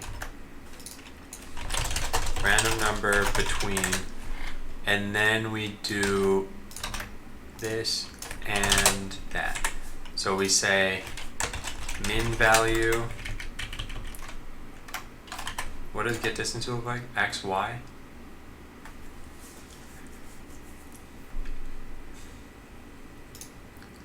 Random number between min and max value, and this is max. Good, good, good, and then we get the values here. So let's search for x value. Yeah, and then put this stuff here. So now instead of x and y, we have min value and we have max value. And these are going to be min and max respectively. And then we generate rand int min max return code. Alright. When you need to do MLG laser dodges, those won't be a thing. Lasers are instantaneous. And yep, Zapper is purely JavaScript for now. And thanks, Playing Risky. Playing Risky says, I'm going to be honest, seeing this as a hit game for programmers and educators. And SwiftBlue, X is not currently a thing on the server that's there. It's on my server here. So I've got to upload this. But I think I don't have a function for get X or get Y of something. I'll need to do that too. Nice to see me sit. Okay, let's try this out. So we're gonna say math, random number between min and max. Then we say that min is gonna be like 5 and max is gonna be 10. And that's it. So we have rand int. Okay, good. Next, let's put a breakpoint in the function and just see exactly what this is getting hit. So we have rand int is util.randint. So in util, we go into the randint function. This. All right, let's put a breakpoint here, deploy a bot, and this should be getting called with 5 and 10. Not getting called. That's weird. Randint 510. Oh, what's going on?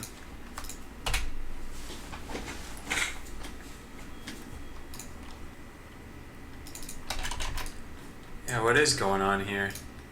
Oh, there's a util.randint? No, there isn't. I think okay, yeah, I made a big mistake. This is a bug. This should have been random integer. And now I expect this code to work. So yeah, randint wasn't even working the whole time. Huh, that means I don't have a test for it, which is kind of stupid. Yeah, so let's go into here and we'll do that same thing again. We'll go math, random number between, let's say 5 and 10. Deploy, and this should be set to 5, good, and this should be set to 10, good. Yeah, cool, it works. So then that's done. Then add a test for randint. It was previously undefined. So there.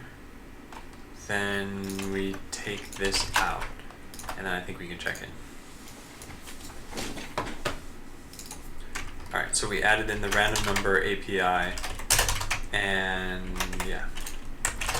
Added random number blockly block, and also fixed a bug where randint was undefined, so you were forced to use random integer. Alright, so now let's do a real deploy.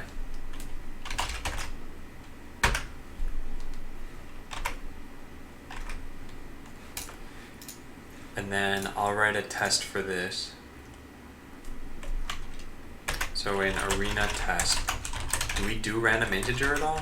Random integer, we don't. We don't test that either. So we should write a test for all this stuff. So that's what I'm gonna do then. These things, randint, random integer,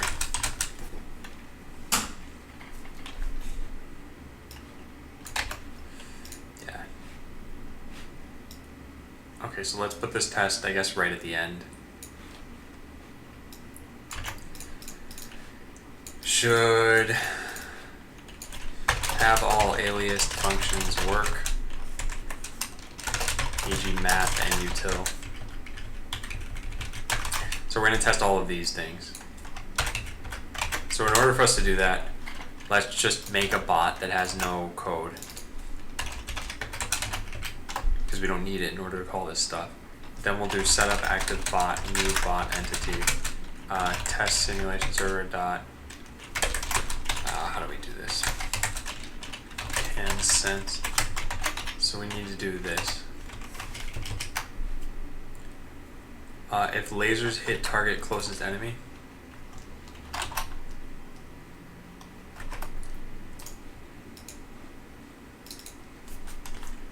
Okay, that's fine. And that's fine. So do fire lasers at closest enemy does not work. Playing risky, do you mind either pasting in JavaScript or a screenshot of the Blockly? Because I can take a look at what's going wrong.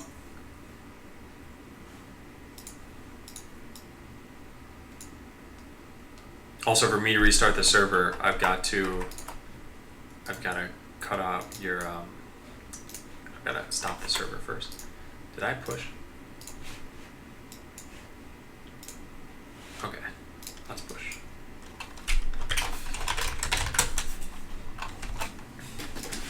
Then over here, let's go back up to this git pull. Yeah, that looks good. Yeah, playing risky. If you could send me a screenshot, and if you could do so in the next like minute or so, that'd be good, because that way I can restart the server.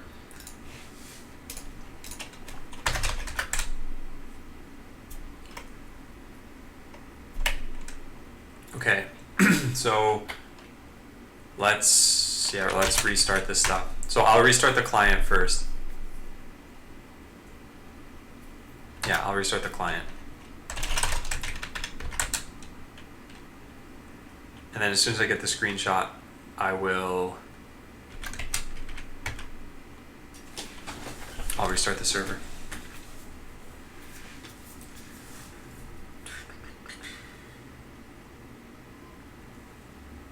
Okay, cool. If you got the screenshot, then yeah, I'll restart the server. So let's see, what am I getting rid of? Yeah, Swift Blue has his array of bad dudes over here.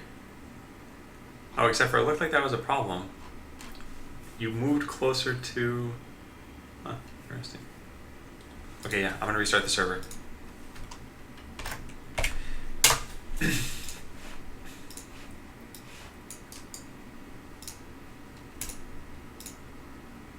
Okay, what do we have?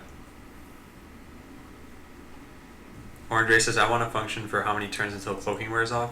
Yeah, I should add that in. Add in functions for getting remaining cooldown duration. Duration on zapper, cloaking, and reflect. Alright, yeah, so what do we have here? Open a new tab. So set closest enemy to find closest enemy bot. If exists, pursue. If will lasers hit, fire lasers. Oh, so playing risky. This is the same sort of problem. All of the red code that you have is terminators. So if you're, yeah, if an enemy, yep, exactly, what's what Blue said. So just rearrange your if blocks and everything will work totally fine.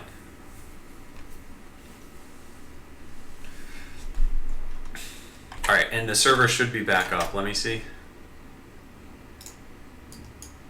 I don't know if anyone's in it, but let's just deploy a random bot. Yeah, it's working. So yeah, if you guys want to reconnect, you can reconnect. And I'll try to tell you what I fixed if I can. Let's show log on this stuff. I don't know when the last deploy was, but yeah, I remember this stuff was already there.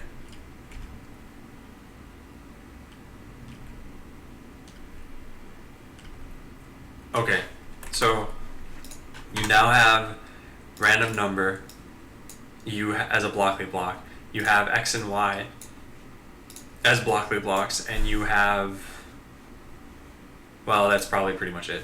I don't know.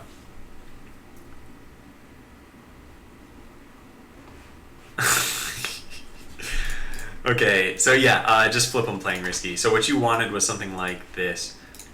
You wanted if will lasers hit, then fire lasers, and if like will move, then move. So yeah, just make sure your lasers comes first. You're basically determining what your priorities are for all this stuff, because as soon as you hit a red line, a red block in here, your code just stops. So that's why it was stopping before.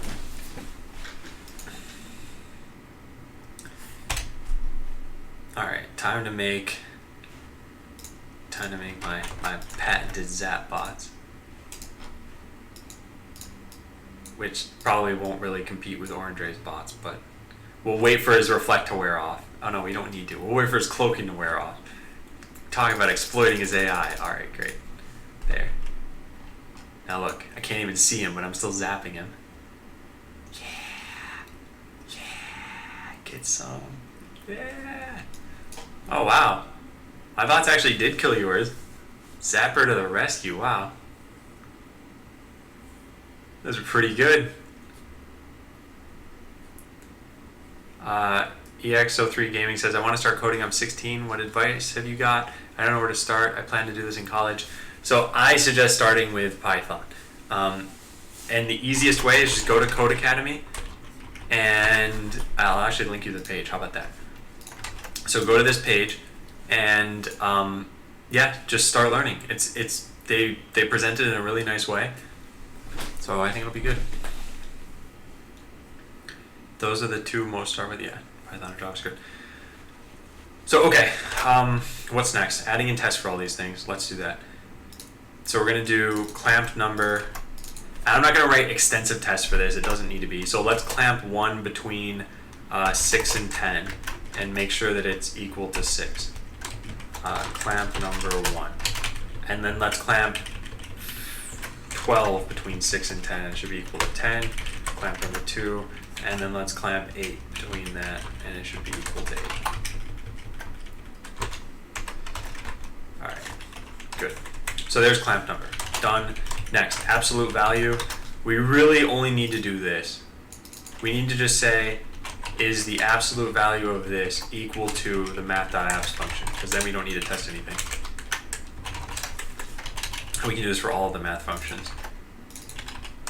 Floor, ceil, min, max, and round.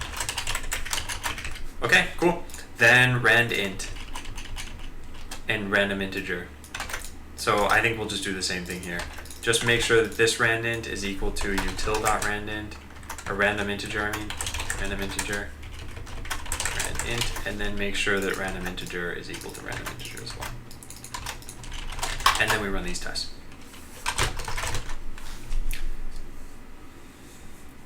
Add hardware to increase sight range. So there's actually something I haven't added yet that will let any bot increase their sight range without hardware.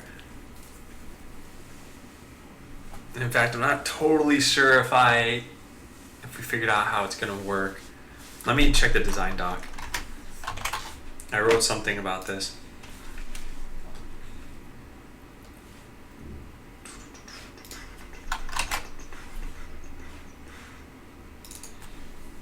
Alright, I'm loading this up on my other screen. Hopefully these new tests pass. Yeah, they did. Okay, that's fine. So, where did I write this? Reveal minds was one of the things that I wrote. And it would have been near that in the document. Let me see.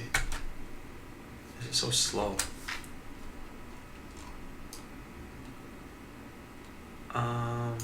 Yeah, activate sensors. When activated, your sensor range goes up by X tiles for Y turns with Z cooldown. Oh, wait a second. Activate sensors. Yeah. Turning lets you spot for your selling is yeah.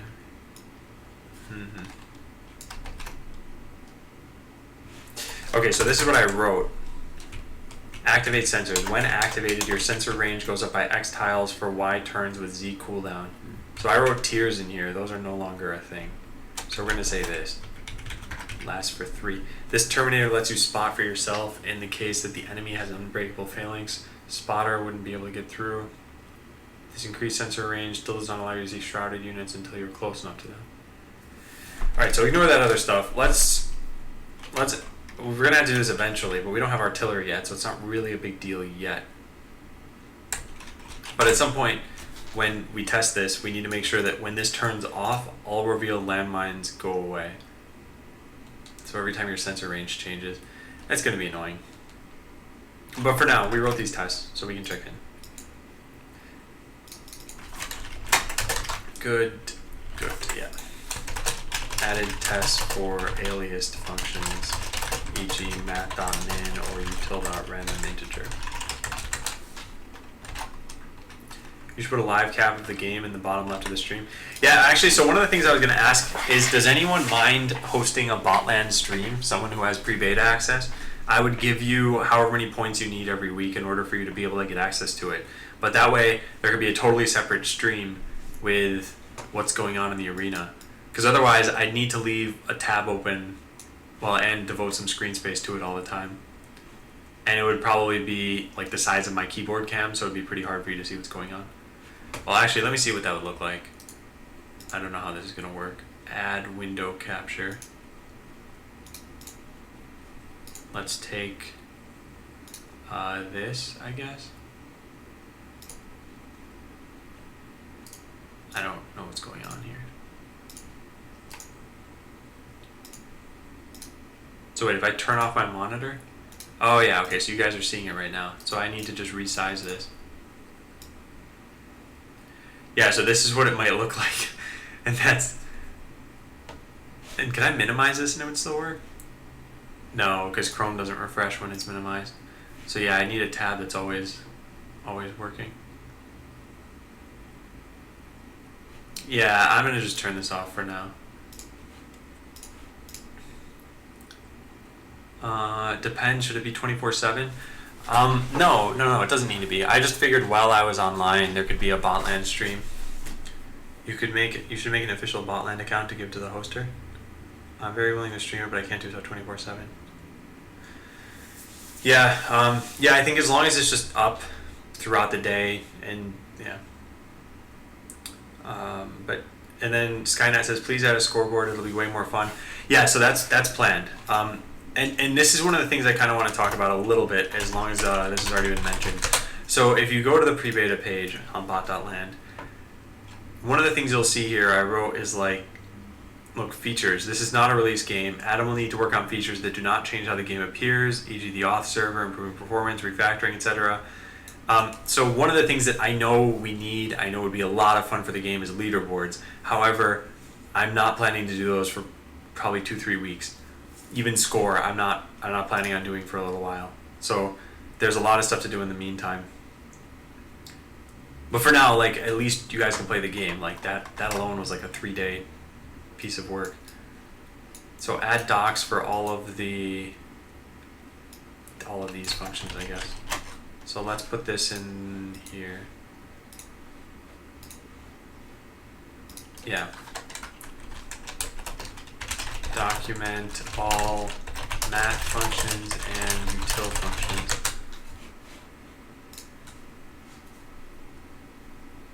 Oh, and Watcher, you don't even need to have a secondary monitor necessarily.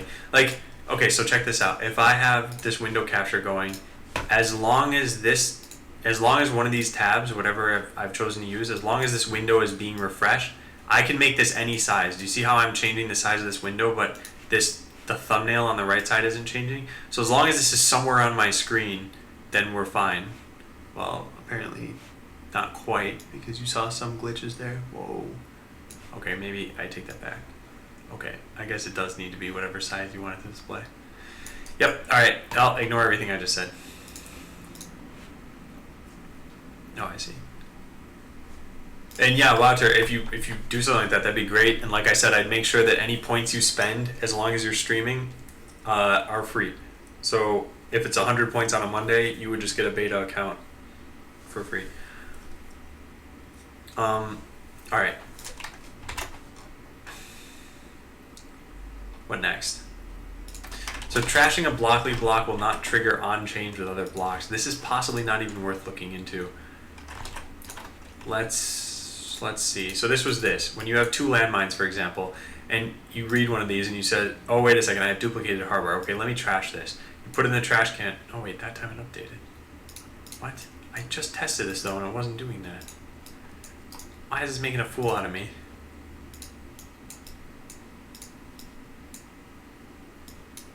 Yeah, what's going on here? This wasn't working earlier. I tested it a couple times, too. Huh, well now it's working, so I guess it's not a bug. Will there be a way to detect which way you got hit? Yeah, probably. That's something that there was in the prototype. I'll probably put a way for that to work here too. Now remember, cloaking is very common on all of the bots that you see now because it's one of the only things that there is in the game. Once there are another 6 different kinds of hardware that you can have, I don't think cloaking will be as popular. So if you say, something just shot me, let's see if I can shoot them, they might be a different bot that's visible right now. If you got 2 weeks to wait, my little brother's planning to buy a new monitor. May take over his previous...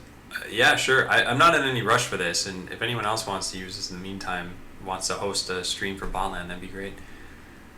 How to use Zap. So SwiftBlue, how about this? I'll code this right now. I'll add Zap Blockly blocks. I just never added the Blockly blocks for them. So let's see. I have this written down here still. Yeah, Zapper, Blockly blocks, and then tests. So we still need to write all the tests for these. Excuse me. So let's do this. Yep, I'll just put them in really fast. So it's all the same things as cloaking, really. Is cloaked, we'll put in built-in is zapping, then built-in zap, and then what is the last one? There's is cloaked, oh, can cloak. No, I have can cloak. Oh, the cloak itself, Terminator cloak. Excuse me. Terminator zap. Did you plan on having Fog of War? No, I didn't.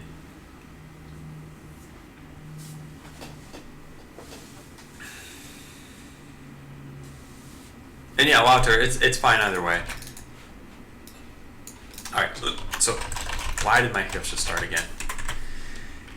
I'm going to be very angry if they continue for a while. So Terminator Zap, just call Zap. And there, done. Next, Can Cloak. Can Cloak is Can Zap. And is cloaking,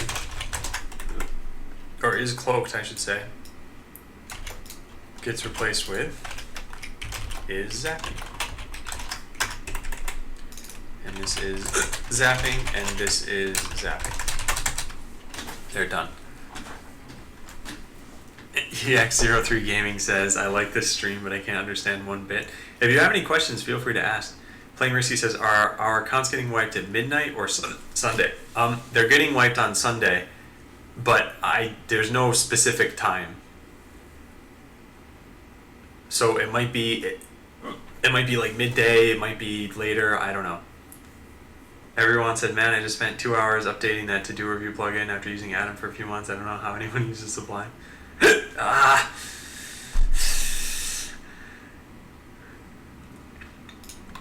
Okay, let's see if we put the zapping stuff in. Oops, I keep refreshing the wrong page.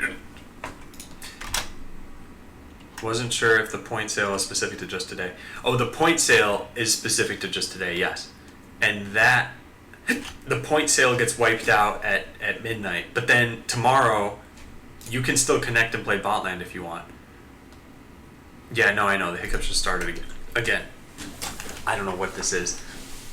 I'm gonna go like yell into the pillow or something like that. Okay, so we should have zapping stuff. If is zap, no, not if zapping. If can zap, then zap. Otherwise, move. Move in random direction. Okay, and then we put Zapper on here, and we should see these guys all zapping. Perfect. Alright, so I think you guys probably want to use Zapper through Blockly, so I'll try to upload this sooner rather than later. Added Zapper Blockly blocks. In fact, let's just start that process now. Deploy.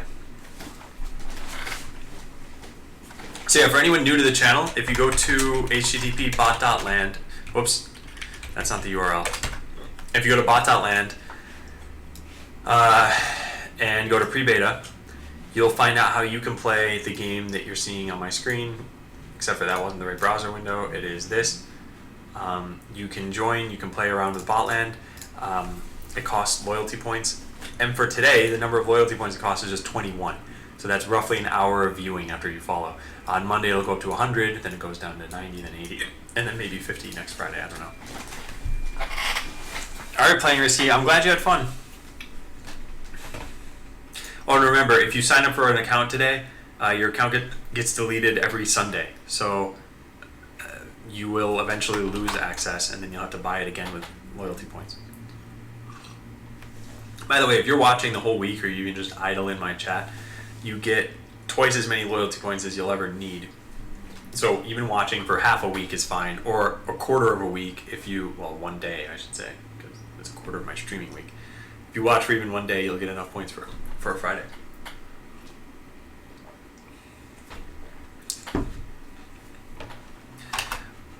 Alright, our deploy should be finishing up.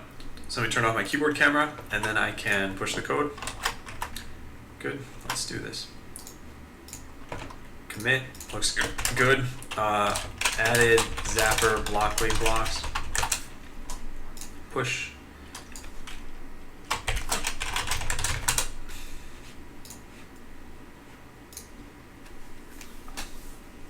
Okay, now we're gonna take down the server for a second. So let me do a git pull here. Whoops, I typed that wrong. This is not gonna work. Yeah, authentication failed.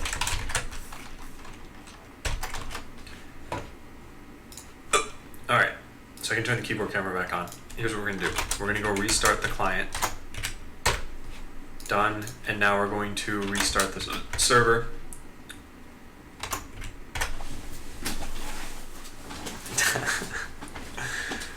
Okay, there. Now if you reconnect to Botland, you should have Zapper blocks. So I connected, and now do we have Zap? Good, we do. Okay, cool. So I can write a Zap bot. I'll make a very basic one in Blockly so you guys can see. So we have if can Zap, then Zap. Otherwise, let's do move to find closest enemy bot.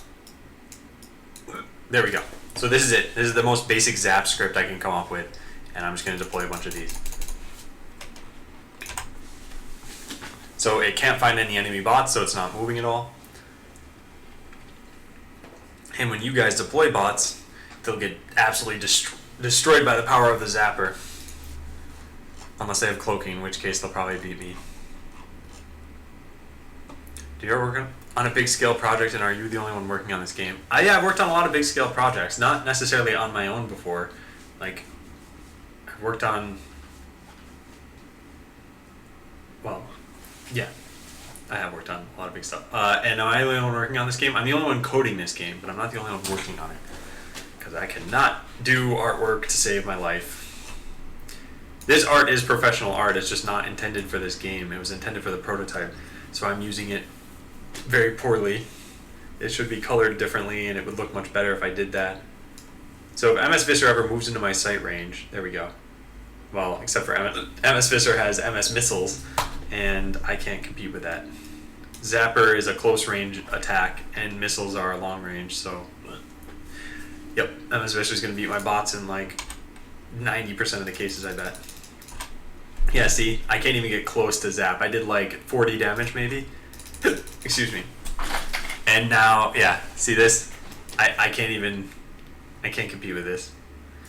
And this is part of the strategy of Botland. If you see this, oh my god. if you see that this is happening, you gotta change your strategy. So I'm gonna move away from Zap, and I'm gonna move to my Ultra Killer bot and put missiles and cloaking, and now the tables will turn. You ready for this? You ready for this, MS Fisser? This bot will be your undoing. Oh, what's the matter? What's the matter? Are you getting wrecked? Gotcha. See? There you go. So I've countered MS Visser's strategy.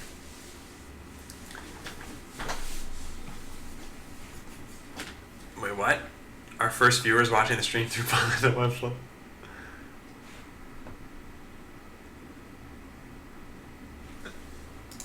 Alright. Yeah. Well, what can I say? Wrecked MS Visser. Just a normal day in the life of Adam. Oops. That was stupid. Wait, I deployed the wrong bot.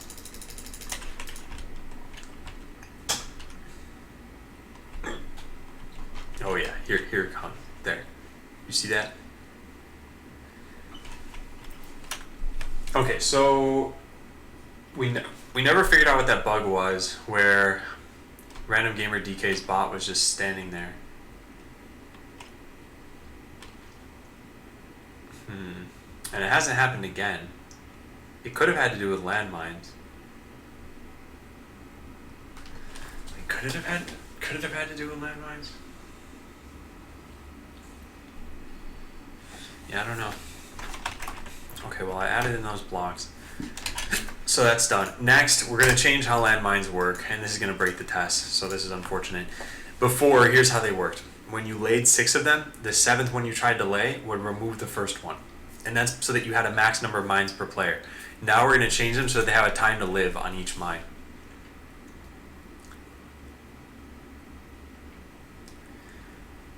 Yeah. Well, time to change it.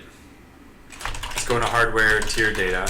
We'll go into landmine tier data, and we'll set super.ttl equals params.ttl, and we can say ttl. Okay. Next, in hardware constants, landmines now need a ttl. So let's multiply the tier number by 3 for now, and then we'll just tweak it slightly. Actually, no, that was stupid. I wanted 5, 7, and 10. So.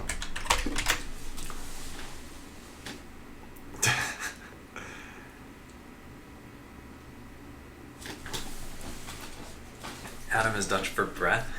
Excuse me. How is it pronounced? Is it like Adam or Adam or I don't know anything about Dutch pronunciation rule. Okay, so we've got landmines. They've got a time to live inbuilt. Next, we need to make sure that this is respected in the arena. So let's make an indexer. Now, this should be, how do we want to do this? Time to live entities? Export const TTL entities. Well, no, landmine itself would probably have this. No, TTL entities. Let's do this. TTL entities. Adam? Excuse me. Huh. It's not Dutch? Alright. Whatever. I'm not going to try to focus on this. So next we need a TTL component too. And then probably a system that is going to modify it. Oh, man. Oh, I'm not Dutch. Not the word is not Dutch. Okay. So we have an isDead component. We have where's the cooldown component? Cooldown? These, yeah. Let's make this TTL component. And we'll go into component names, and instead of cloak cooldown, let's just happen there. Instead of this, let's do TTL. That's time to live. Every once in a while, I'll try to break my own rules. So this is a TTL component whose name is TTL. Entities with this component will die after a certain number of updates. Which means we need a cooldown in here.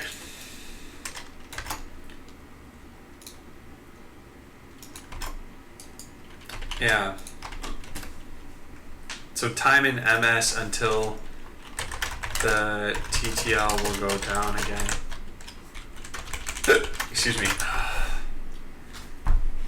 Okay, hang on a second. I'm gonna go.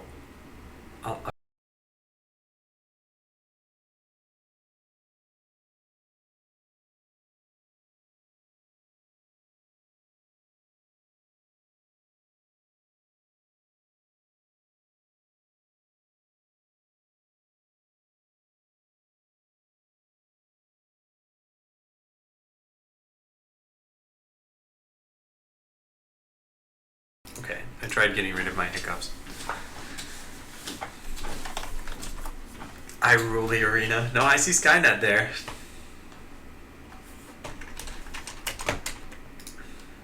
Alright, we're putting my ultimate bot in here. Let's get rid of these things. Put this in and whatever else I need. Cloak, zap. Yeah.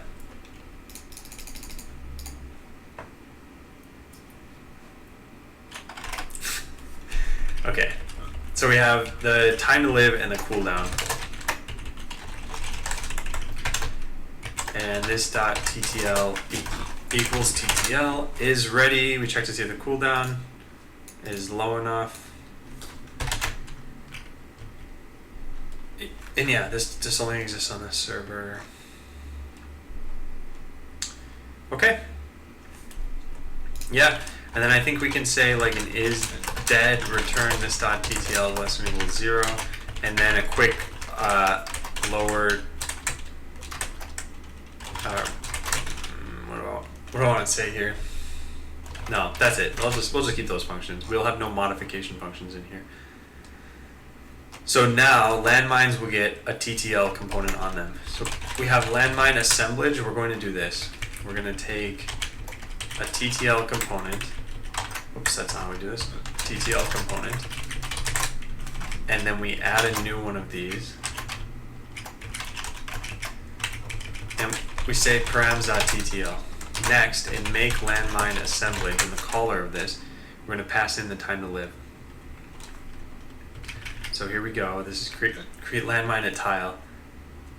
In order for this to work, we need to know what the TTL of this should be. Like, we need to, yeah, this sucks. The only way for us to do this is if we have a reference entity to know how to create a landmine. So where's this called from? I wonder why I started getting hiccups all of a sudden. It's unfair. So we could either pass in landmine hardware or the active bot.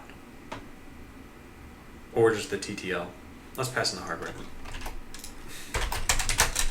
Okay, so next we take in landmine hardware.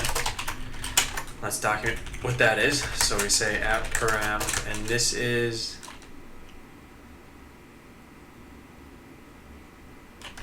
what is this? I think it's the actual, yeah, it's the tier data.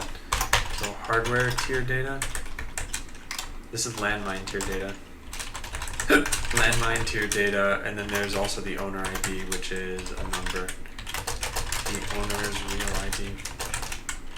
The landmine hardware. So I'm apparently not putting hyphens on here. So there. Okay, next we use it. MS Visser, sometimes I find annoying is that on OS X the cursor is the text select cursor instead of the normal one when it's over the arena. Yeah, that's the whole content editable thing. I can get rid of that. In fact, yeah, I did notice that I changed that. MS Visser, thanks for pointing that out. Points give. Let me go modify that right now and then test it out. Content editable. only uncomment this if the above doesn't work. Oh no, wait, I can leave this commented in and then just put the correct cursor on the canvas. How do you modify HTML change cursor?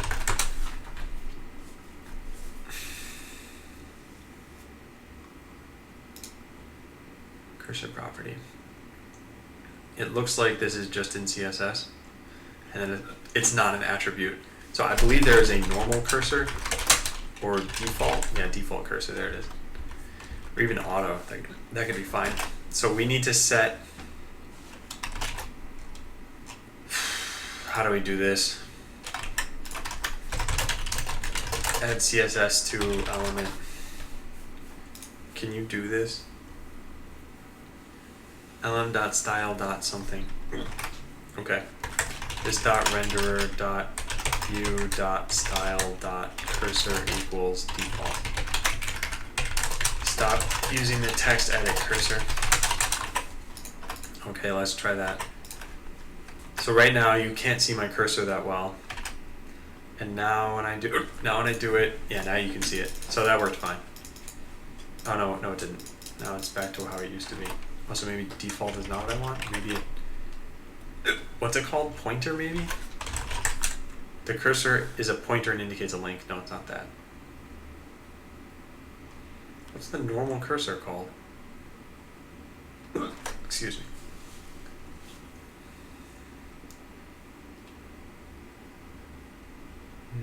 Non-text URL wait initial.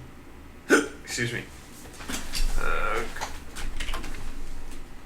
Well, let's just modify it and see what sets this the correct thing. Oh, it's cursor set to inherit. How did that even happen? So if I set this to default, what would happen here? Oh, it gets inherit as the, okay. So if I set it to pointer, what happens? Yeah. Only that's not what I want. I want it to be, well, let's do it this way. Cell context menu crosshair initial. No, initial is inherit.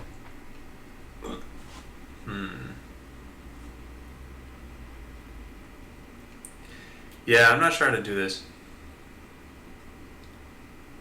I guess I'll just set it to either crosshair, which would give you this, which I don't like, or pointer, which is slightly better. Set cursor to pointer.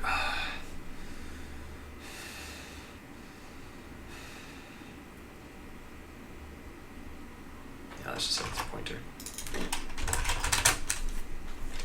Twitch videos seem to be links to the stream, even though I use that video ID. Yeah, I'm not sure, but we do have most of the past broadcasts on YouTube. If you go to plot.land and click YouTube, in the playlist you'll see all the past broadcasts. Twitch development VODs. I'll link that in chat. Yeah, and I've been trying my best to upload new ones. For some reason, Twitch fails pretty frequently when exporting these, so I have to try like 3 or 4 different times. When it finally works, it takes something like 10 hours to upload. So it's not a very fast process. Alright, so the whole landmine thing, we've got landmine hardware here. Let's take the time to live directly from that. So const landmine hardware, time to live equals landmine hardware.ttl, and we'll say life equals damage. So landmine tier data now needs to take into account the damage. So let's put that in here too. Damage, this dot damage. And now we can put this here.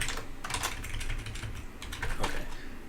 No, not super dot TTL. This dot damage equals params dot damage. Is my keyboard camera on? Okay. Okay, then in hardware constants we need to pass in the damage. So we're going to pass in the damage as, I don't know, landmine shouldn't be a 2-hit kill, should they? Maybe they should be. Yeah, let's just leave it at 500 for now. Alright, so going back to the arena. We have the time to live. So this is done. Next, we need to update these entities. So I believe I added an indexer name called this. Next, I need to put an indexer with this name here. So this is going to be the TTL entities. And all they need is the TTL component, and then they're done. So now in the code executor system, where do we use this? Here. So let's put update code executors delta time. This function is just going to be removed, put into there. This dot update code executors delta time, and then this dot update TTL entities. So we make sure that they're not dead. Wait a second. How does this work so far? Oh, wow. This is a big problem. If a code executor died, we still update it. That means that two bots could kill one another. Well, that's a problem. We need to say if entity.has component names.is dead, then just continue. We can't put this in the indexer because it might be living when it's in the first few entities here, and then one of the entities kills it, and now it's no longer living. So we do need to check it inside of this loop.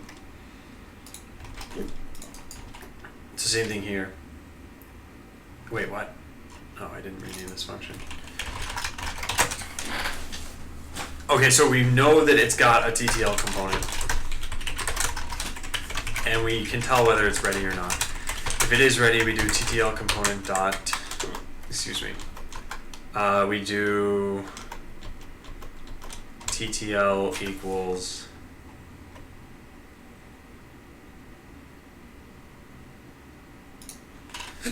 TTL minus minus, and the cooldown equals,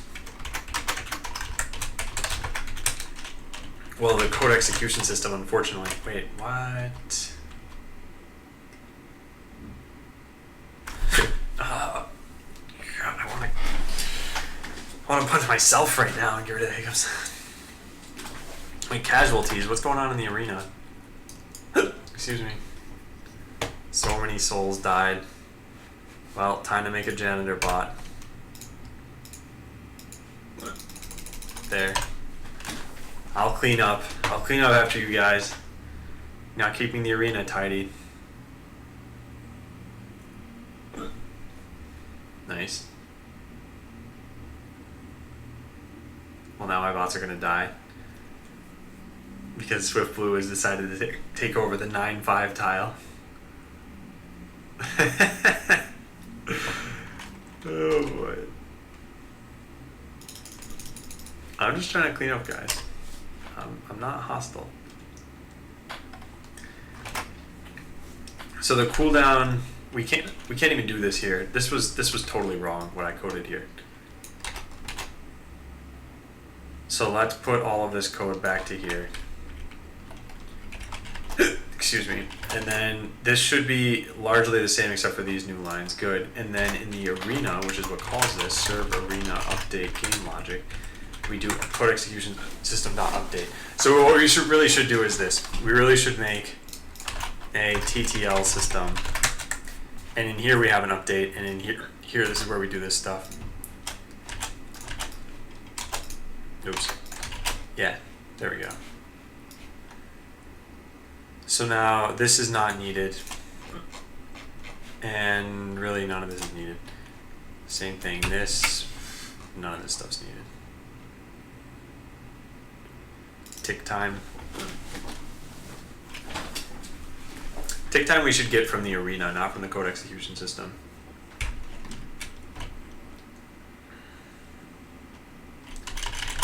Done. This dot arena dot get tick time.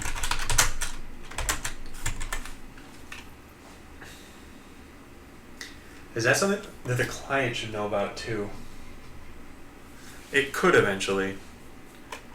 Robot War is Unforgiven.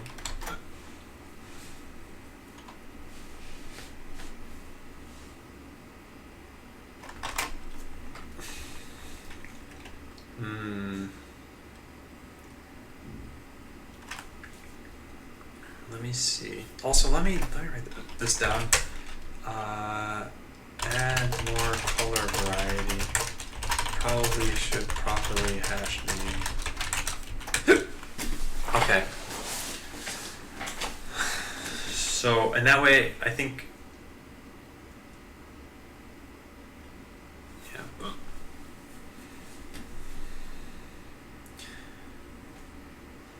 All right. So, in order for this to work, it seems to be the TTL system. And yeah, King of the Hill mode will eventually be added in. So we need component names, indexer names. I think that's it for now. We didn't even have constants. Yeah, I think this stuff should be fine.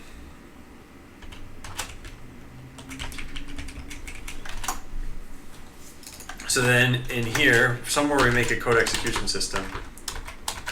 This. We need to make a TTL system.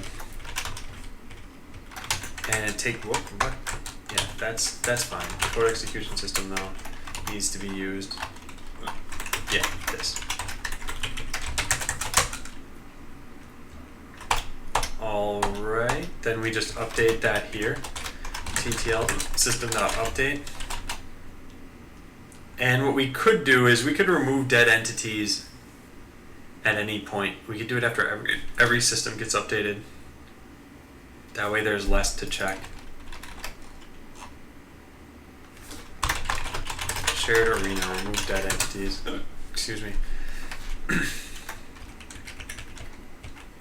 Yeah, I don't think it matters too much either way. How much of the robot do you control, or do you just program and let it fight on its own? For now, yeah, you just program your bots and let them fight on their own. And Creeper, you can play the game right now if you want. If you whisper Botland bot the word game, you'll spend 21 points and you'll get access to the game. I think you have enough points, right? Yeah, you have 30 points. Yeah, if you want to, you can spend your points on it and get access. You will lose access on Sunday when everyone else loses access because every week the accounts get reset. But there's 3 very active people in the arena right now. and 1 janitor.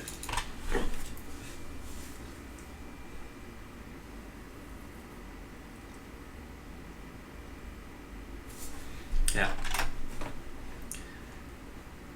Alright, so then the arena needs a tick time. So everywhere that we ever wrote tick time needs to be changed, which is quite a sad thing. Constructor, let's write this in here. Alright, next, let's search for tick time because it's wrong everywhere.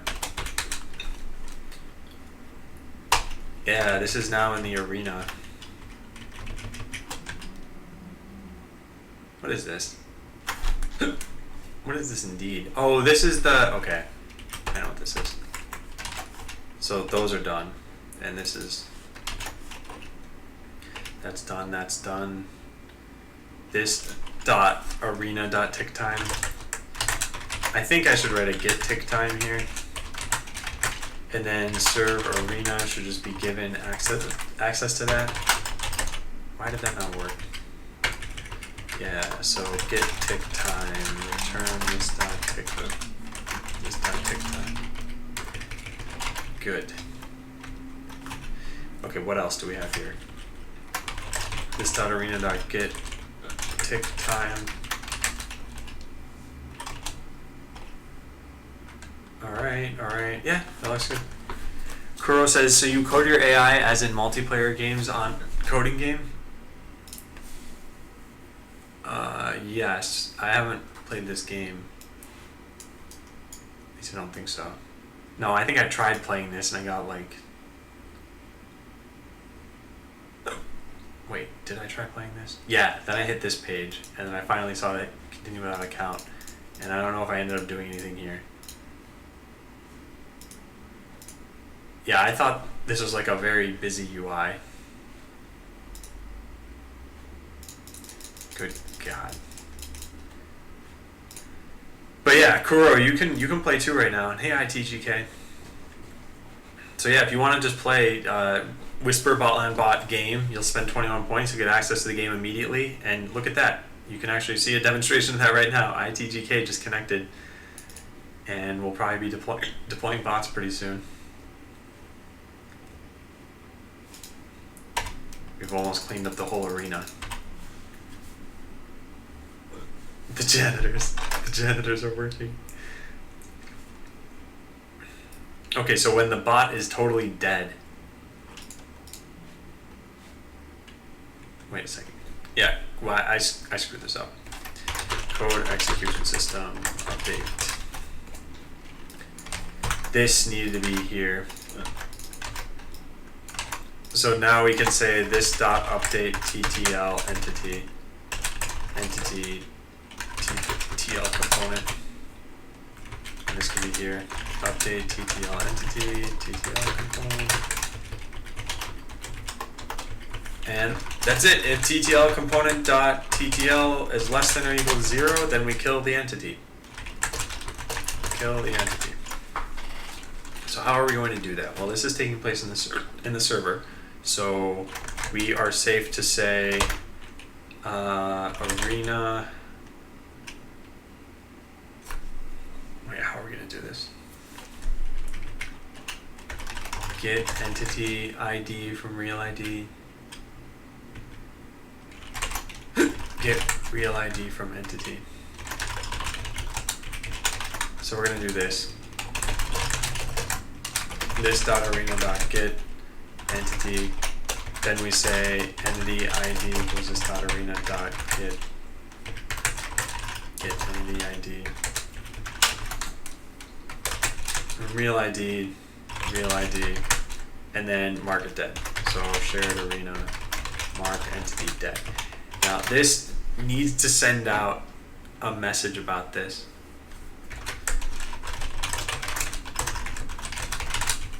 I'm not totally sure how I want to do this. Need to tell clients.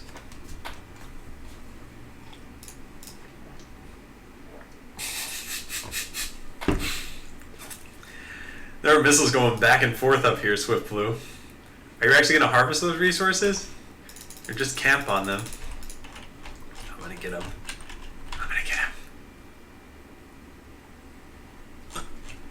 Alright, Swift Blue needs to be punished. It's time to lay down the law. Yeah! Take that, Swift Blue. Excuse me. Take all of that. Zapper. Harvesting. It's pretty powerful. It's only the best AI in the entire arena right now. Okay, so need to tell clients about this. In order for us to do that, we need to do it the same way that we did for landmines originally, which was coming from the code execution system. So here when you lay a landmine, we called remove entity at one point. Wait, remove... What's going on? Was it not called remove entity? Delete entity?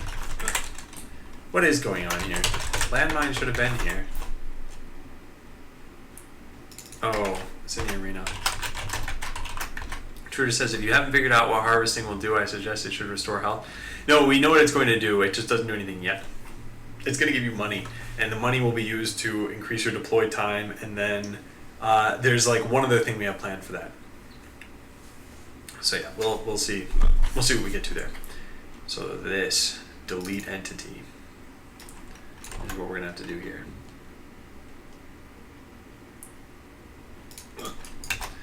This dot arena dot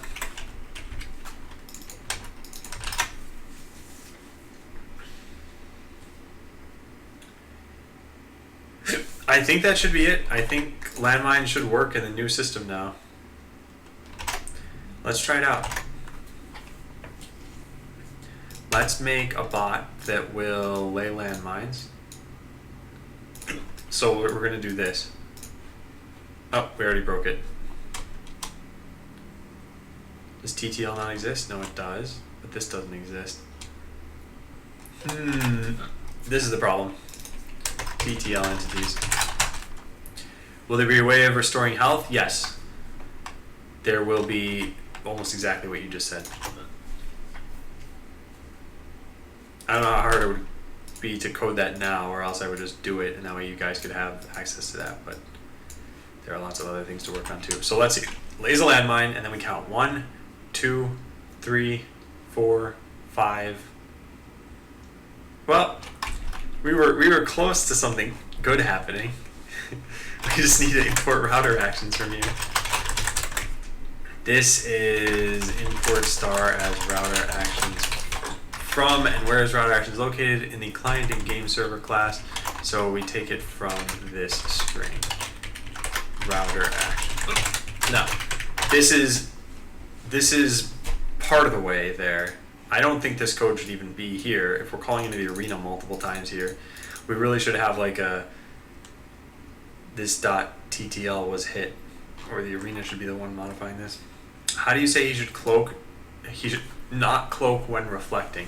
So you could do this in code, but you can't do it very easily in Blockly right now. So you want to cloak, or you don't want to cloak when reflecting. So if is reflecting, then if not is reflecting and can cloak, then cloak. So this is the code that you'd want, but you're probably doing this in Blockly, and then you can't use double land in Blockly. I'm gonna fix that. That's probably what I'll do next. So I'll fix up landmines in the test, and then we'll add in those bits of code. So let's try this out again. We'll do this, and we should see. Oh, good. The landmines got deleted. Nice. Okay, so now we just need higher level cloaking for this to be better. So the time to live on a landmine is, I think, 5. So if no one gets hit in those 5 turns, then that's it. So that's probably way too low. What do you guys think? Well, granted, that's level 1 landmines. So let's put down level 3 landmines so you can see what those look like. And let's change the code around a bit. In fact, let's just write it ourselves. So if can lay mine move. Except for I've got to kill these. Okay, so let's try this out. There. So now here are bots that are devoted to making landmines. And there is definitely a bug here. I know what the bug is. It's because I still have the max mines per player stuff. Aw man, player.js has changed completely. Mines laid in order. None of this stuff is needed anymore, right? Where do we make use of this? We only make use of it here in lay mine and mine died. I don't think there's any reason to have this stuff.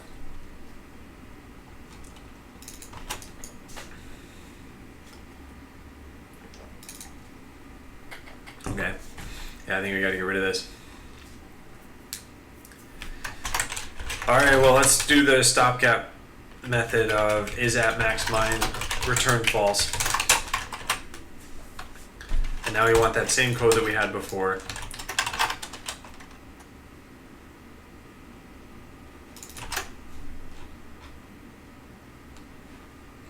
Alright, now we deploy these bots. Oops. Landmine. Deploy. Okay, so now they're going to lay as many mines as they can possibly lay, but the mines have a time to live on them. So they should only be able to lay, I think, 5 mines, maybe even 4. Yeah, so they lay 5 and then the old ones get deleted. So I think we can up the time to live to something higher than that even. We could probably do like...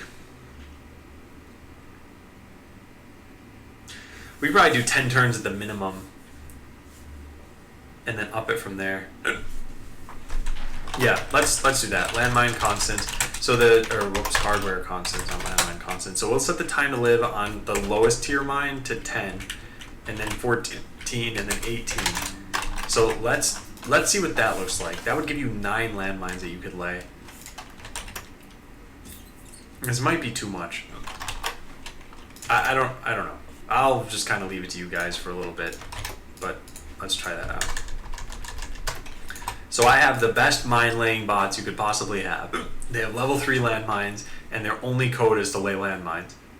So they lay them. The time to live is 18, so they can lay up to 9 mines. That might be a little too much.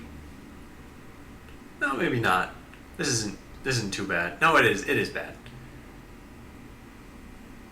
Right? This is too many landmines, I think. Yeah, this is too many.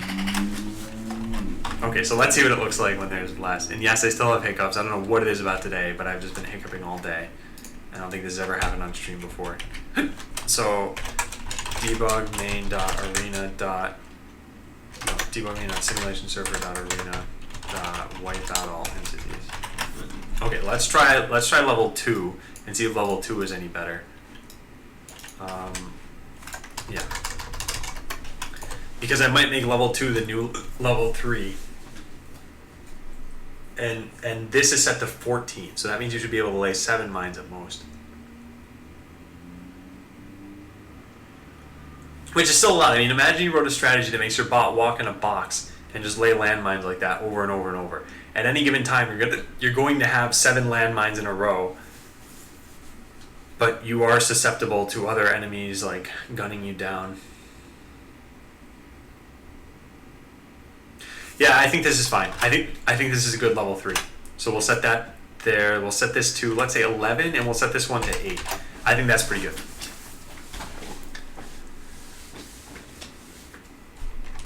All right. Then we've got to get rid of all the code that had to do with max mines for each player. This is unfortunate. Max mines per player is going to be done away with completely, which this means we're going to break the test. Everything's going to be broken. Everything that calls this needs to be done away with. So here, if the owning player already has too many mines, delete the first one. Not anymore, we don't. We don't need to call that. So now we can get rid of this function. Now is at max mine should not appear in the code base at all anymore. Good. Get first mine laid. We don't need this, but it already shouldn't be used anywhere, and it's not, so we can delete that safely. Get num mines laid. I don't think this needs to stick around either. This is available to users. Get num mines laid. I don't remember putting that in. Do we still want that? Maybe we do want that. Oh, whoops. Then maybe. Okay. Maybe we want to keep some of this code around. Drink a full glass of water in one go. I'll probably choke if I do that. All right. Let me go try this off stream. That way, if I do spit water all over the place, I'm not gonna do it on stream.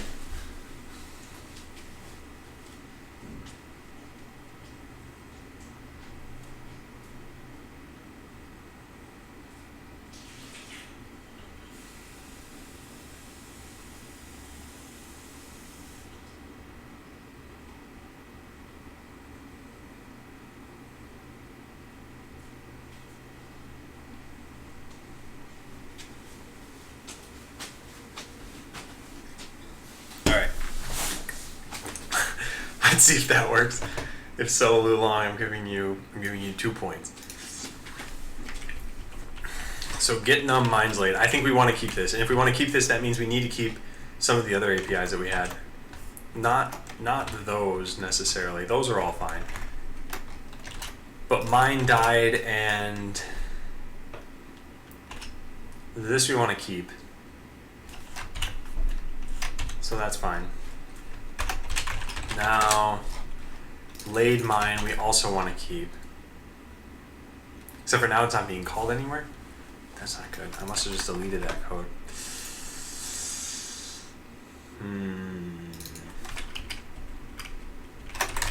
So that's... Oh man, where did I do this then? Did I really just get rid of this? Laid mine. Yeah, this now needs to be back in the game. Okay, there we go. But this stuff we don't want. This was when you have too many mines, delete the first one. So now laid mine is being used. We don't need mines laid in order because it's only used in 2 functions and it's never... Yeah, okay, so we can get rid of this. And this and this. Okay, I think this is good.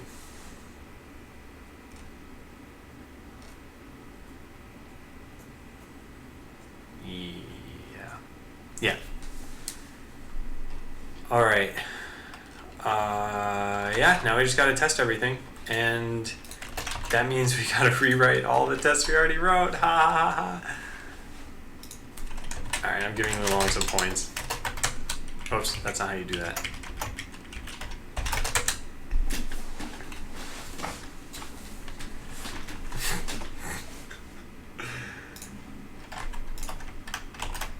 All right, so let's try this out. I'm gonna deploy a level 1 bot, a level 2 bot, and a level 3 bot. So if can lay mine, otherwise move. And I can't hit the prettify button because it's hidden behind this stuff, so whatever, we'll just deal with that. So this will be level 1. We deploy one of those, then we deploy... Wait, no, that's broken. Owning player is not defined. Gotta be kidding me. Owning player is not defined. Where's that coming from? It must be coming from Arena in the code I changed. It's right here. This is the problem. So yeah, we go back into the shared arena and we go to laid mine. Is it laid mine or mine laid? Wait a second.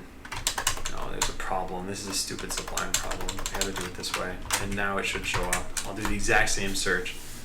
And there, now it's there. Okay. Alright, that should be all it takes for this to work.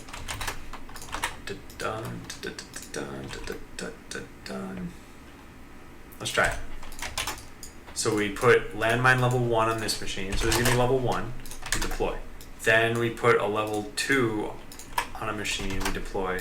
And then we put level 3 on a machine and we deploy. Now, what we're looking for here is, are these too many mines? So the level 1 bot, when we watch this one, it's laying a maximum of 3 or maybe 4 mines. I don't know what the max is. Yeah, it's 4. Okay. And then that's it. Then they start to go away. So I think that's good for level 1. Level 2 is getting 5 down, and level 3 I think could have 6. I like this. I like this a lot. I think this is good. So if you have 2 bots working together, you can make a whole lot of landmines, but they will disappear after some time, and enemies can reveal the mines. So this works out pretty nicely. Oxycodone adopts Lulong and immediately says, "Go to your room." Mantra says, "I'm out for tonight. We'll speak later, though." Yep. All right. Cool. And take care. Have a good weekend. So I think this is good. And I think we just need to fix up the test. So let's do that after we've checked this in.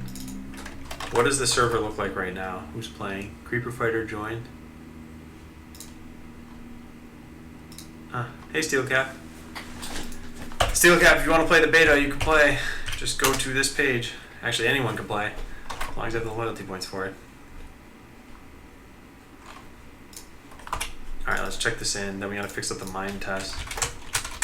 Fix up mines test. They are probably all broken. Yeah, that's gonna be kind of annoying to do. Actually, it's gonna be really annoying to do. Also, like, I've had very few new followers, so I guess I'll just run some giveaways. Wait, who just bought this? Oh, Steelcap, okay.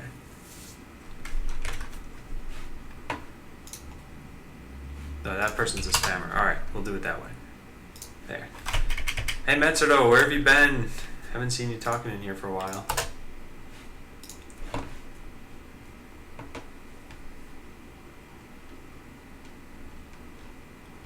Alright, cool.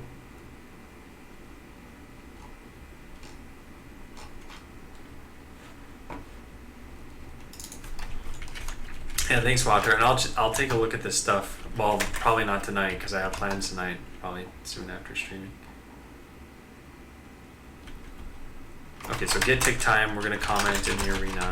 Get tick time turns the current tick time of the arena. That's the number. All right, that's good. What else do we have? Well, this is cooldown for all entities, I should say. that abide by a tick time. Good, good, good, good. Got rid of the do item there, got rid of that. All that looks great. I like that. This too, we got rid of tick time, we passed in landmine hardware, yeah, all that's fine. We might have fixed a bug there. It's kind of hard to know. But all that side is as good as we'll get. I'll send you the translating page later. Okay, cool. Cool. You have a good night. Max mines per player is gone. Time to live component is now in the game. We changed how landmines work completely.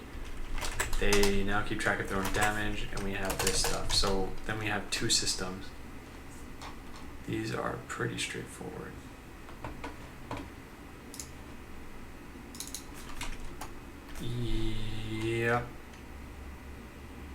Yep, looks good. I think the only thing worth commenting is probably this.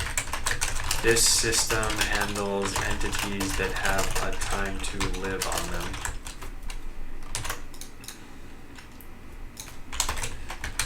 Updates all entities. This is a number, the number of MS since this was last called. Updates a specific TTL entity. It's TTL component. Looks good. Yeah, the only thing I'm not too sure about is this, which is every single thing in here calls this .arena, which means this really probably should be part of the arena.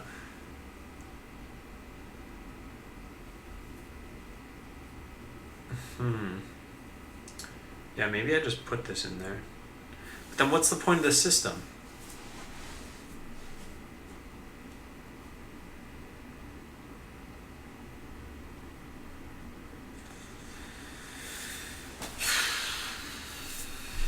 I'll just write this down.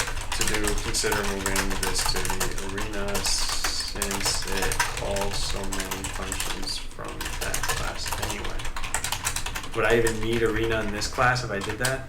Yes, I would. And obviously I would because I need to call it from there, so yeah. Alright, so landmines now, oh wait, there's one other thing we gotta fix there. Alright, landmines now have a TTL instead of being a per player maximum. Instead of being based on a per player maximum. And I believe arena, as part of this change, the arena now keeps track of the tick time. Also, how are we doing on server usage here? Yeah, okay, we're pretty good. CPU on the server doesn't look too bad either. This is good. This is a real world scenario. We have what, 4 or 5 people online? Let's see, just based on the number of people connected. Steel Cap is online, Creeper Fighter, ITGK, Java, myself. Looks like MSPs are disconnected. Skynet and SwiftBlue. So we have, I think, 7 players, and our CPU is pretty low. That's pretty good. Isn't it redundant sending in both the entity and the component? Yes, it is, definitely. And I could just send in the entity and get the component, but I know it has the component, and I already fetched it here, so I might as well just pass it in. It saves the microsecond of time to fetch it a second time.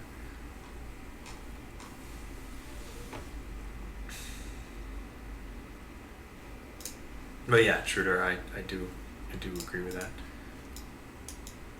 Steelcap said, which probably means Steelcap is having a hard time interacting in the game.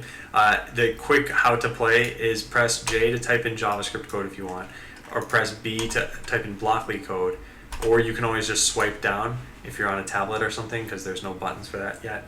And just make sure whatever you try using in your code, you've got hardware for over on the right side.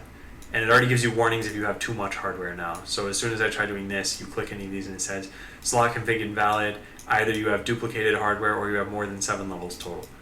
And I delete that, and then that should just go away. See, that time it didn't. That was really weird. Like, I dragged this to the trash can, and now it's not doing it. Weird. Huh. Hey, Locke. My eyes hurt from looking at your lights. Well, here, Locke. I'll let you change them if you want. There. And is this my own entity system? Yeah, it is.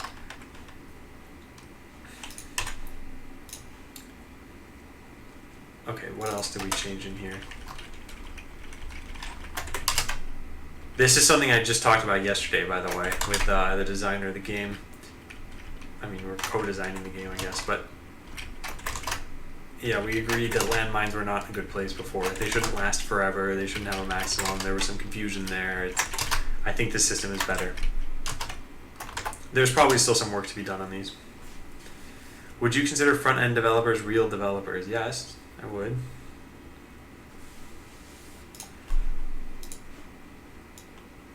Alright, so we can check that in, and then we can also check in that small change. The cursor over the canvas is now set to pointer. It used to be whatever the default was, but then I set content editable to true, and now it wants a text cursor as its default. So I overrode that.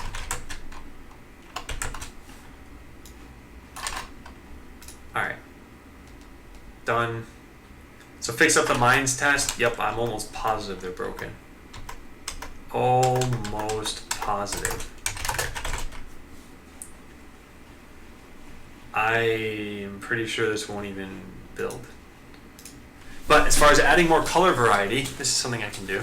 You should be able to code Tesla cars with Blockly. Let's go to util. We have get color from string. And we use, what, 2 bits of entropy here? No, 3. 3 bytes of entropy, I guess. And it's the length of the string, and then the first character and the second character. This is really bad. So we're going to make this better. How hard is it to get an MD5 JavaScript library? You know, we probably have something in Node.js. Node.js MD5.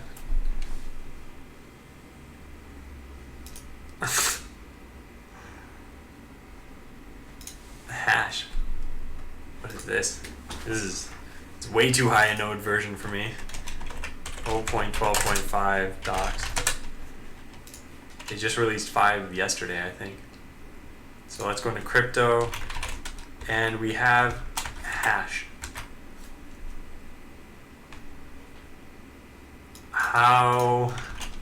What?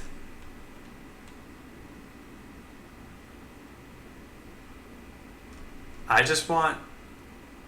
Oh, MD5, cool, you can use this. Oh, I didn't know this. MD5 is broken, what? No, this isn't like a cryptographic hash that I'm trying to do. All I'm trying to do is this. I'm trying to take a name like Adam and then generate a whole bunch of pseudo-random bytes from it. Well, that's not hex, but something like this, I guess.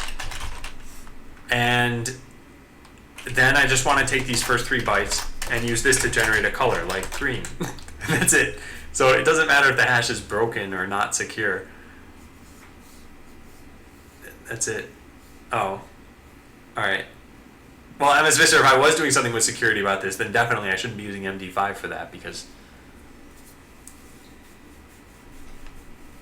use the hash A module. Is there a hash A module? Wait, yeah, what are you talking about?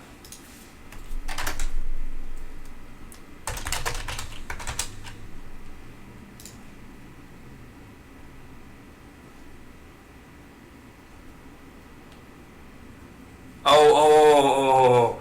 When you said crypto is so annoying to use, it's a sugar module. I thought you meant crypto is a sugar module around hash A, whatever. And I was confused because I thought I don't see it in the list, but no, this makes sense now. So how big is this? Because I don't mind writing more obtuse code that I write once. What's this? Test it in your browser. What?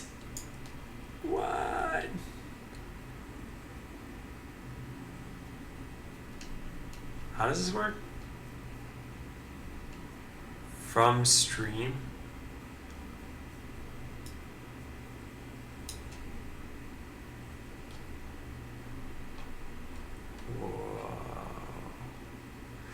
Yeah, I don't really mind just using crypto. Plus, the other thing is, if I do end up using this, then I get all of its dependencies, and then I keep increasing the size of the bundle. And I know I'm already using crypto. So I appreciate the suggestion. I think I am going to just stick with crypto. Where did the crypto docs go? Did I close them?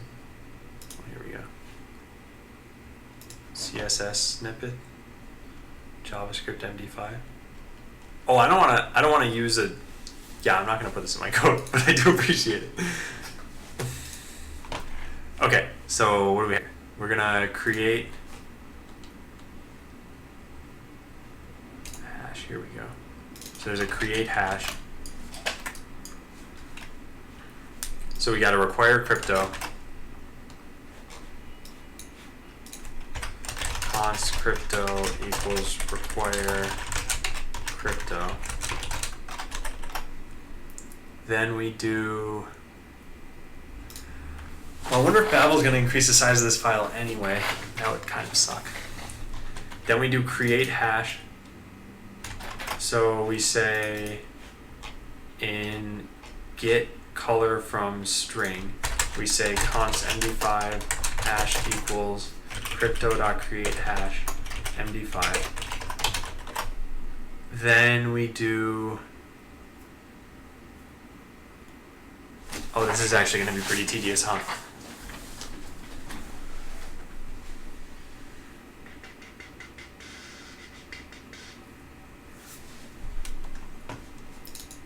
Read stream. No, never mind. No, we can just do this. We can just do md5 hash.update string. And then we get the digest of it in hex. Yeah. There we go. Or perhaps we want it in binary, actually. Hex, binary, or base 64. Yeah, let's take hex. That's fine. Digest equals that. So then we need 3 bytes from this digest. So that means we want. Well, let's see how this works first. Let's load up Node, and we'll paste this code in. Except for none of that's going to work because we've got to do var crypto equals require crypto. Then we do md5 hash equals crypto.create hash md5. Then md5 hash dot update atom.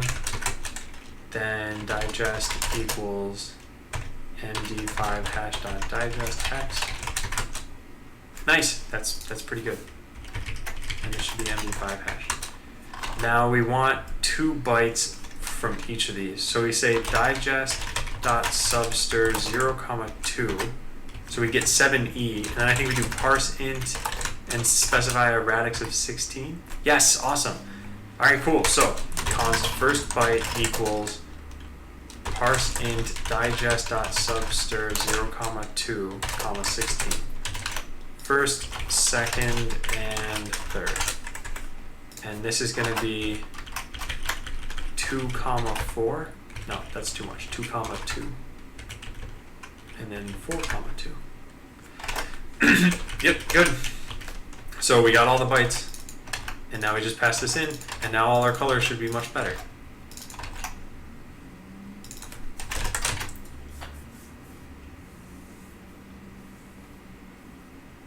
Yep. Okay, yeah, let's try it out. So now when I refresh the page, and then let's launch the simulation server. I don't even have that code anymore. Debug main.simulationserver.adblock. Okay, are these colors better? Well, I suppose there's no real telling if they're better. So let's do this. Let's connect to a game server with a couple of different names from chat and just see what ends up happening. So we'll connect with everyone. We'll deploy some bots. Except for no, we won't. There we go. Okay, so there's everyone's bots. Then we connect with Lock427. Then we connect with SteelCap. Well, we're noticing more on the red end of the spectrum than the green end. MS Visser.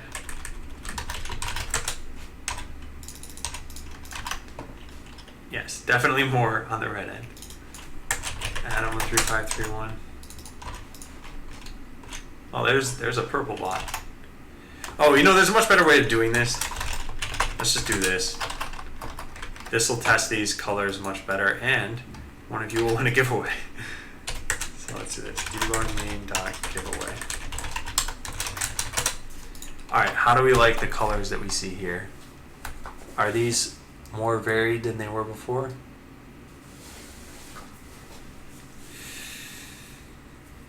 Grab the bits from the end of the hash. MD5 usually has similar beginnings, right? Oh, I didn't know that. Yeah, I will do that. Okay, and I took a picture of the colors before, so we can also wait for these guys to kill each other. Alright, so it's playing risky versus Tiburon. We'll let that play out while we go modify the MD5 code. So, how big are digests? Digest.length.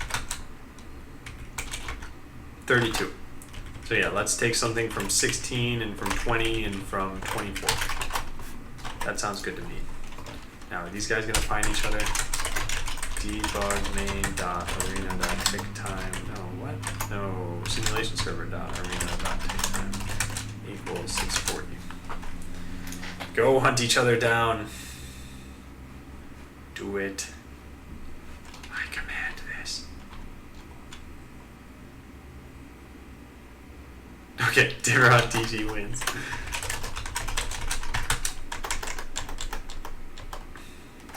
So when we refresh, I'm not going to run another giveaway, but I am going to make it look like I'm running one because I want to see the colors now. Are these better? I see a few red ones, still a lot of green ones. I think part of the problem is I'm really only using one color to tint everything with. And the basic bot image is this. So I'm tinting this with whatever we happen to have. The way I used to do this is I'd come up with two colors for people. So it was, I'll show you guys the prototype of this, although some of you have already seen this before. This is how the machine should look. And this is why I say I'm abusing the art, because I'm not using it correctly. Like, these look so much better than how I'm using it now. But I needed to write a custom coloring algorithm for this, and I don't want to do that when I'm going to end up scrapping the code. So instead you get these like flat colors on the machines. But yeah, this looked so much better. And then it was nice because everyone had their own identity without you having to even figure out who the owner was. Like, when I saw this, I knew it was this person's bot. And when I saw like this, another distinct color scheme, I knew whose bots they were. And I'd learn all of your colors too if this were that way. But yeah, right now on the server, everyone's kind of green or blue. Except for Creeper Fighter. Creeper Fighter looks like it's pink or purple.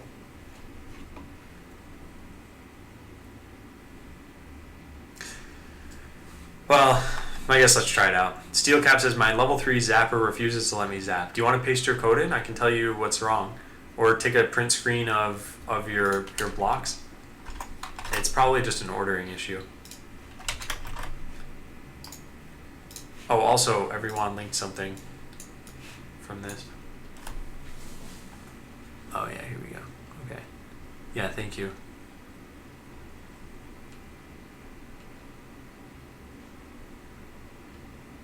Create hash, update, digest. I see, they just do it in one big line. Yeah, let me see the block link. You could just canvas draw them out. You can custom color that way. So yeah, that's what I was doing originally. I'll show you some of the code that I had from before. There was a canvas render and I had colorized machine image. So the way that this worked is I iterated over every pixel, and then based on 3 separate images that there were. So check this out. I had public images. There was an image like this, and there was an image like this, which are just lights. You can't really see them. And then there was an image like this.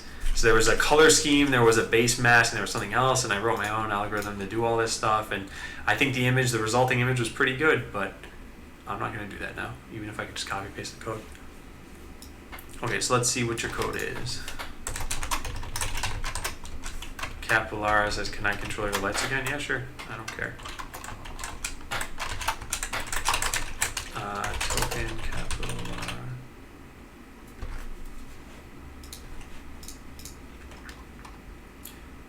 R. Okay, so find closest enemy equals this. Exists closest enemy, then pursue them. Yeah, so this is your problem. Steel cap. If there's an enemy that exists, you're going to move to them, and then pursue is going to stop your code, because pursue is a terminator. Your code exits here if an enemy exists. So what you want is just do this right before pursue. So now here's the code that you want.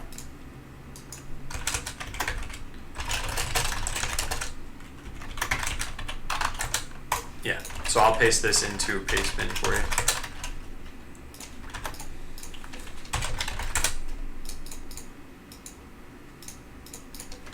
Okay, there we go. Everyone says, why not do the canvas route, just out of curiosity? This actually was the canvas route. So I needed to make a custom, or maybe I'm not understanding you, but I needed to make an image, and then the only way to get base64 image data from this with transparency was to make a custom canvas, like render to it, and then get the base64 image data from it. Although I'm probably not going to, I didn't have animation in the other game. This game I probably will, and I don't know, there's a lot of stuff I got to do. How can I detect if an enemy bot is reflecting, or can I? No, you can't. You cannot do that. And by the way, that's intentional in Botland. So you, as a player of Botland, will see, wow, there's a lot of reflect in the arena right now, and then you'll write a strategy that exploits that. Because for them to be using reflect means that they must have had well, it depends on what level they wanted, but you can kind of tell just by looking at them. Like Swift Blue has level, I could tell you exactly, but it looks like it's level 3 reflect. So they are not, they've lost 3 slots that they could have been using. You can kind of exploit that now and do something that won't be reflected. Can we not? Can we not what? Oh, right, no, you cannot. You cannot check to see if an enemy bot is reflecting.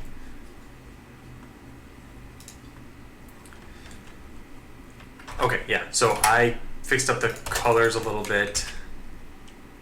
So now this is just a wrapper around get color. It's not a sucky wrapper anymore. Yeah, looks good. Okay, and I should really clean up the Hammock Finest Gold. Yeah, pre-beta's around. So if you want to play, I'll give you a link. But I will, everyone keep this in mind because it's getting toward the end of Friday. Your accounts are all deleted on Sunday, and then you need to spend points again. So in that link that I just pasted you guys, if you look here, it says, how do I join? Monday, it'll cost 100 points to join. So today, I've lowered it to 21, which is if you follow me, you get 15, and then if you watch for an hour, you'll get 6. So you can start playing today. If you've been watching for the last hour, just click the follow button, and then you can start playing the game if you want. And there are people who are on the server right now that are, they made their bots, and they're playing. INR said, I'm here to clean up arenas and chew bubble gum. I'm all out of gum. Well, that's why I put the janitor script in.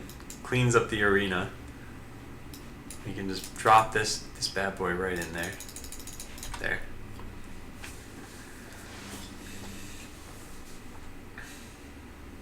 Nice. Oh, that was weird. It looked like Creeper Fight just reflected no, never mind. It looked like it reflected, but it was just a coincidence that the missiles happened to shoot at the same time. This should have missiles. Good, it does. Okay. Yeah, no, Steel Cap. It's not. I don't plan on even allowing bots to do that. It's not that it would be tough for me to do it. It's that I don't want people to have that access. Because if you could see that an enemy bot was reflecting, then you just wouldn't shoot them. And the whole point is, like, you as a player need to decide what the best strategy is before you deploy your bot. Then as the arena changes, you evolve your strategy. So right now, everyone pretty much has like missiles, cloaking, and reflect because there's no other real choices you can make because I just haven't coded them yet. Eventually there will be more. So McFinest Gold says, how do I program? Click the canvas. If you have a keyboard, press B. If you don't, then just swipe down on the canvas, and then you can start interacting right away. I suggest starting with these pre-made scripts. So you can click Ultra Killer, then make sure you drag this onto the canvas, and now you've got a script. So in order to use it, can cloak requires cloaking. So you can just read this comment actually. It says, let's put missiles 3 on the bot, cloaking 2, landmines, and reflect. So we're going to take all of these things, and then I'll deploy a couple of these bots, and you can see he cloaks, he lays a landmine, he moves around, he reflects, he'll eventually see oxycodone, and then he'll, well, wasn't close enough to start shooting. Wait, what just happened? It looked like I just shot myself. What was that? It was super weird. That was super weird.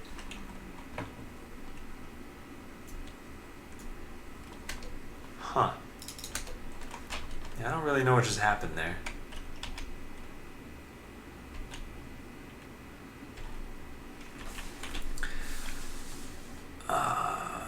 Steelcap says, so Zapper isn't in? No, Zapper is in. It's there. You can see Zap is right there. There's Zapper. Yeah, you can totally use it. And Oxycodone says, in 5 years, this game will be required in schools. Yeah.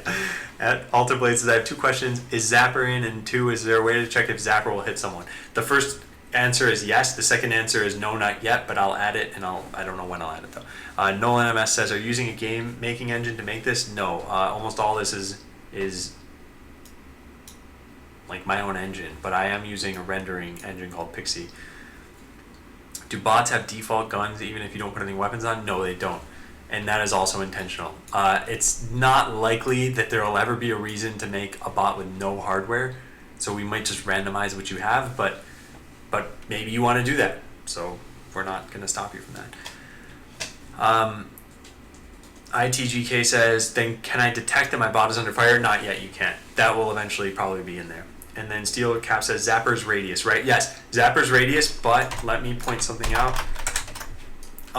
The way it works is on the tiles I'm going to highlight in red. So suppose you're this bot by ITGK.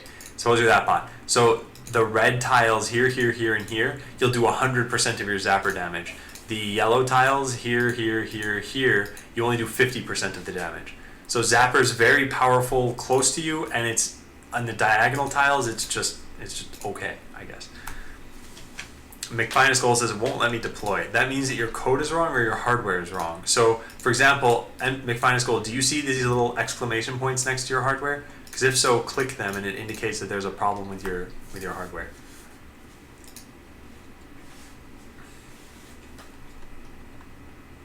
And yeah, Steelcap, you can check to see if they're close enough, but that actually doesn't totally work right now. So the problem with that is distance of 2. So if I'm this hot dog bot right here in this circle, and I check to see if the distance is less than or equal to 2, I will be checking this tile also, and Zapper doesn't hit that tile. So unfortunately, there's no real way to check unless you compared. You could get the enemy's X, Y coordinates and then compare to see if those are in this area of view, but that's tedious.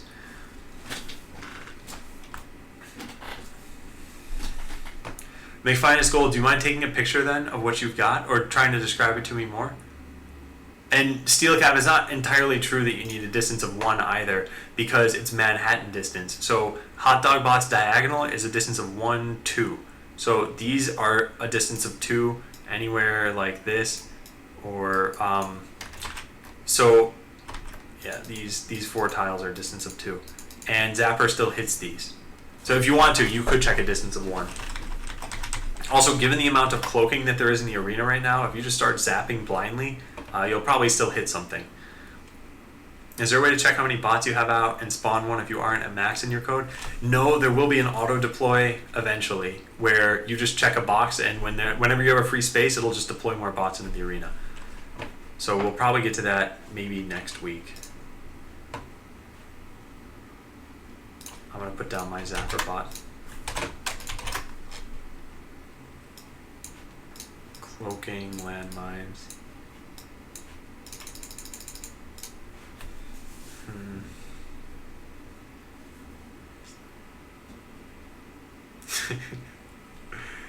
Zapper is such a fun ability. Feature request, add docs to the J/B screens. Oh yeah, totally. This is not final UI, so I'll definitely be doing that. How do I send you the picture? Upload it to Imager.com. So go to Imager.com. So the only thing you can edit in your code is about your bots. You can't edit external factors. Yeah, that's correct. You're editing code for a bot. And that's it. Okay, what do we have? So we just changed how colors are. I am now using MD5 to determine colors for players instead of using low entropy light. I'm alone, did I win? You're not alone. Oxycodone is there and Steel Cap is there. And Adam's about to be there.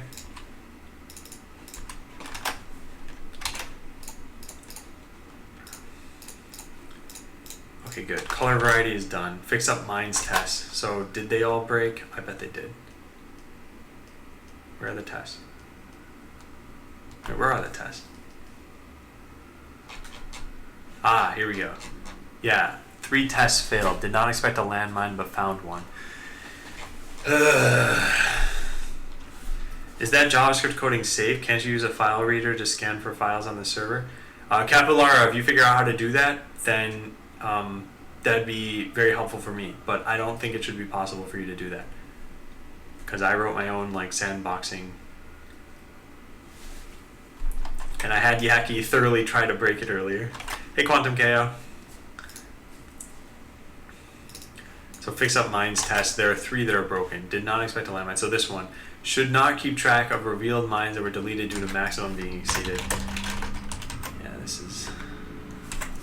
I think I'm just going to leave these broken for right now. So only 3 are broken. Only 3 broke. I need to write tests to make sure TTL works. Alright, so this part is done. Rapidly change opacity on mines when their TTL is low. That's something I really should do, but that means a client, in order for this to work, clients need to keep track of mine TTL. Alright, Capilara. Okay. So what next?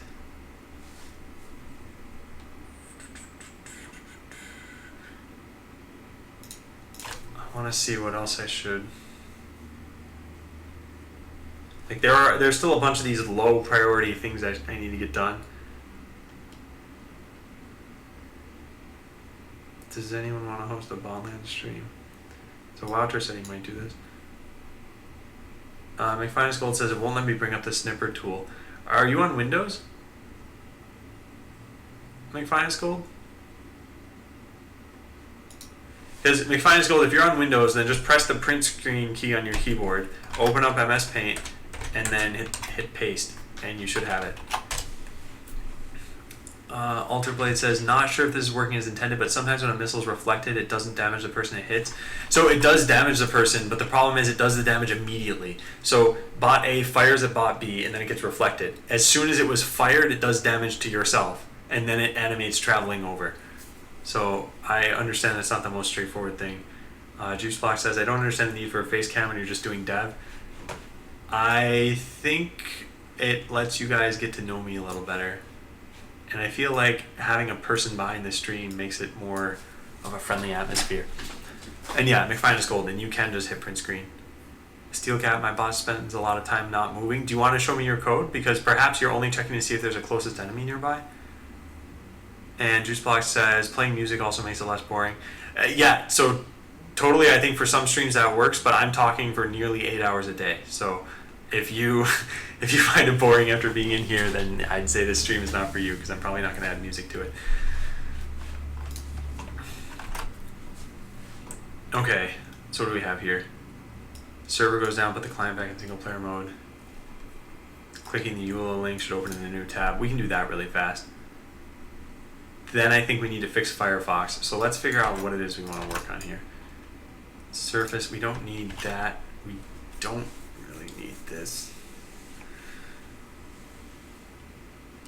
Add is enemy mine at to Blockly. Finish setting up pre-beta.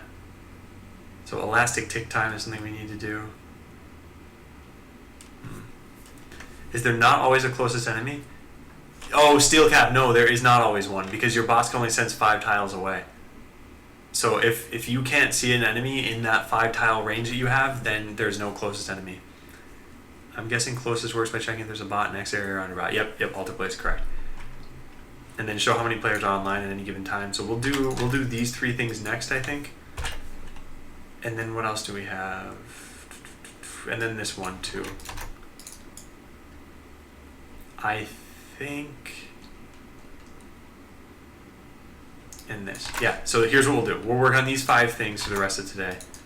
Because there's about an hour and a half left. So we'll see how many of these we get through. Wait, no. These 5 things. Yep, these. Okay, yeah, let's take these. Put these at the top of my list.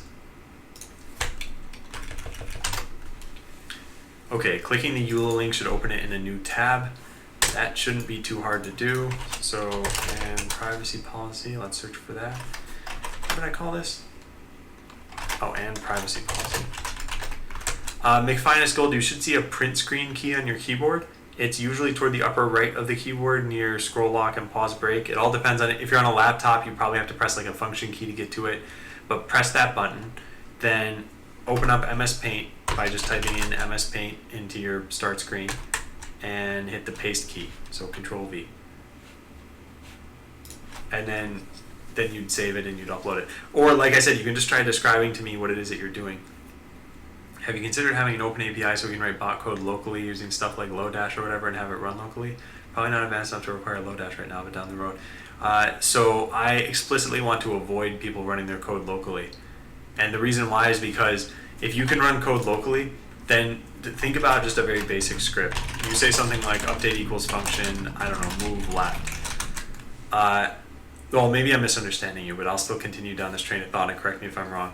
So if your client is what's telling the server move left, move left, move left, move up, move right, then there's no difference. There's no differentiating between whether it's your script that's doing that or whether it's you as a player who's doing socket.emit, move left, socket.emit, move up. Oh my god, I see an enemy there. I know it's cloaked, but I can see it. So I'm going to say socket.emit, fire lasers up now.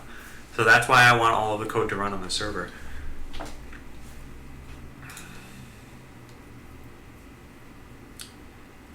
Okay, so do some stress testing. Make sure we get the number of online players in the game. Did I not paste? Oh, I did, yeah. And there was the EULA link I wanted to get to. So this is an ahref. How do you specify an ahref? HTML ahref open in new tab. I think it's like target equals blank or something. Where is it? Target. Open in new window or tab. Yeah, let's do that.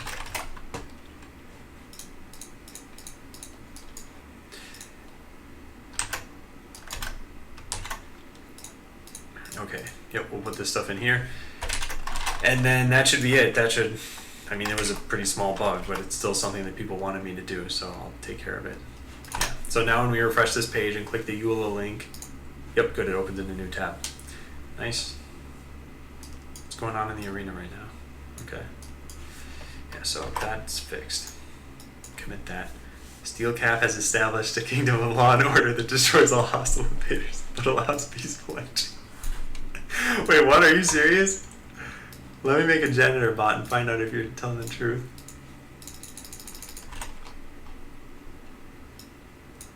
Do you check life values? You don't even have life values. Oh, I see. Okay, you call reflect as soon as that. That's actually funny. Oh no, and you have Zapper. Oh wait, no, I'm not hostile. Bro, you just killed me. That's not a kingdom of law and order. Hey old man, and hey cute altar boy. I have a feeling this is the same person on 2 accounts, but I will nonetheless tell you about the pre-beta that's going on right now. Clicking the EULA and privacy policy link will now open them in the new tab.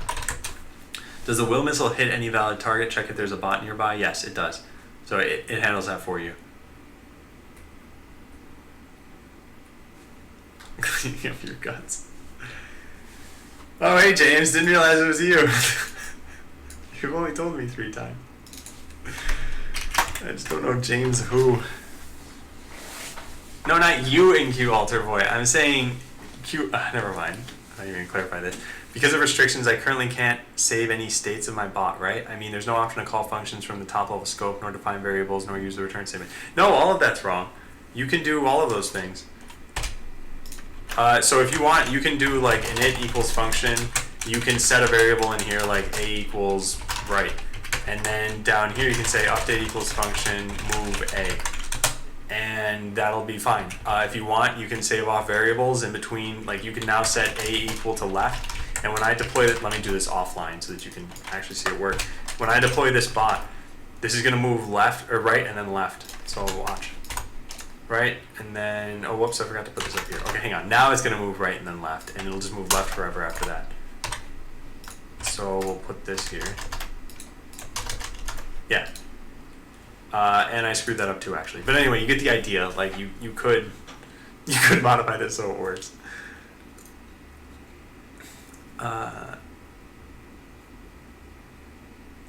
I tried Unity yesterday and I made a 3D game where you walk around. There are rivers, bridges, trees, houses, and hills, but there's no point to the game yet. That's really good.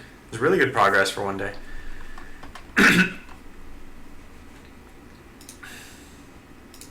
And yeah, ITGK, let me know if you have any questions about that stuff. Excuse me. Alright, good. Problem solved there. Next.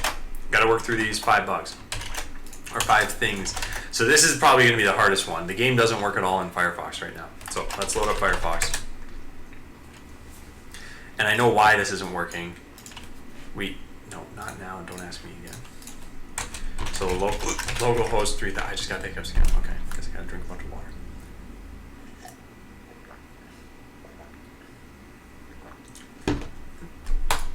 Adam, can we see you without your glasses? No. What is this, a free-for-all? So what's going on in this? Keyboard event value right is obsolete and will be renamed to arrow right?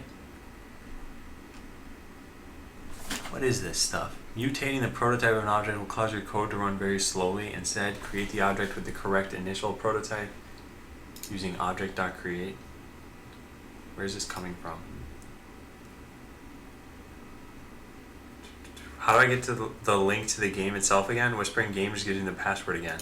Oh, Kutskinny, yeah, I should change that. But it's at play.bot.lan:3000. I'm not sure it'll complete because I'm new to coding and no actual experience. Well, still, that's really good progress, Rainbow Wolf. Adam, I'll give you all my points if we can see without your class. No, I don't need your points. I can generate points for myself. Oh, God. Alright. That's ridiculous. So here, when we try connecting, what does this say? There's an error that ends up printing out. Cross origin request blocked. Undefined /socket.io. In order for this to work, I need to load up this, I need to make this long polling work. Okay, McFinest Gold, just describe to me what's happening, okay? And I added the keyboard cam maybe about a week ago. It was a gift from some friends. They heard me talking about a keyboard cam. Wow, that hurt. Okay, so this is what we need. We need to fix this thing. Let's close all this other stuff. Socket.io. There was something on Stack Overflow about this. And I'm pretty sure I need to set up a route for this to work, which means I'm going to need to change the server out a decent amount. Right, McFinest Gold, what I'm saying is, what do you have on the left side of the screen and what do you have on the right side? Like, what hardware do you have? So if you try to describe to me what you have over here. Because, for example, if you have cloaking twice, you should see a little exclamation point here showing that you have a problem. If you have too many pieces of hardware here, like this and this, it'll show a little exclamation point. It'll say you have a problem. If you see that your code has a red underline in it, like this, then you can just hover over it. And if you're looking at Blockly, then you can press the Edit as JavaScript button, and then you can see a problem that you have.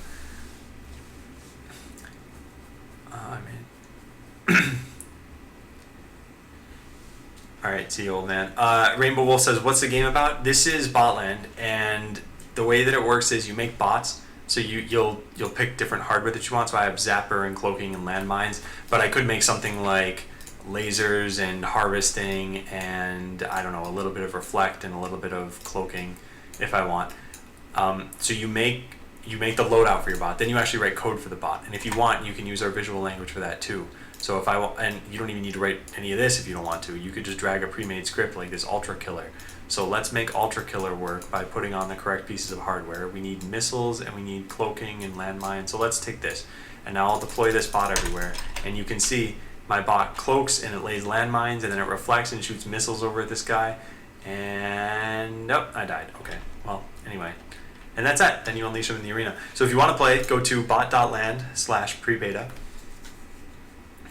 And okay, McFinest Gold, I don't think I can help you if I can't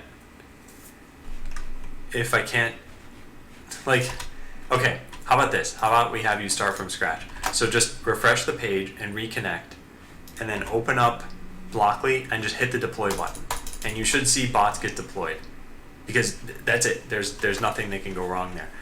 After that, what you could try is you could try putting in a real script. So you can drag the Ultra Killer script and then hit deploy, and you'll see your bots move around, but they'll never shoot anything because you need to add things like Cloaking and missiles.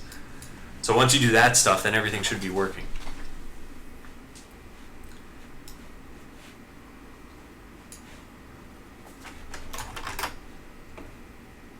Alright, so how do we get this working in Firefox? Can I get a pass for the lights? How about I run a giveaway, and if you win, you get it. Alright, you didn't win. So how do I solve this problem? Let's go to Stack Overflow. This was something that they said was fixed in Express 4, and I don't think it was even an Express problem. Socket.io polling 404. Is that what's happening here? Where is this? This isn't necessarily a 404, but it is a 404. Never lucky. Yeah, this thing. Someone said it was fixed in Express 4. Oh, app.listen. This will start your web server and set it to port 3000. And then listen on the server. There's no need for this line. So let's see what I'm doing. And we can close this. And no, old man, you can't.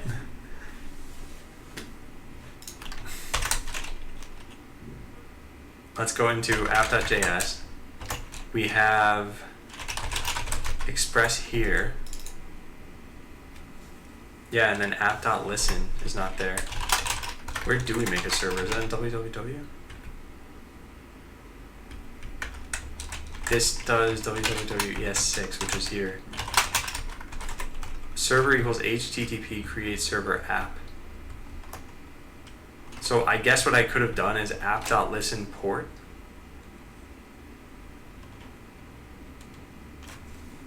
Then listen on the server, which is something that's done in Connection Manager. Yeah, so then this should just apparently be app.listen port. No, wait, there's server.listen port though. What?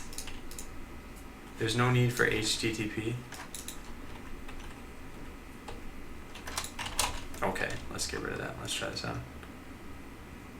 Is undefined correct? No, it's not, but I don't know if that's a red herring right now.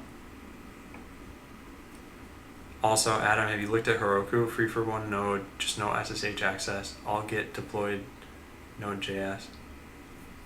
I've looked at it actually, and that's the thing I didn't understand, is no SSH access. So I didn't know how I would I didn't know how I would interact with the app. It sounds like it's got to be something that has an install script or something. Java says, how much does a pass cost? What do you mean by a pass? For controlling my lights? Because that's something that I've only been giving out from giveaways.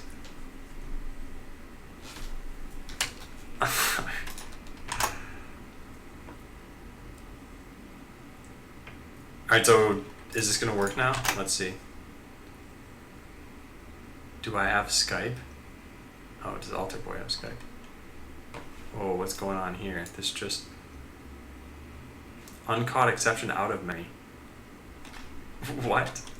What's my memory use on this? No, how did this run out of memory? That doesn't make any sense. Let's try this again.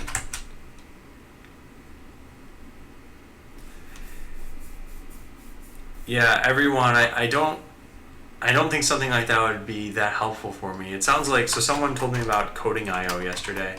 That sounds like what I might use. I want to try out Docker at some point. I think I might use Coding.io for that. But Heroku, I feel like it's more for web applications than for games. Oh, Botland beta. Oh, go to http bot.land and click pre-beta there. No, old man, it's not that I don't want you being here. I just want to know who you are. Who are you? Other than just James. Did this work? No, this didn't work. So I think I also need a route set up for this. How does this even have .js in the game server? Let's turn the routes back on. We have the view engine set and we have this. I don't know, maybe this is gonna work somehow. Oh no, hold on, I need to restart the client and the server, don't I? Maybe that was the problem.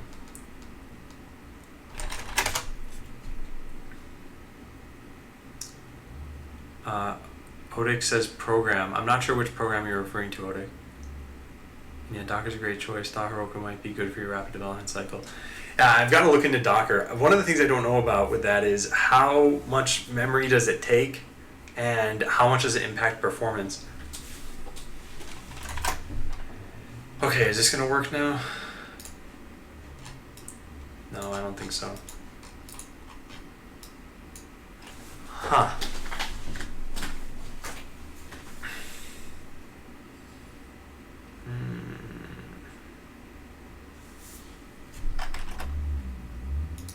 Alright, you guys are obviously the same person. Java says, it could be cool if you were able to move the windows in the game. Yeah.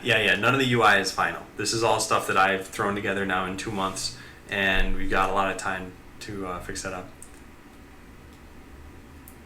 LXC containers? I'm not familiar with that. LXC containers. Linux containers. Pretty much no memory and performance is native. So how do I get started with this, everyone? Like if I want to use coding.io and Docker, how do I use it? And no, using it on Linux should be fine. Docker software, is it this? Yeah, this. Get started with it. Is it free to use too?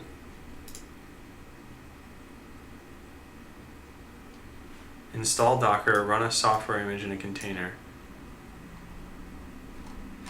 I've definitely got to look into this.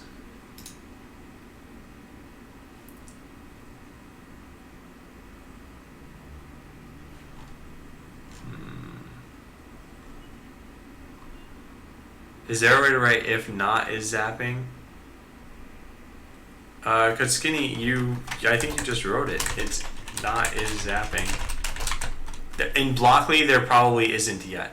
You need to write it in an else, which is pretty weird. You need to say something like if is zapping, do nothing else, put your code here. They have some great guides on their site. Just install and make an image, and yeah, free to use. Wow, okay. Yeah, I definitely need to look into Docker, definitely. So Kutskinny, let me see, are you on the...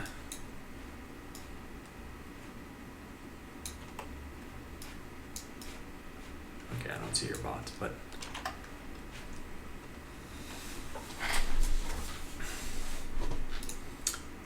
Battling with this for the last 5 hours. This is the first result in Google.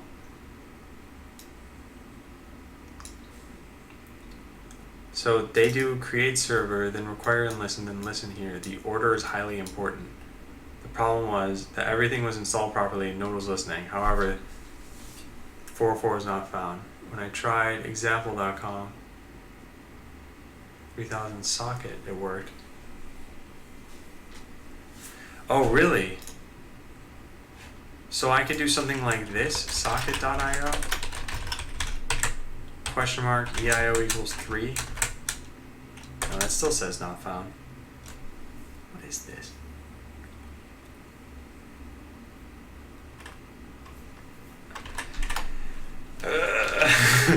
Okay, yeah, let's figure out what's going on here. So here they said they got example.com, so when it didn't have the port, this wouldn't work.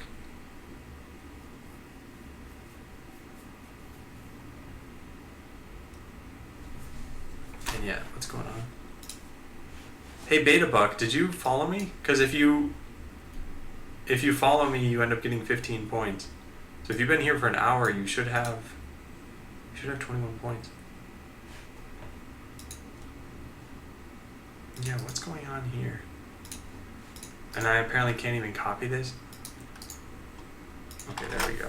So let's see what's happening here. There is this. I know it says undefined /socket.io. That could be the problem. I just don't know if... I think other people were talking to me about how this... Yeah.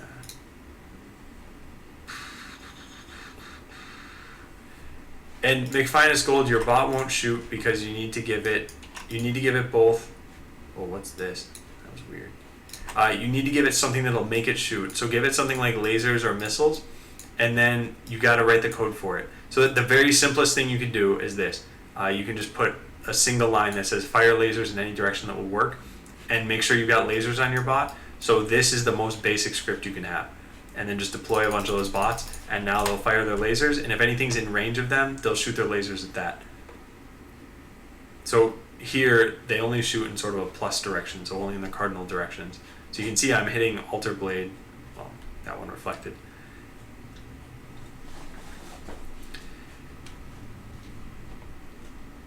I don't know what to do about this though, and if order is important, then there is to be replaced with this, io.connect. Am I not using the port on this? I feel like there are a bunch of different problems here.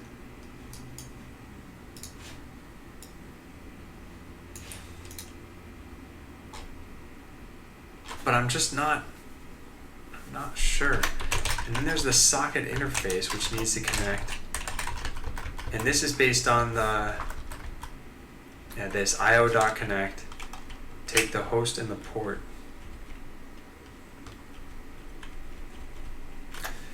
I wonder if this has to do with my socket.io version. Let's take a look. Index.jade. I'm at 1.3.6. Socket.io, what are they up to? 1.3.7. Okay, I guess we can just try upgrading to 1.3.7. I don't think that's going to have any difference yet. Does this just load? Good, it does. Okay. Well, there's that. That's one part. I don't know if this has anything to do with this. Sure, I'll catch you later. I don't know if you want me here or not. Don't listen to what anyone tells you. Keep lifting at him. Alright, see you, James. And I don't mind you here. I just don't know who you are.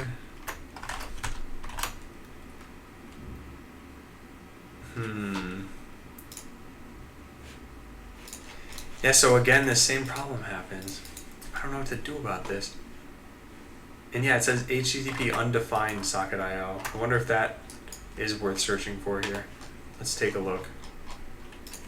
Socket.io 404 undefined. Well, I guess I could write chords in here maybe. Or Firefox? I'm not sure.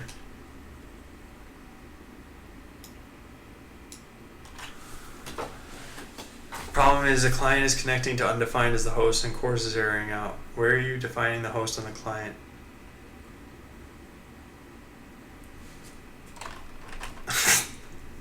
Everyone, I've lost all respect and now can't answer your messages.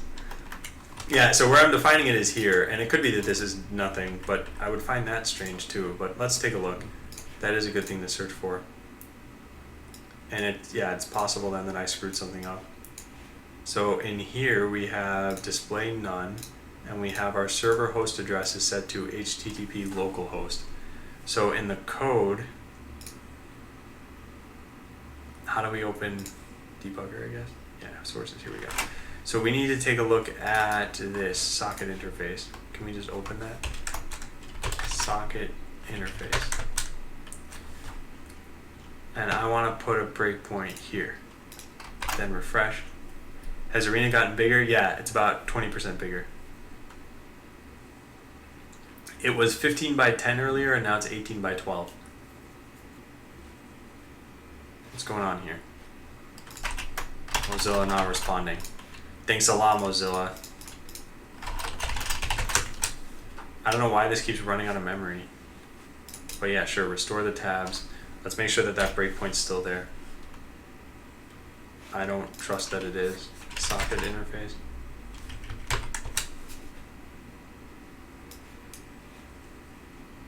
Well, would you look at that? It's not. It's gone. So now when we try connecting, we should see that get hit. And now we should be able to check server host address.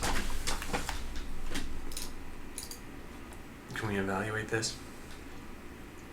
Whatever, let's watch it. What, it's nothing? I don't understand what's going on here. Yeah, it's undefined. How is that possible?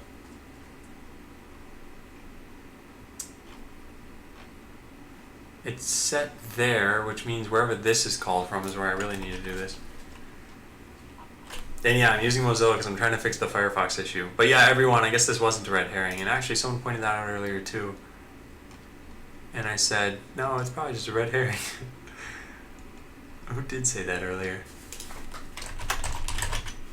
Yeah, MS Fisher. So here's what I'll do.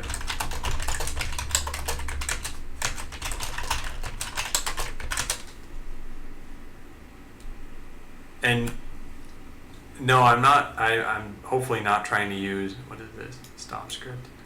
I don't think I'm trying to use jQuery. This is gonna fail again, isn't it? I'm gonna have to restart this every single time.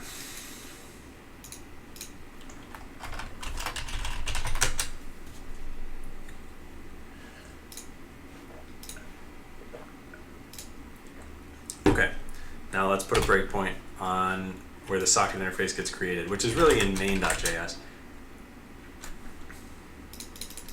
Why, I can't even load main.js? Okay, there we go. So now I look through here for socket interface. This, right here. Server host address. Now where is this set? Server. Oh my god. It says Control P to search scripts. I press Control P and then it. Server host address. Oh my god, I have no idea how to use this. Let's click this. Search in all files, find in this file. I'd press Control F. That's weird. Anyway, this is the problem. Right here. So when I refresh the page, what's this getting set to? I can't refresh the page.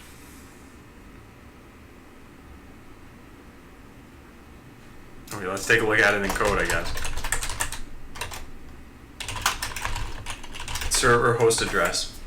I do document.get element by ID. Maybe inner text doesn't exist in Firefox? I don't know because Firefox keeps crashing. Alright, let's do this. Debugger. And then I would wonder, do I need to... Oh, can I not close this now? Firefox. Oh, it's 32-bit Firefox? Huh. I didn't even know I had 32-bit Firefox. Do I have 64-bit Firefox? Doesn't seem like it. Yeah. Yep, Smooth Dog, that's great.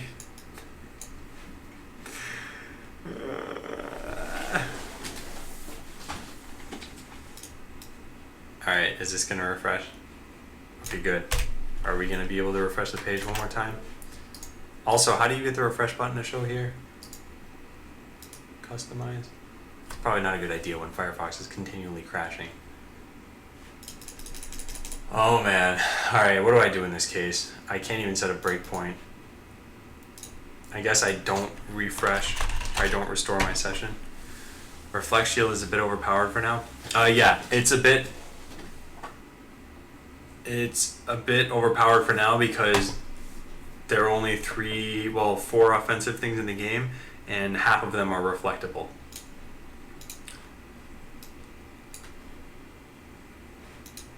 Okay, so how do I go to about blank? No, I don't know how I'm gonna do this. I guess I have to go here, then load this up, then hit the back button and hope that the debugger gets hit without crashing Firefox, which does not seem to be something I can do.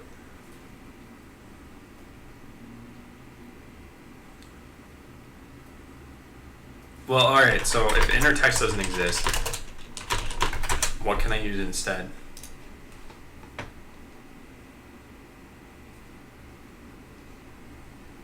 Text content? Yeah, that's what it sounds like I'm gonna have to do, everyone.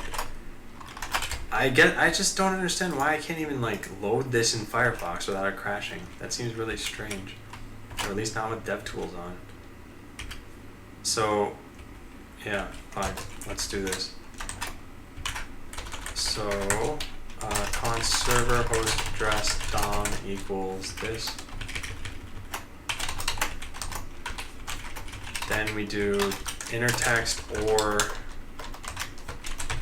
text content, right? Yeah. When I get emoticons. Thank you for your hopefulness. How do you get custom emoticons? Is it when you're a partner or when you get a certain number of followers? I thought it was when you're a partner. And I don't even plan on applying for partner anytime soon, or possibly at all.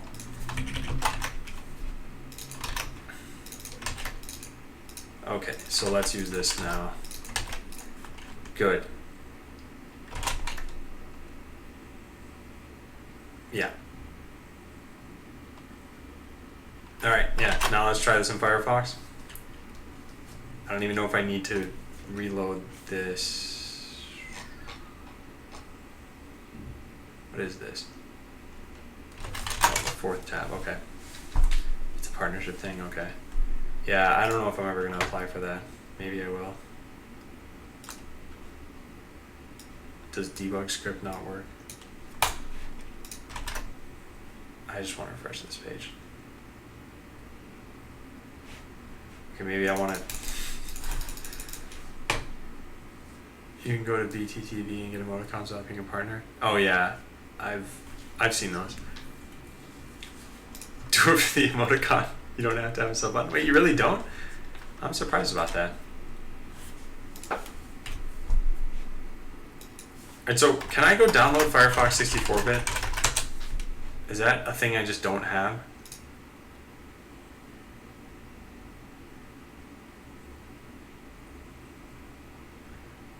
I don't trust this page at all. Why is there some random page?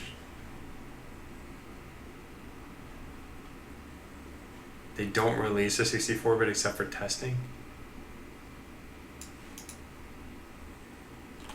Alright, so why is this crashing all the time on me?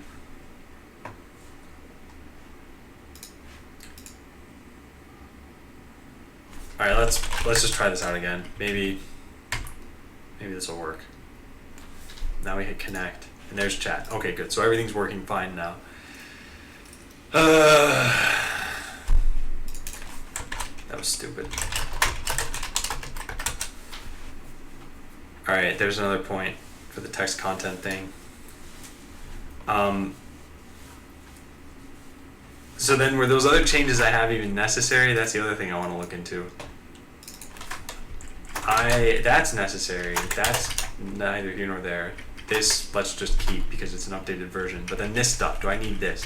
How would I just revert this file and then take a look? So let's revert this. Then this, I feel like having this here is totally fine.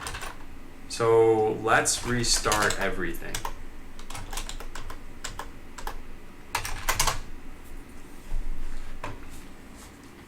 BNE link to WaterFox project.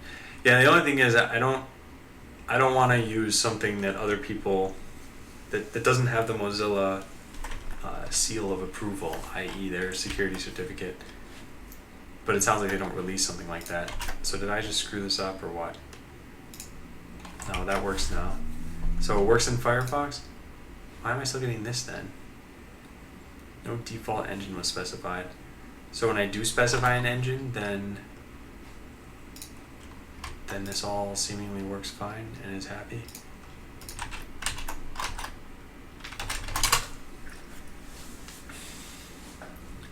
Because it's not like there's a problem with doing this.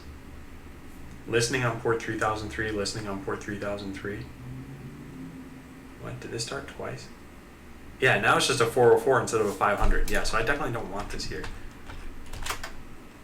But why is this listening twice now?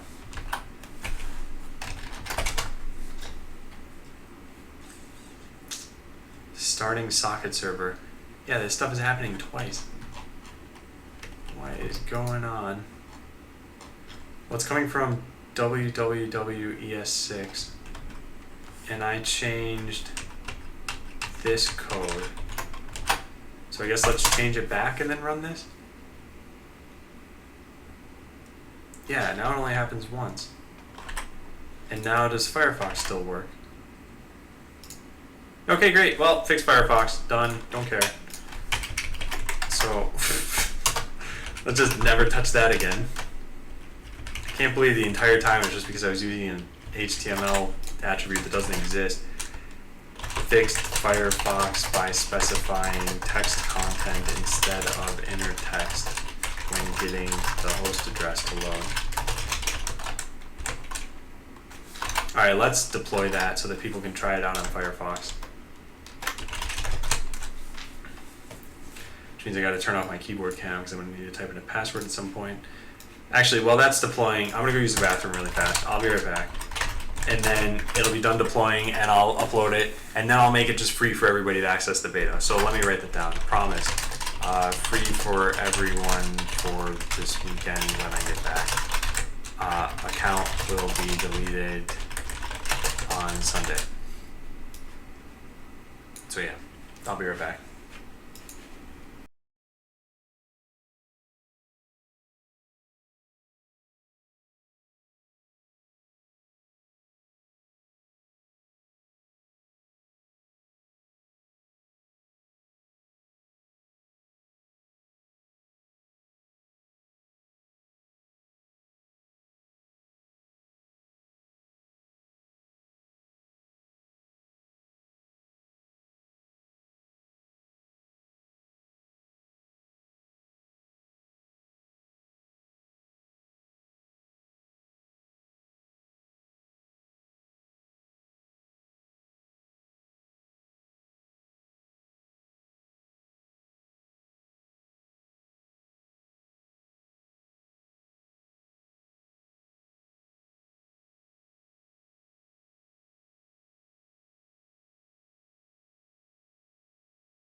Okay, like I said, free for everyone when I get back. So let me set the total to free and then, oh no, let's deploy first before I do that. That way you guys don't have to get interrupted. So we'll deploy. Yeah, let's just take a quick look through this stuff. So we fixed Firefox, changed landmines. Yeah, that's all part of the changing landmines bit. Still just landmine changes. Yup. Yup. Better colors. So fixed Firefox, better player colors, landmine changes. I think that's it for now. Let's just say that. Do you get refunds? No. I don't know, maybe. But not right now. Alright, so let's try this out. I'm gonna do git pull. Good. And now I'm gonna restart everything. So let's see, who's online right now? Yeah, we got a few people online. So yeah, I'm gonna restart the server and the client. So let's start by doing that. Restart the client, then restart the server.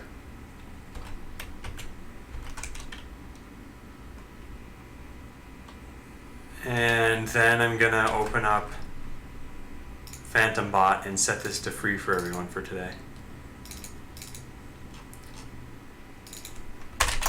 There. All right, it's free. So now if anyone wants access, to pre-beta, I just made it free for the next hour only. Type /w botlandbot game.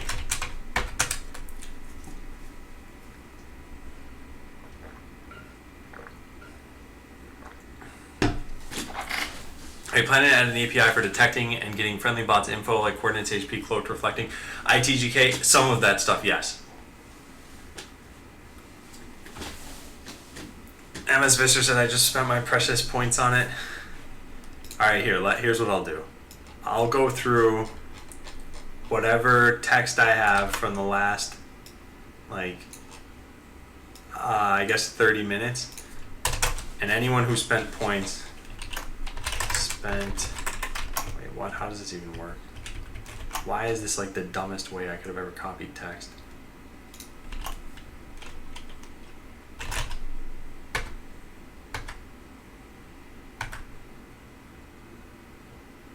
Yeah, just bought. So Scornaxin, I'll give you 21 points back.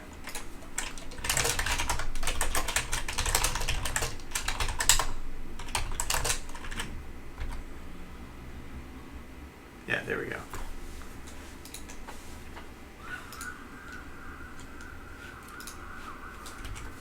You can all get access.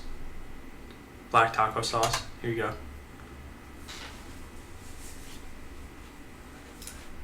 And let's see, let me refresh this.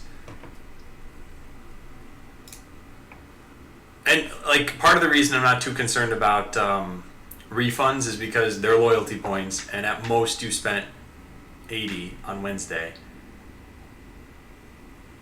And it's not a huge deal. You have NAN points, but you need 0. Oh, I guess you gotta wait. You gotta wait 10 minutes. Alright, fine. Points give black taco sauce 1. There. Now you should be able to do it. And the NAN point saying MS Visser, I actually fixed it thanks to your suggestion, so I did fix it everywhere. And that's why it's saying you have NAN points, but you need 0 instead of, okay, I guess a full fix for it would have been don't make NAN show up at all, but I didn't do that. I just made sure it wasn't a security hole like it was the other day. So alright, I'm going to deploy my Zapper guys with cloaking and landmines. Landmines 1 is pretty much pointless.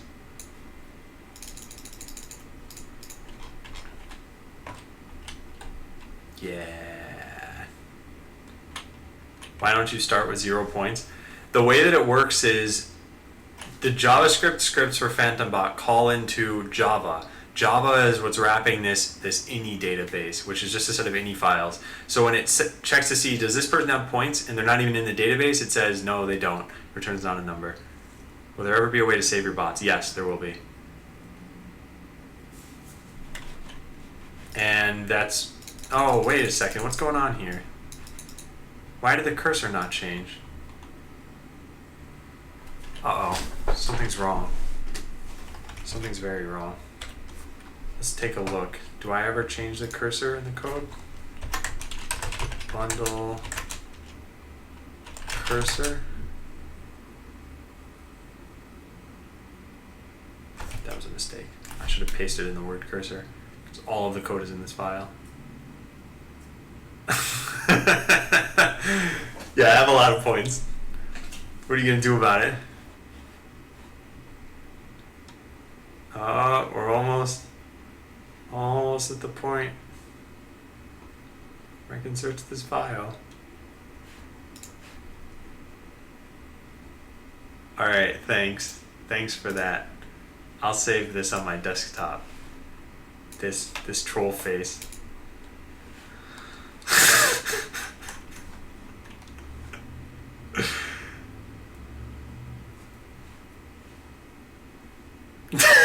I'm so glad I put in bang help as a command because I don't know what people are ever trying to do when they do that. So that at least gives them some way that they can do something here.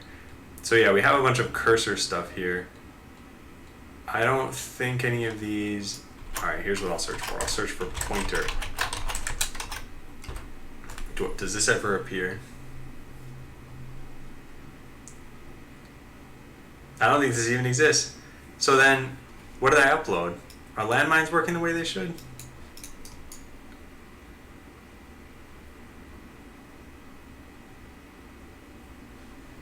How about a way to label bots? And for instance, bot 1 begins pursuing bot A. Bot 2 takes the data from bot 1 and moves toward bot A to attack it. Yeah, so, and that's going to be possible too. Those are things I just haven't gotten to yet. So what I'm hoping for is that by December 8th, I get all of the stuff that I had in the prototype into this game as well. And that's going to be a challenge. Alright, what are we looking at on server usage over here?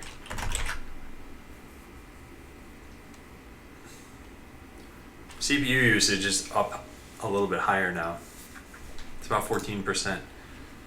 But we don't have too many bots in the arena yet.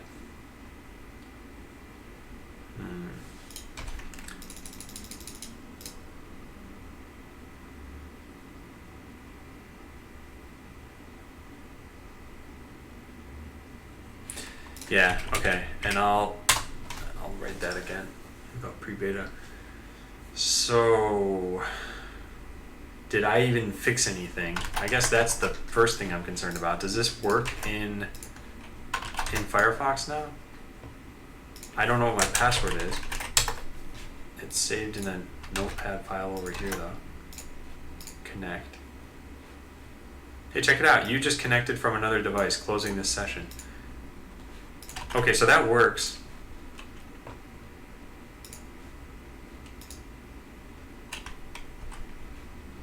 So I can make my janitor bot.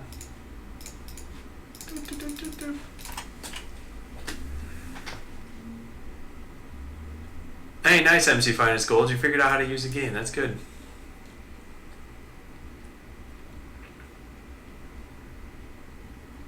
Huh. So what do I do to get the cursor fixed then? And why is it not fixed? If I do elements, actually if I just inspect this element, it says cursor inherit. How did that happen? Pixie wrapper sets the cursor to pointer. What? When I try this locally, oh no, it's even broken locally. Oh, whoops, I'm just stupid then, huh? Yep, that's it. I'm just stupid. So if I change this to pointer, then it's the pointer now, but then it gets set back to what it used to be. Oh, so I never fixed that bug. Alright, fine. I didn't actually, but you know what? Here's how I should be fixing it. I should be fixing it this way. I just set this to false, and then I load the game up again, and now it should be normal. And yeah, sharing coordinates between bots, like I said, it will be possible. It's just, it's not possible yet. That's all. Yeah, okay, that fixed it. So then I think we just can't say content editable. So if I set this here and then click here, yeah. Why would you use the built-in variables for when you have if, do, else statements? Oh, in case you're doing something very specific, playing risky, like let's say I'm debating on whether to make up a contrived scenario or try to come up with a real one. Yeah, I don't know. I'll come up with a contrived one. So let's say you know for sure there's a resource at like 4/4, and let's say it was worth 20 times more than all the other resources in the game. You might say, if X is greater than 4, then move left, which you don't have to do that either. I don't know. I gave you the ability. That's all. And yeah, the pressure's on for features. This is what I was trying to avoid, actually. I wanted to let you guys know that I might not work on features that give you guys cool new stuff necessarily. At some point, I've got to go back to the business as usual mode where I deploy maybe only 2 times a day instead of the 6 times that I've done so far today. So, really fixed the cursor issue in the canvas. I had content editable set to true to make sure the canvas could get the focus, but I don't think it's necessary.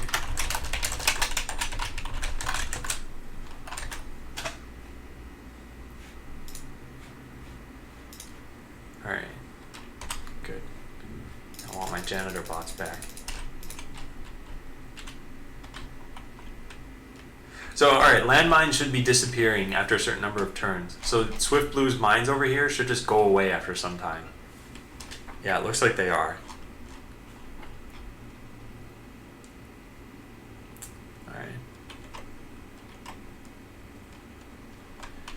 And yeah, as far as thoroughly testing goes, everything that you have so far, like the bugs that were found, there were definitely bugs found by people, don't get me wrong, but there weren't any like terribly game-breaking bugs as far as I know.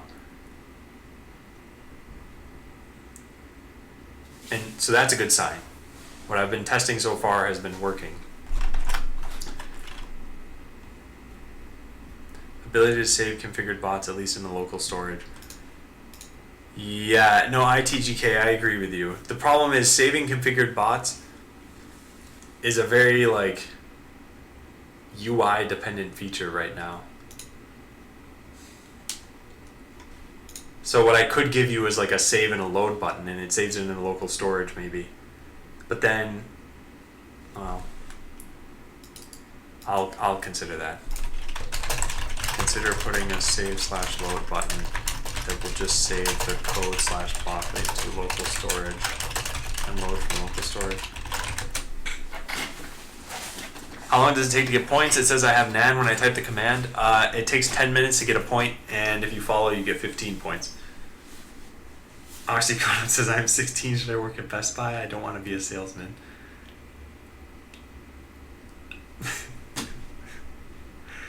Okay, what's motivating this question? Are you being asked by your parents to work at Best Buy and you're trying to tell them why you don't want to work there? Or are you considering working at a different place, or what? Because I think working in retail is a good rite of passage for anybody, because you learn how evil people can be. Save and load would be enough for beta, I think.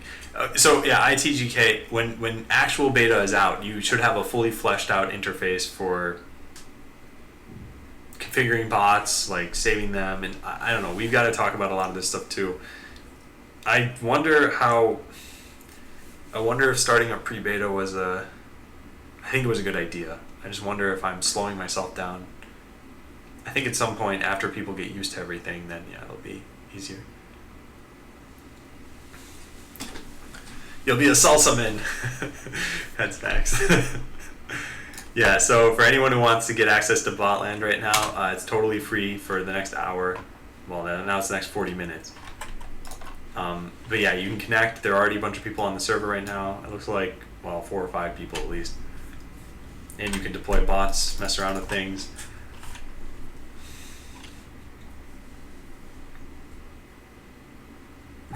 You improved troll face. Alright. Well, I improved janitor bot. Look at this. Look at how tidy this bot is. It's cleaning up all these resources for you guys. Don't shoot him with lasers. He's just trying to do something nice for you guys.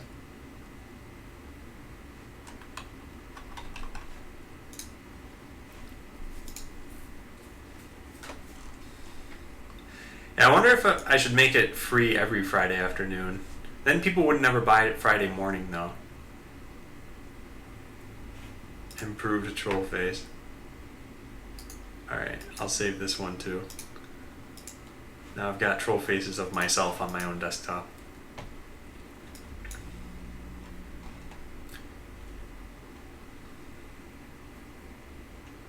Ooh, Scornex, I just got destroyed by like 4 of MC Finest Gold's bots. Alright, I'm gonna put in my Zap bot. Where's my Zap bot? Here it is. Go Zap bot.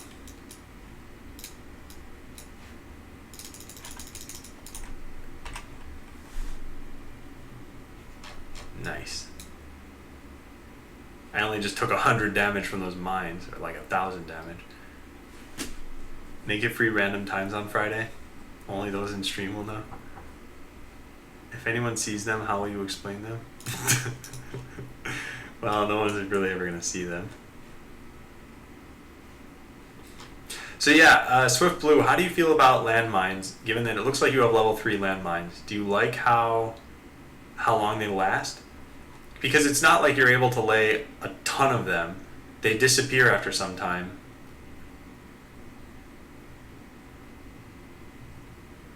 Bug in Safari after page being inactive for some time? What's this?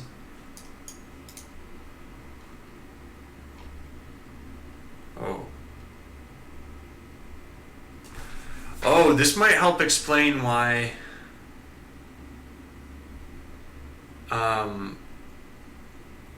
this happened to me. I think, you know what I think it was?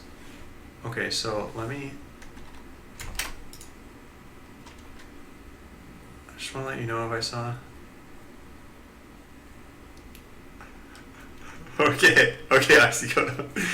I think they're off since everyone walks in a random direction.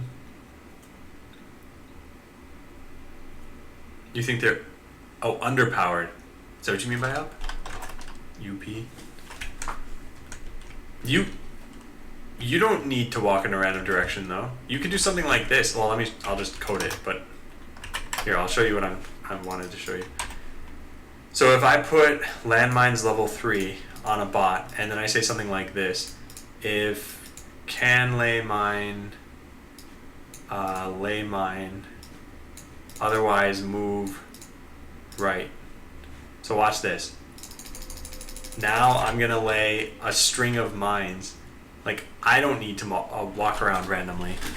But yeah, then these will be deleted at some point. But not before I lay a whole bunch of these. Well, no, never mind. These bots are dying really fast. The arena is too densely populated. And McFinest Gold is everywhere at once. Any way to make the cursor remain a pointer when hovering over the game? Yeah, I just fixed that bug. I would need to deploy though in order for it to be fixed on your side too. So I'm probably not going to do that. Also, what's going on here? Is chat going in the wrong direction in the game? Let me try something. Hi. Oh no, it's not. ITGK just disconnected and then reconnected. So yeah, one of the things I wanted to try is what happens if I just do something like this, and I resize the browser and then let go. Did any bots look like they would die but didn't? Because I wonder if it's a lag issue that was causing bots to not be dead before. No, and this is, TCP should buffer this stuff, so it shouldn't matter. How does that happen then? ITGK's bug that he found. We're gonna find the latest list of functions. So latest list is pretty much never gonna happen. But the last list that I happen to type, which I guess is what latest means, but what I'm getting at is that it's on an up-to-date list. You can find it on, where's documentation? Here we go. How do I play? Yeah. So here's what you've got. So almost all the APIs are there. Probably not all of them. Yeah, but still, how did this happen? How do I reproduce this bug where there are lots of dead bots that don't know that they're dead? And Safari was inactive for that time. I wonder if I minimize Chrome, if the same thing would happen?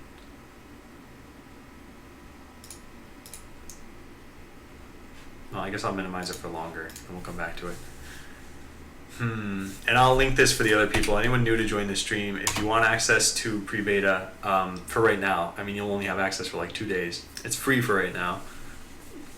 So you can feel free to connect. But also keep in mind, it's not even alpha really. Like it's pre-beta, it's pre-alpha. But I didn't call it pre-alpha, I called it pre-beta. I don't even know what I was about to type here. I didn't actually. Probably fix the cursor issue. So that's done. So show how many players are online at any given time.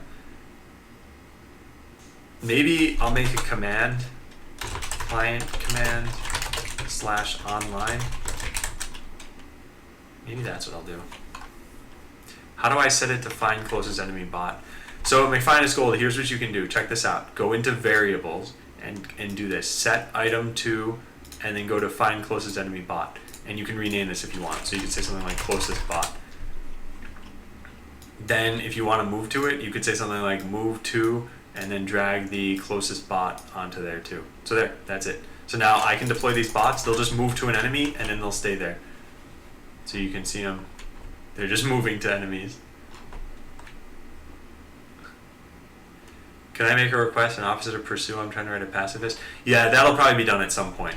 The problem is an evade or retreat bot would not just want to retreat from the closest thing. It wants to take into account everything it can see and then retreat.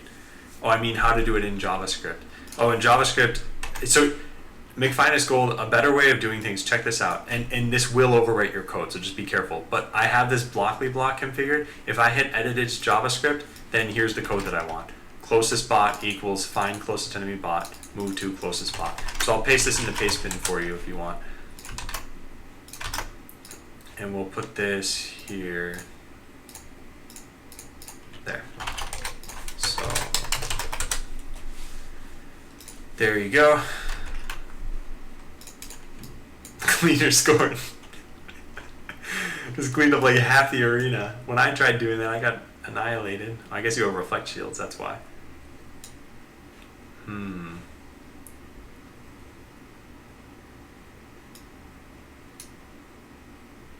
Alright. Well, I wonder how much of this has to do with alert. I wonder if I do something like this, rename, and I take time and I'm like, oh, let me type into this dialog box, let me type here, and then I hit escape. No, it looked like it just caught up. Yeah, I'm not sure what did that then. How can I tell what direction the find closest enemy bot is? For now, you'd have to use getx and getY. And by the way, there's syntactic sugar for getx and getY. You can say closest enemy.x and closest enemy.y. So yeah, you could compare for right now. But if you're doing that in order to figure out how to fire lasers, you can just do fire lasers closest enemy. And if will lasers hit closest enemy, then fire lasers. Is there a way to say if I can move in direction up is false? Yeah. So playing risky, you can do if not can move up, then do something. Or that's what you could do, I guess. No, how to run away. Oh, how to run away. Okay, I see what you're saying.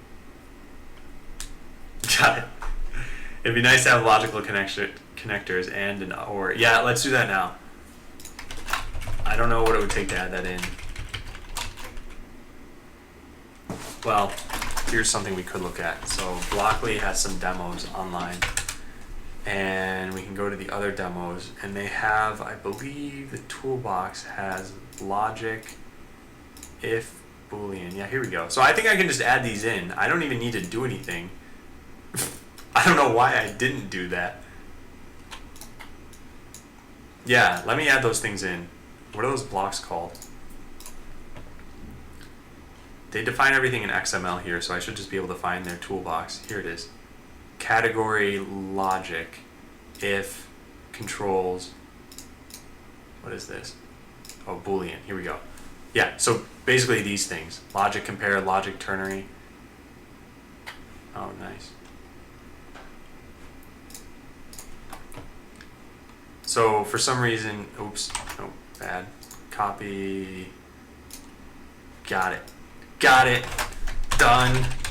That was easy. Okay, now we just go into logic. And I guess the way that they did these things, they have Boolean here, and then they have if. I should make subcategories too. logic, if, boolean. And they have an if else statement that they have made for you. Well, you can't drag blocks in this? What kind of stupid... What? Oh, you can. I just must have screwed something up. Oh, anyway in Blockly. No, I'm about to give you access to that. Let me code this in and then I'll re-upload. So how do we want to do this? I can make a category for, well, if doesn't really, category name equals if.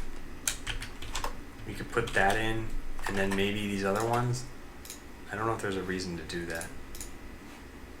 What is in here? Controls if, mutation, else one, else if. I don't know. That seems a little silly to me. What do we have right now? We just have everything in logic, like will lasers hit. I guess I could separate these into offensive and then support, something like that, maybe?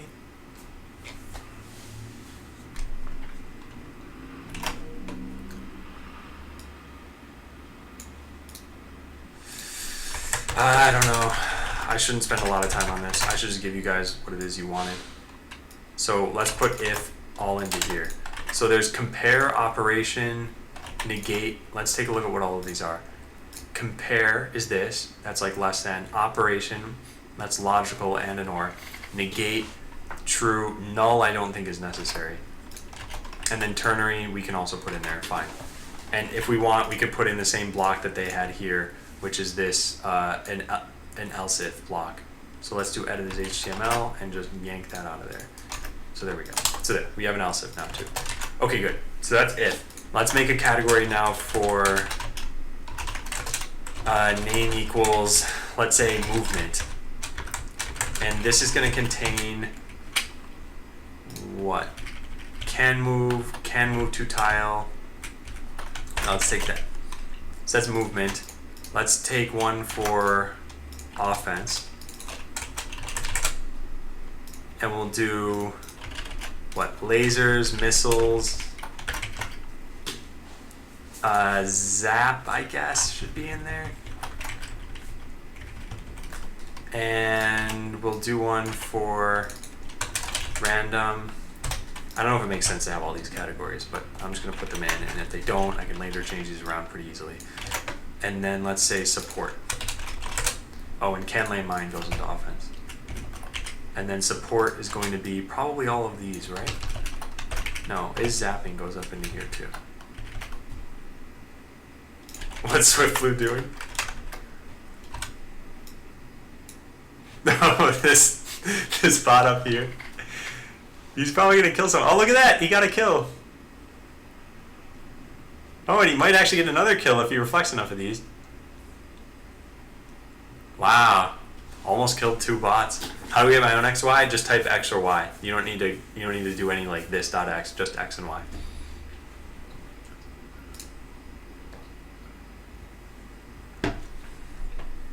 Okay, let's see what this looks like. And I will paste that in again. All right, so now we have logic. We've got if, which has a whole bunch of stuff in it, movement, which has this, offense, which has this, random, and support. So let's just put random beneath, oh, and exists is in there too. Well, let's put random beneath this, and then exists should be in the if statement. Yeah, okay, cool. So that's done. Let's check that in. Yeah, and I just want to take a quick look. So added a bunch of if blocks that were missing. If Blockly blocks that were missing. Logical operators, not, if, else. And then, yeah, made categories for the existing if blocks. All right, good. So let me deploy that. And then let me just take a look again one last time just to see, do I want anything different here? Yeah, if should probably have been capitalized. Oh well. I don't think I'm going to do anything about that. And yeah, here you can just remove the else if you want. That looks good. So movement, offense, support, random. Yeah, I like this a lot better now. Because you can close this category if you want. Helper functions I really don't want being the second category here, but whatever. Terminators, I should do the same treatment. I should have like move, offensive, support. Okay. Yeah, the deploy is going to take some time. Oh, I never turned my keyboard cam back on. Okay, so then when I go to commit this, I can just type my password without having to worry about things. Oh, and then what was the other thing? Someone wanted Botland Bot to show them. Let's see, scripts. What commands could you type? No, it was Atom Handler. Okay, so password. Oh, it's not in here. All right, I'll do this really fast. Token s app password. So your password is this. Play the game at play.bot.land. So that's good. Now where else is this said? Game. You already have access. Your password is this. Play the game at that. Yeah. Play the game at that. Remind user of password. Alright, well, whatever. And that won't get updated on the fly anyway. So this should have been modified. It was, and then we can, so new deploy, blockly blocks for if stuff. And write that down. We can push. And then I'm gonna need to restart the server. So you guys right now, yeah, there are a few of you playing right now. Save what you're doing. Well, copy paste out what you're doing, I guess. Okay. I see a lot of bots get produced all at once. Jeez. Alright, yeah, I'm gonna need to restart this. So let's see what we got. I'm gonna do a git pull here. Server's coming down in about, well, probably roughly when you hear me say this, because there's enough of a lag. What was this? Server was restarted.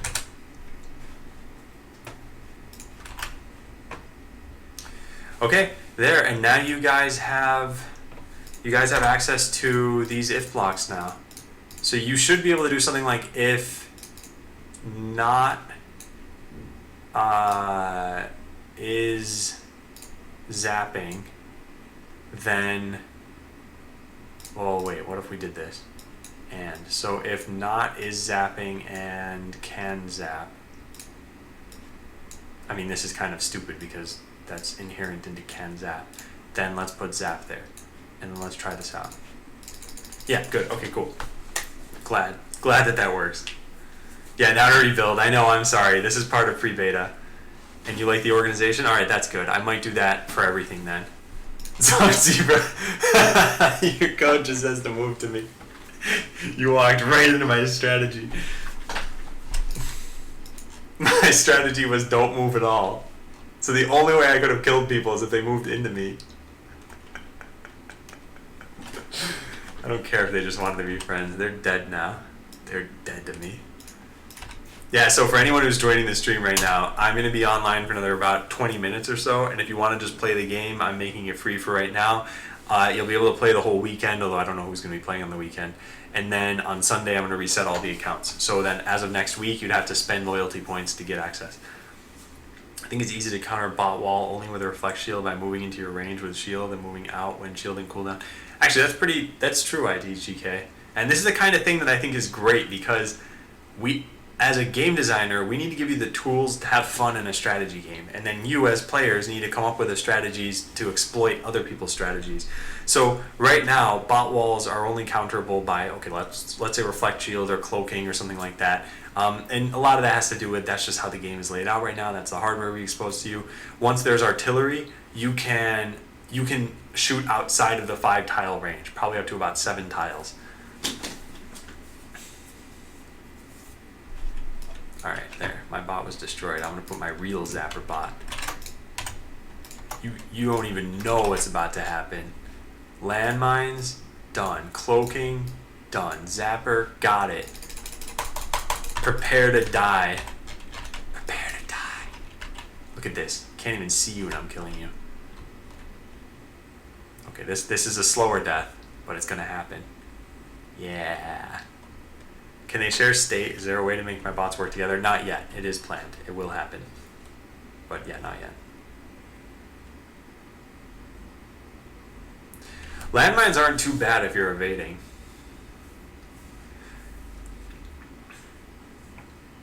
By the way, the shared state that you will get is going to be something along the lines of about 5 variables. So imagine, and they're not objects, so imagine that you could store like 5 numbers or 5 strings or something like that.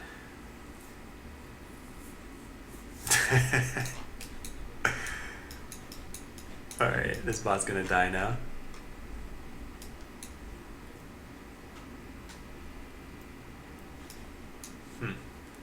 But yeah, this is working pretty well so far. Okay, I wanted to add in, let's take this. This is the low-hanging fruit right now. Make the simulation server stop spawning bots for yourself. This is something I've wanted to do for a while, actually. So what happens right now is if I refresh the game, you'll see AI bots get created, but you'll also see bots get created for me. So yeah, there we go. So they're getting created, but if I want to deploy bots right now, so like AAA, if I want to deploy bots, I press the button 5 times, but I only got 3 bots. And that's because other bots are getting deployed for me. Yeah, Zong Zebra, feel free to try to hack anything you want.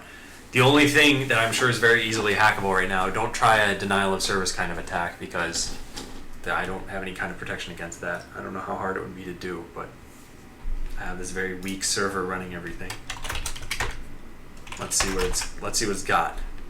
Yeah, CPU's not too bad.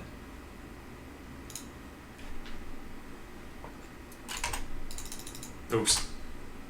Okay, yeah. For a second there, I thought I was on the actual server, but I'm not. It's the simulation server. Man, this is gonna look great once we've got the whole, like all the graphics and everything. This is all just placeholder. Everything's a placeholder right now. Yep, only bugs. Wait, what? Oh yeah, as opposed to the DDoSing. Okay, yeah. Okay, so make this stop spawning bots for me. That should be very easy to do. In fact, I think we just do this. Next player ID to deploy. Instead of setting it to 1, we set it to 0, and we start it at 1. There, perfect. So if util.exists, yeah, if util.exists owner, no, yeah, something like this. No, I don't even need to do that, do I? Arena create bot should have some code around that owner. Yeah, so let's do this. If not util.exists owner, then return null. So if somehow you didn't get an owner in here, actually let's do this. Assert. How do I even do this? I guess I'll just do logger.error. In create bot with a null owner. I don't even know what we could say about that. Maybe the name of the bot. I don't think that'd be too helpful. But it would for pre-beta, actually. Okay, so now when I refresh the page, I should always be able to deploy any of the bots that I want. So I should only see AI bots get deployed. And my bots, AAA, when I deploy 5 of these, yep, 1, 2, 3, 4, 5. Good. Problem solved. So let's check that in. Yep, looks good and looks good. AI bots are no longer created for the U player, meaning if you ever want to jump in, you can. So then the only other thing I wanted to do on here is get the /online command. So let's code that. How do I want to do this? There's no chat handler right now. There's just a connection manager, and I think there's like a chat message. Yeah, I received a message. So we can do something like this. If message dot to, well, if, do I even have Lodash here? Yeah, I do. Okay, so if is string message,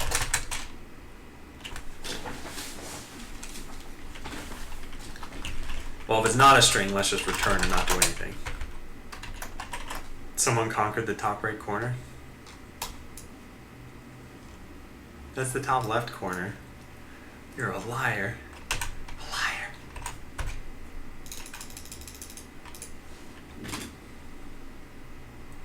Oh, see, I was cloaked, but Swift Blue has fire left hard-coded in his script, so it still shot me. Huh, pretty good. But then, yeah, Zapper's pretty good at killing a lot of different people at once, because it's the only area of effect in the game right now. Also, it looks like your code only fires missiles when you're cloaked. Yeah, you should probably fix that. Again, for anyone who wants to join in the next 10 minutes, it's free. It's free for the next 10 minutes. Ignore the part about next hour. It's not going to be accessible at all after. Well, you won't be able to make a new account. You'll still be able to play.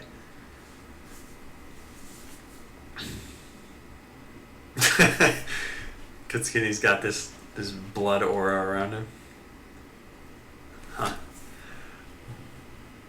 Alright, let me deploy my bots again. Then I'm gonna code up this function. Okay, so if message dot to lowercase equals /online, then let's collect up the number of online players and send it to them. And this, I'm not going to make this like a very in-depth thing. Do we have the player depot anywhere here? Yeah, we do have the player depot. Where did we get this from? Oh, and player depot created. Okay. So let's go through all of the different players that we have. Let's not even do that. Let's just do this. In the server player depot, there are server players which have a connection state. So we can do this. Get, this shouldn't be the case though. The client should have this concept too.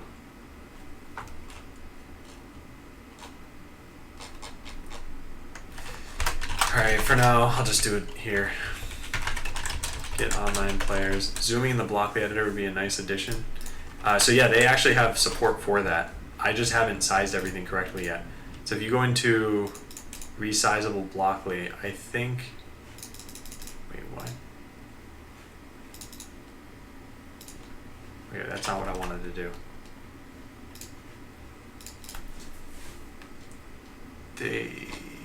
They had something here. Graph. Instant update when blocks are changed? What is this? Also, how'd they get y equals there? Where did this block come from, y equals? Oh, it's a hard-coded block. I see. That's not what I want, though. I want to see where they... Somewhere they had a zoom button here. Maximum block. No, not that. Generate JavaScript, headless, JS interpreter, RTL, plain. What is this? Cloud storage, code editor. Oh, here we go. Yeah, so there is a zoom that you can use. I just need to make it enabled. In fact, I wonder if I, whoa, nice. They got like nice categories here and everything.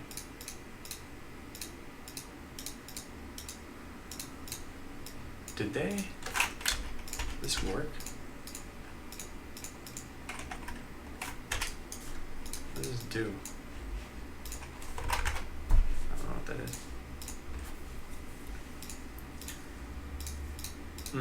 Interesting. Yeah, so let's see what they did in order to get these things here. I have this code on my, well, wait, first let's finish up what I was doing. So get online players. Let's do for let player ID in this dot shared player depot. Players by ID. Const player equals this dot players by ID player ID. If player dot is online. So let's do this. Let stir equals online players. Wow. Online player names equals just that. Then we do online player names plus equal player dot. What does it get name? Shared player.js. Yeah, get name. So we add that. We need commas in here somewhere. So let first equals true.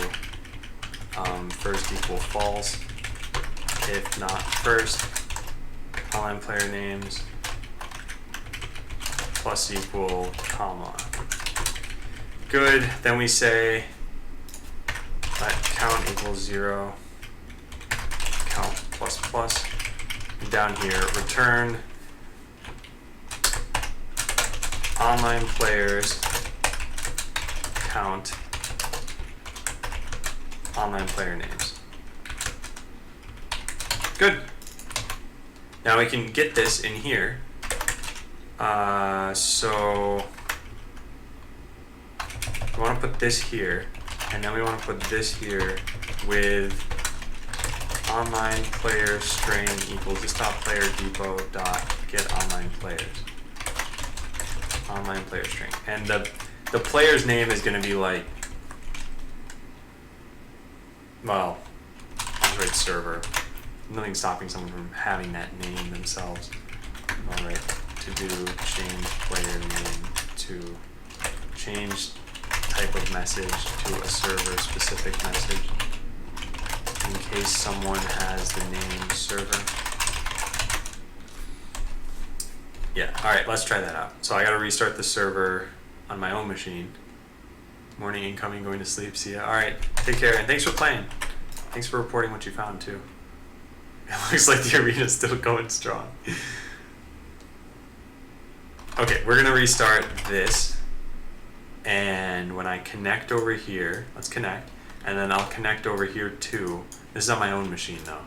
So I'll connect as Adam13531 and Adam13532. I type /online, and it says there are 2 players online. Now when I type /online, it says there's 1 player online. Okay, great. That's done. Do cloak and reflect have the same duration and cooldown? If so, cloak plus reflect seems unstoppable. I'll show you the stats on that stuff. So cloaking tier 3 has a duration of 5 followed by 3 turns where you can't use it. And then reflect tier 3 has, where's reflect?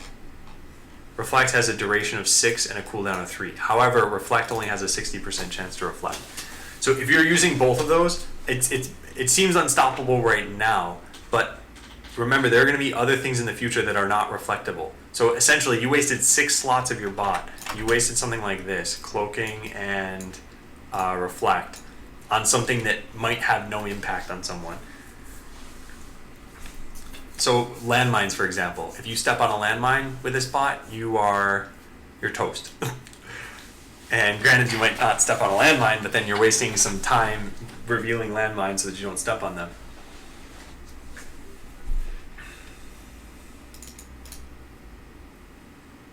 I want to deploy my bots into this mix. Wait, no, what? Oh, darn it. I don't have the right hardware on here. I screwed that up. Should have a radar that bypasses close. Cloak, yeah, we might do something like that. We're always keeping track of if something's overpowered or if we need to change something in the metagame. And we're not at the point yet where there is a metagame, so there's nothing yet to do on that front. But we will be keeping an eye on that very closely.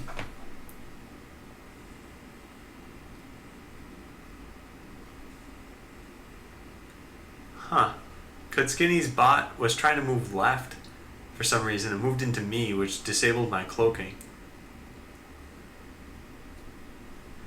So yeah, bots like this, you see how there are a lot of bots in the upper left corner? They've got reflect and zapper, so that if you tried moving close to them, you'd get zapped, and if you tried shooting them from far away, you'd get reflected. Well, artillery eventually is the perfect counter to that, because it's long range and can't be reflected. So you just pelt them with a couple of artillery shells, and they're all dead. Although that worked out pretty well too. There are two people who are contesting the upper left corner. That's funny.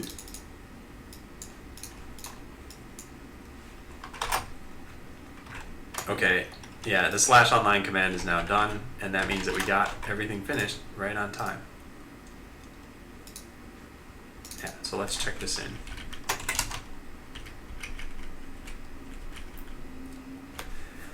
I guess what I could do is run well, it's not important until I have more commands. I've taken over the corner, yeah, you got that. Returns a string representing the number of online players. The format's not important. This is just a string. And let's put this here. Yeah, good, cool. Players now have access to the /online command to determine how many players are online. Yeah, and let's push that code. Now, pushing it does not make it so that it's accessible to you guys, not yet at least. So if I wanted to, I could deploy this code.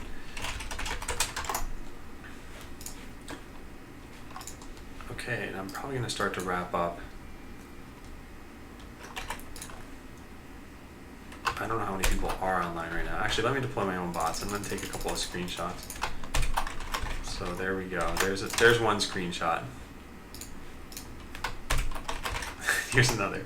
Yeah, there's not a lot of variety right now in what I see happening. There's a lot of, well, the few pieces of hardware that there are in the game right now. So I hope to expand this list. I hope to double it in the next couple of weeks. Hopefully that's possible. Is there a way to save a script, or do I have to write it all over again? Yeah, there's no way to save it right now. And this is one of the downsides of opening up a game that's not ready for people. I understand it's frustrating. It might be frustrating for another 2 weeks until I get to it, and I don't know what to say about that. Like, hopefully you're having fun playing and joining in on this stuff and figuring out some strategies. I know it's not very in-depth yet. There will be much more to this game by the time it's released, about 1.5 years from now. Can I view another user script? No, you'll never be able to do that, actually. So your allies in a game might eventually turn into your enemies depending on the game mode. So you shouldn't be able to view your ally scripts. And your enemies are definitely your enemies, so you shouldn't be able to view their scripts. And yeah, for now, if you want, you can save any script by, if it's Blockly, click Edit as JavaScript, and then just copy the JavaScript out. And if it's JavaScript, then just copy the JavaScript out. And that's why I like to put comments in for what my hardware loadout is. So I could say something like landmines 1, cloaking 3, zapper 3. And then I know in the future, what did I want to do with this script? So there are comments in Blockly. You could also right-click the comment blocks, add comment, but this won't get saved anywhere for you.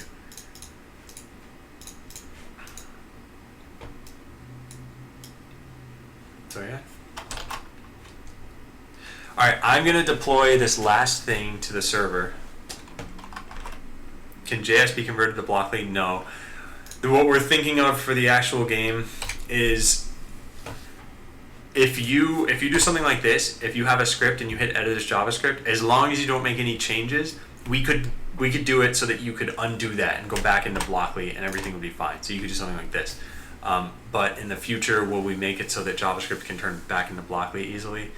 Probably not. Because I don't think there are some reasons for it, but it's something that might take a long time for me to do and might not provide a whole lot of value. And no, a reverse interpreter for this would probably be very hard to do, I think. You basically need to form... Well, I don't know. Yeah, I'm probably not going to code something like that. Yeah, going from Blockly to JS to Blockly without edits, that's something you should be able to do. And actually, that's something you can do now. If you hit edit and then you just close this and open up Blockly again, then it's already saved there. Is there a variable like vector which contains a position like xy? No, but there is xy. So if you want, you can just use the built-in variables x and y, or you can type those in JavaScript, just x and y. If you want to get a target's x or y, just do like closest enemy dot x, closest enemy dot y. You can't do that in Blockly yet. I haven't added everything in.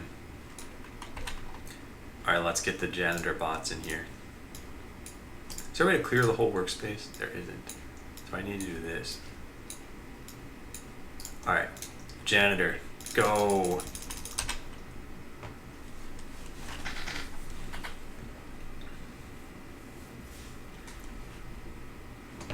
I want to shoot to a defined position.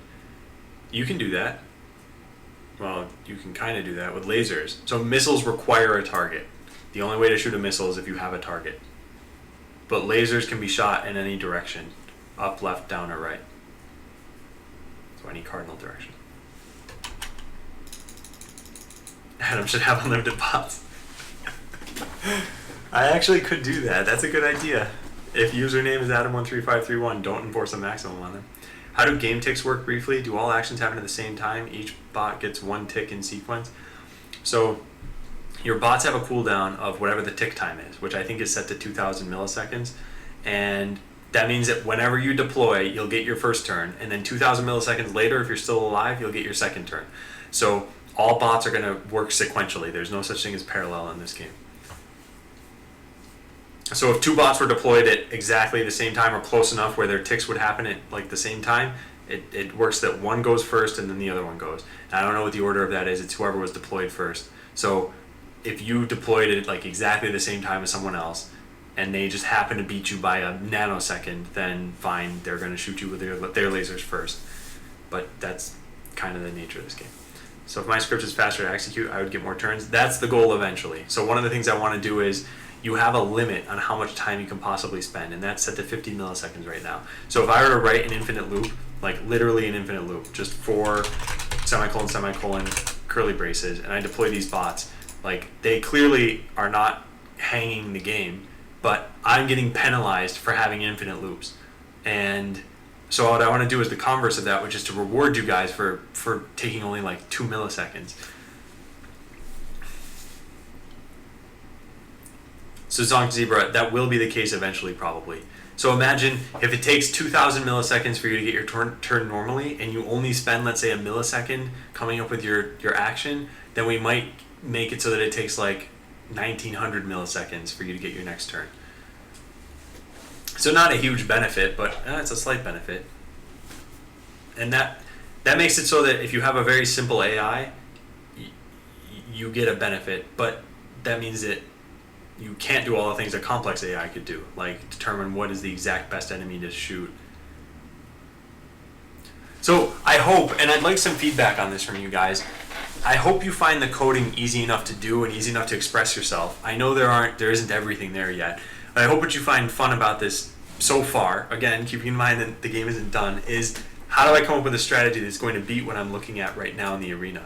And eventually, once resources are a thing that you want to collect, when you see an arena that looks like this, where there are just resources everywhere, that's time for you to go hog wild and collect all of them and then have more money than everybody else. It is now, isn't it? If my next update's scheduled at the end of the update call. Yeah, that's true. But what I meant is, if you take only 1 millisecond, then your next turn is 2001 milliseconds after when your turn started. But what I'm saying is, we're going to make it even lower than that. So if you took 1 millisecond, it'd be only 1901 milliseconds afterwards. So you got 100 milliseconds shaved off that time. So yes, that's currently the case, but we want to make it even better for you.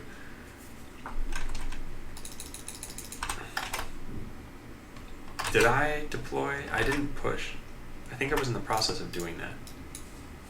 Bigger map? Yeah, there's a slightly bigger map. Hey, Risa. So now there's the /online command. /online now exists. And did I do something else here too? I thought I did. Oh yeah. Turn the simulation server back on. Turn the simulation server back on. So move left runs the fastest. Wait, what? Yeah, sure, that's unhealthy. I know. Yeah, something like a very simple script, like if will lasers hit fire lasers, is going to be faster than something like, look over every single enemy that I can possibly find, figure out which one has the lowest life, if that's even a thing you can do, and then go hunt them down.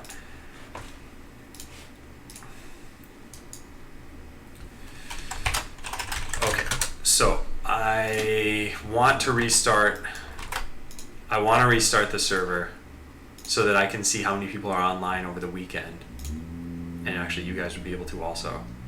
So I think I'm going to do that, then hang out for like 5 minutes or something, and call it quits. So let's set these back to normal, 50 points. Yeah, so now if you were to get access to the game, it costs you 50 points. Everyone loses access as of Sunday though. So let me connect over here, get pull. There we go. Alright, I can turn my keycam back on.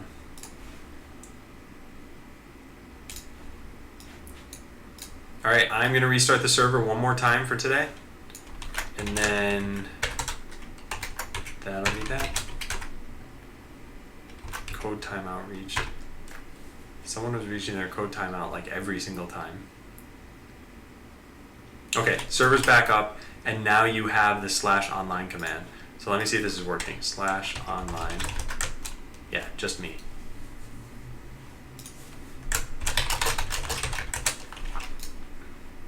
And now if I type /online, /online, yeah, nice. Okay, it's working.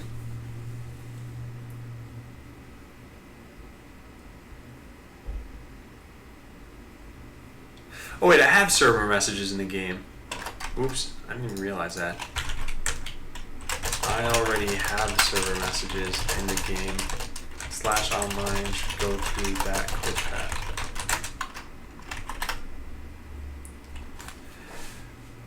Alright. Well, let's just deploy this bot, I guess, and have them go for a while. So thank you guys. This was pre-beta week. That was the whole goal of this week. If you look at the roadmap, it was pre-beta, all energy toward pre-beta, then more hardware, keep fleshing out what's available to users. So I think we're gonna work on some of this stuff. There's, more hardware. I guess I should put in features, more hardware. And maybe I'll have you guys vote if I don't really mind what I'm doing. Maybe not. I think mods would come like last. These things would come last. For how long will you be streaming? Oh, I'm pretty much done for today. I'll be back on Monday for another 8 hours. Just dancing bots for everybody. I'll just move around. Alright, I'm on board with that. Here, I'll make dancing bots. Dance 13531. I have a feeling I'm gonna die. Yep. I hardly lasted at all.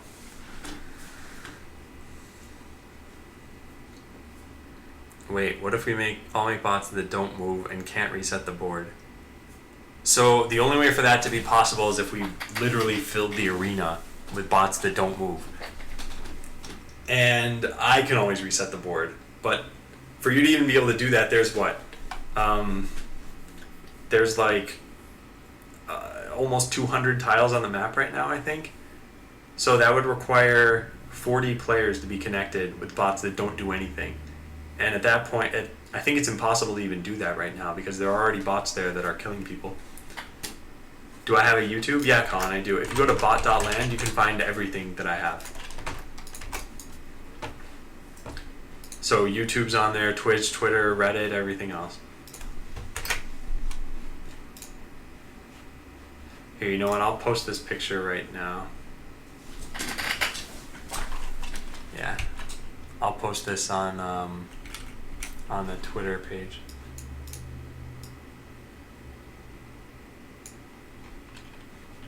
Well, let's, I guess, put this over here too. Yeah.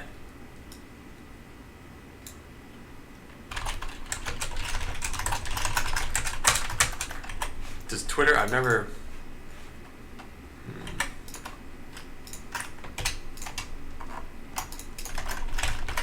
post this.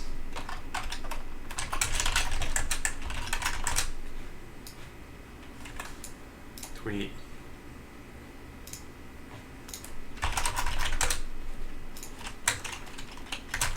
Thanks everyone for trying out free beta. It was a lot of fun.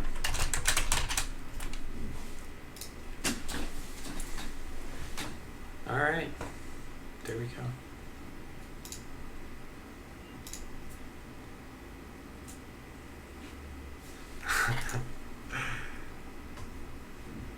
Okay, I'm gonna head out. It was really fun. I hope you guys had fun too.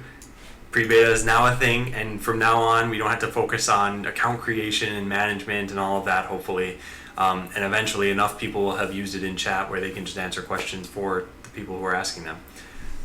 And I'll be back on Monday. I'm not going to do a weekend stream. I'm going to try to avoid those. If there's ever low priority bug fixes I need to do, I'll just do them off stream. Any high priority work, I'll probably do on stream. So I'll see you guys on Monday. Take care.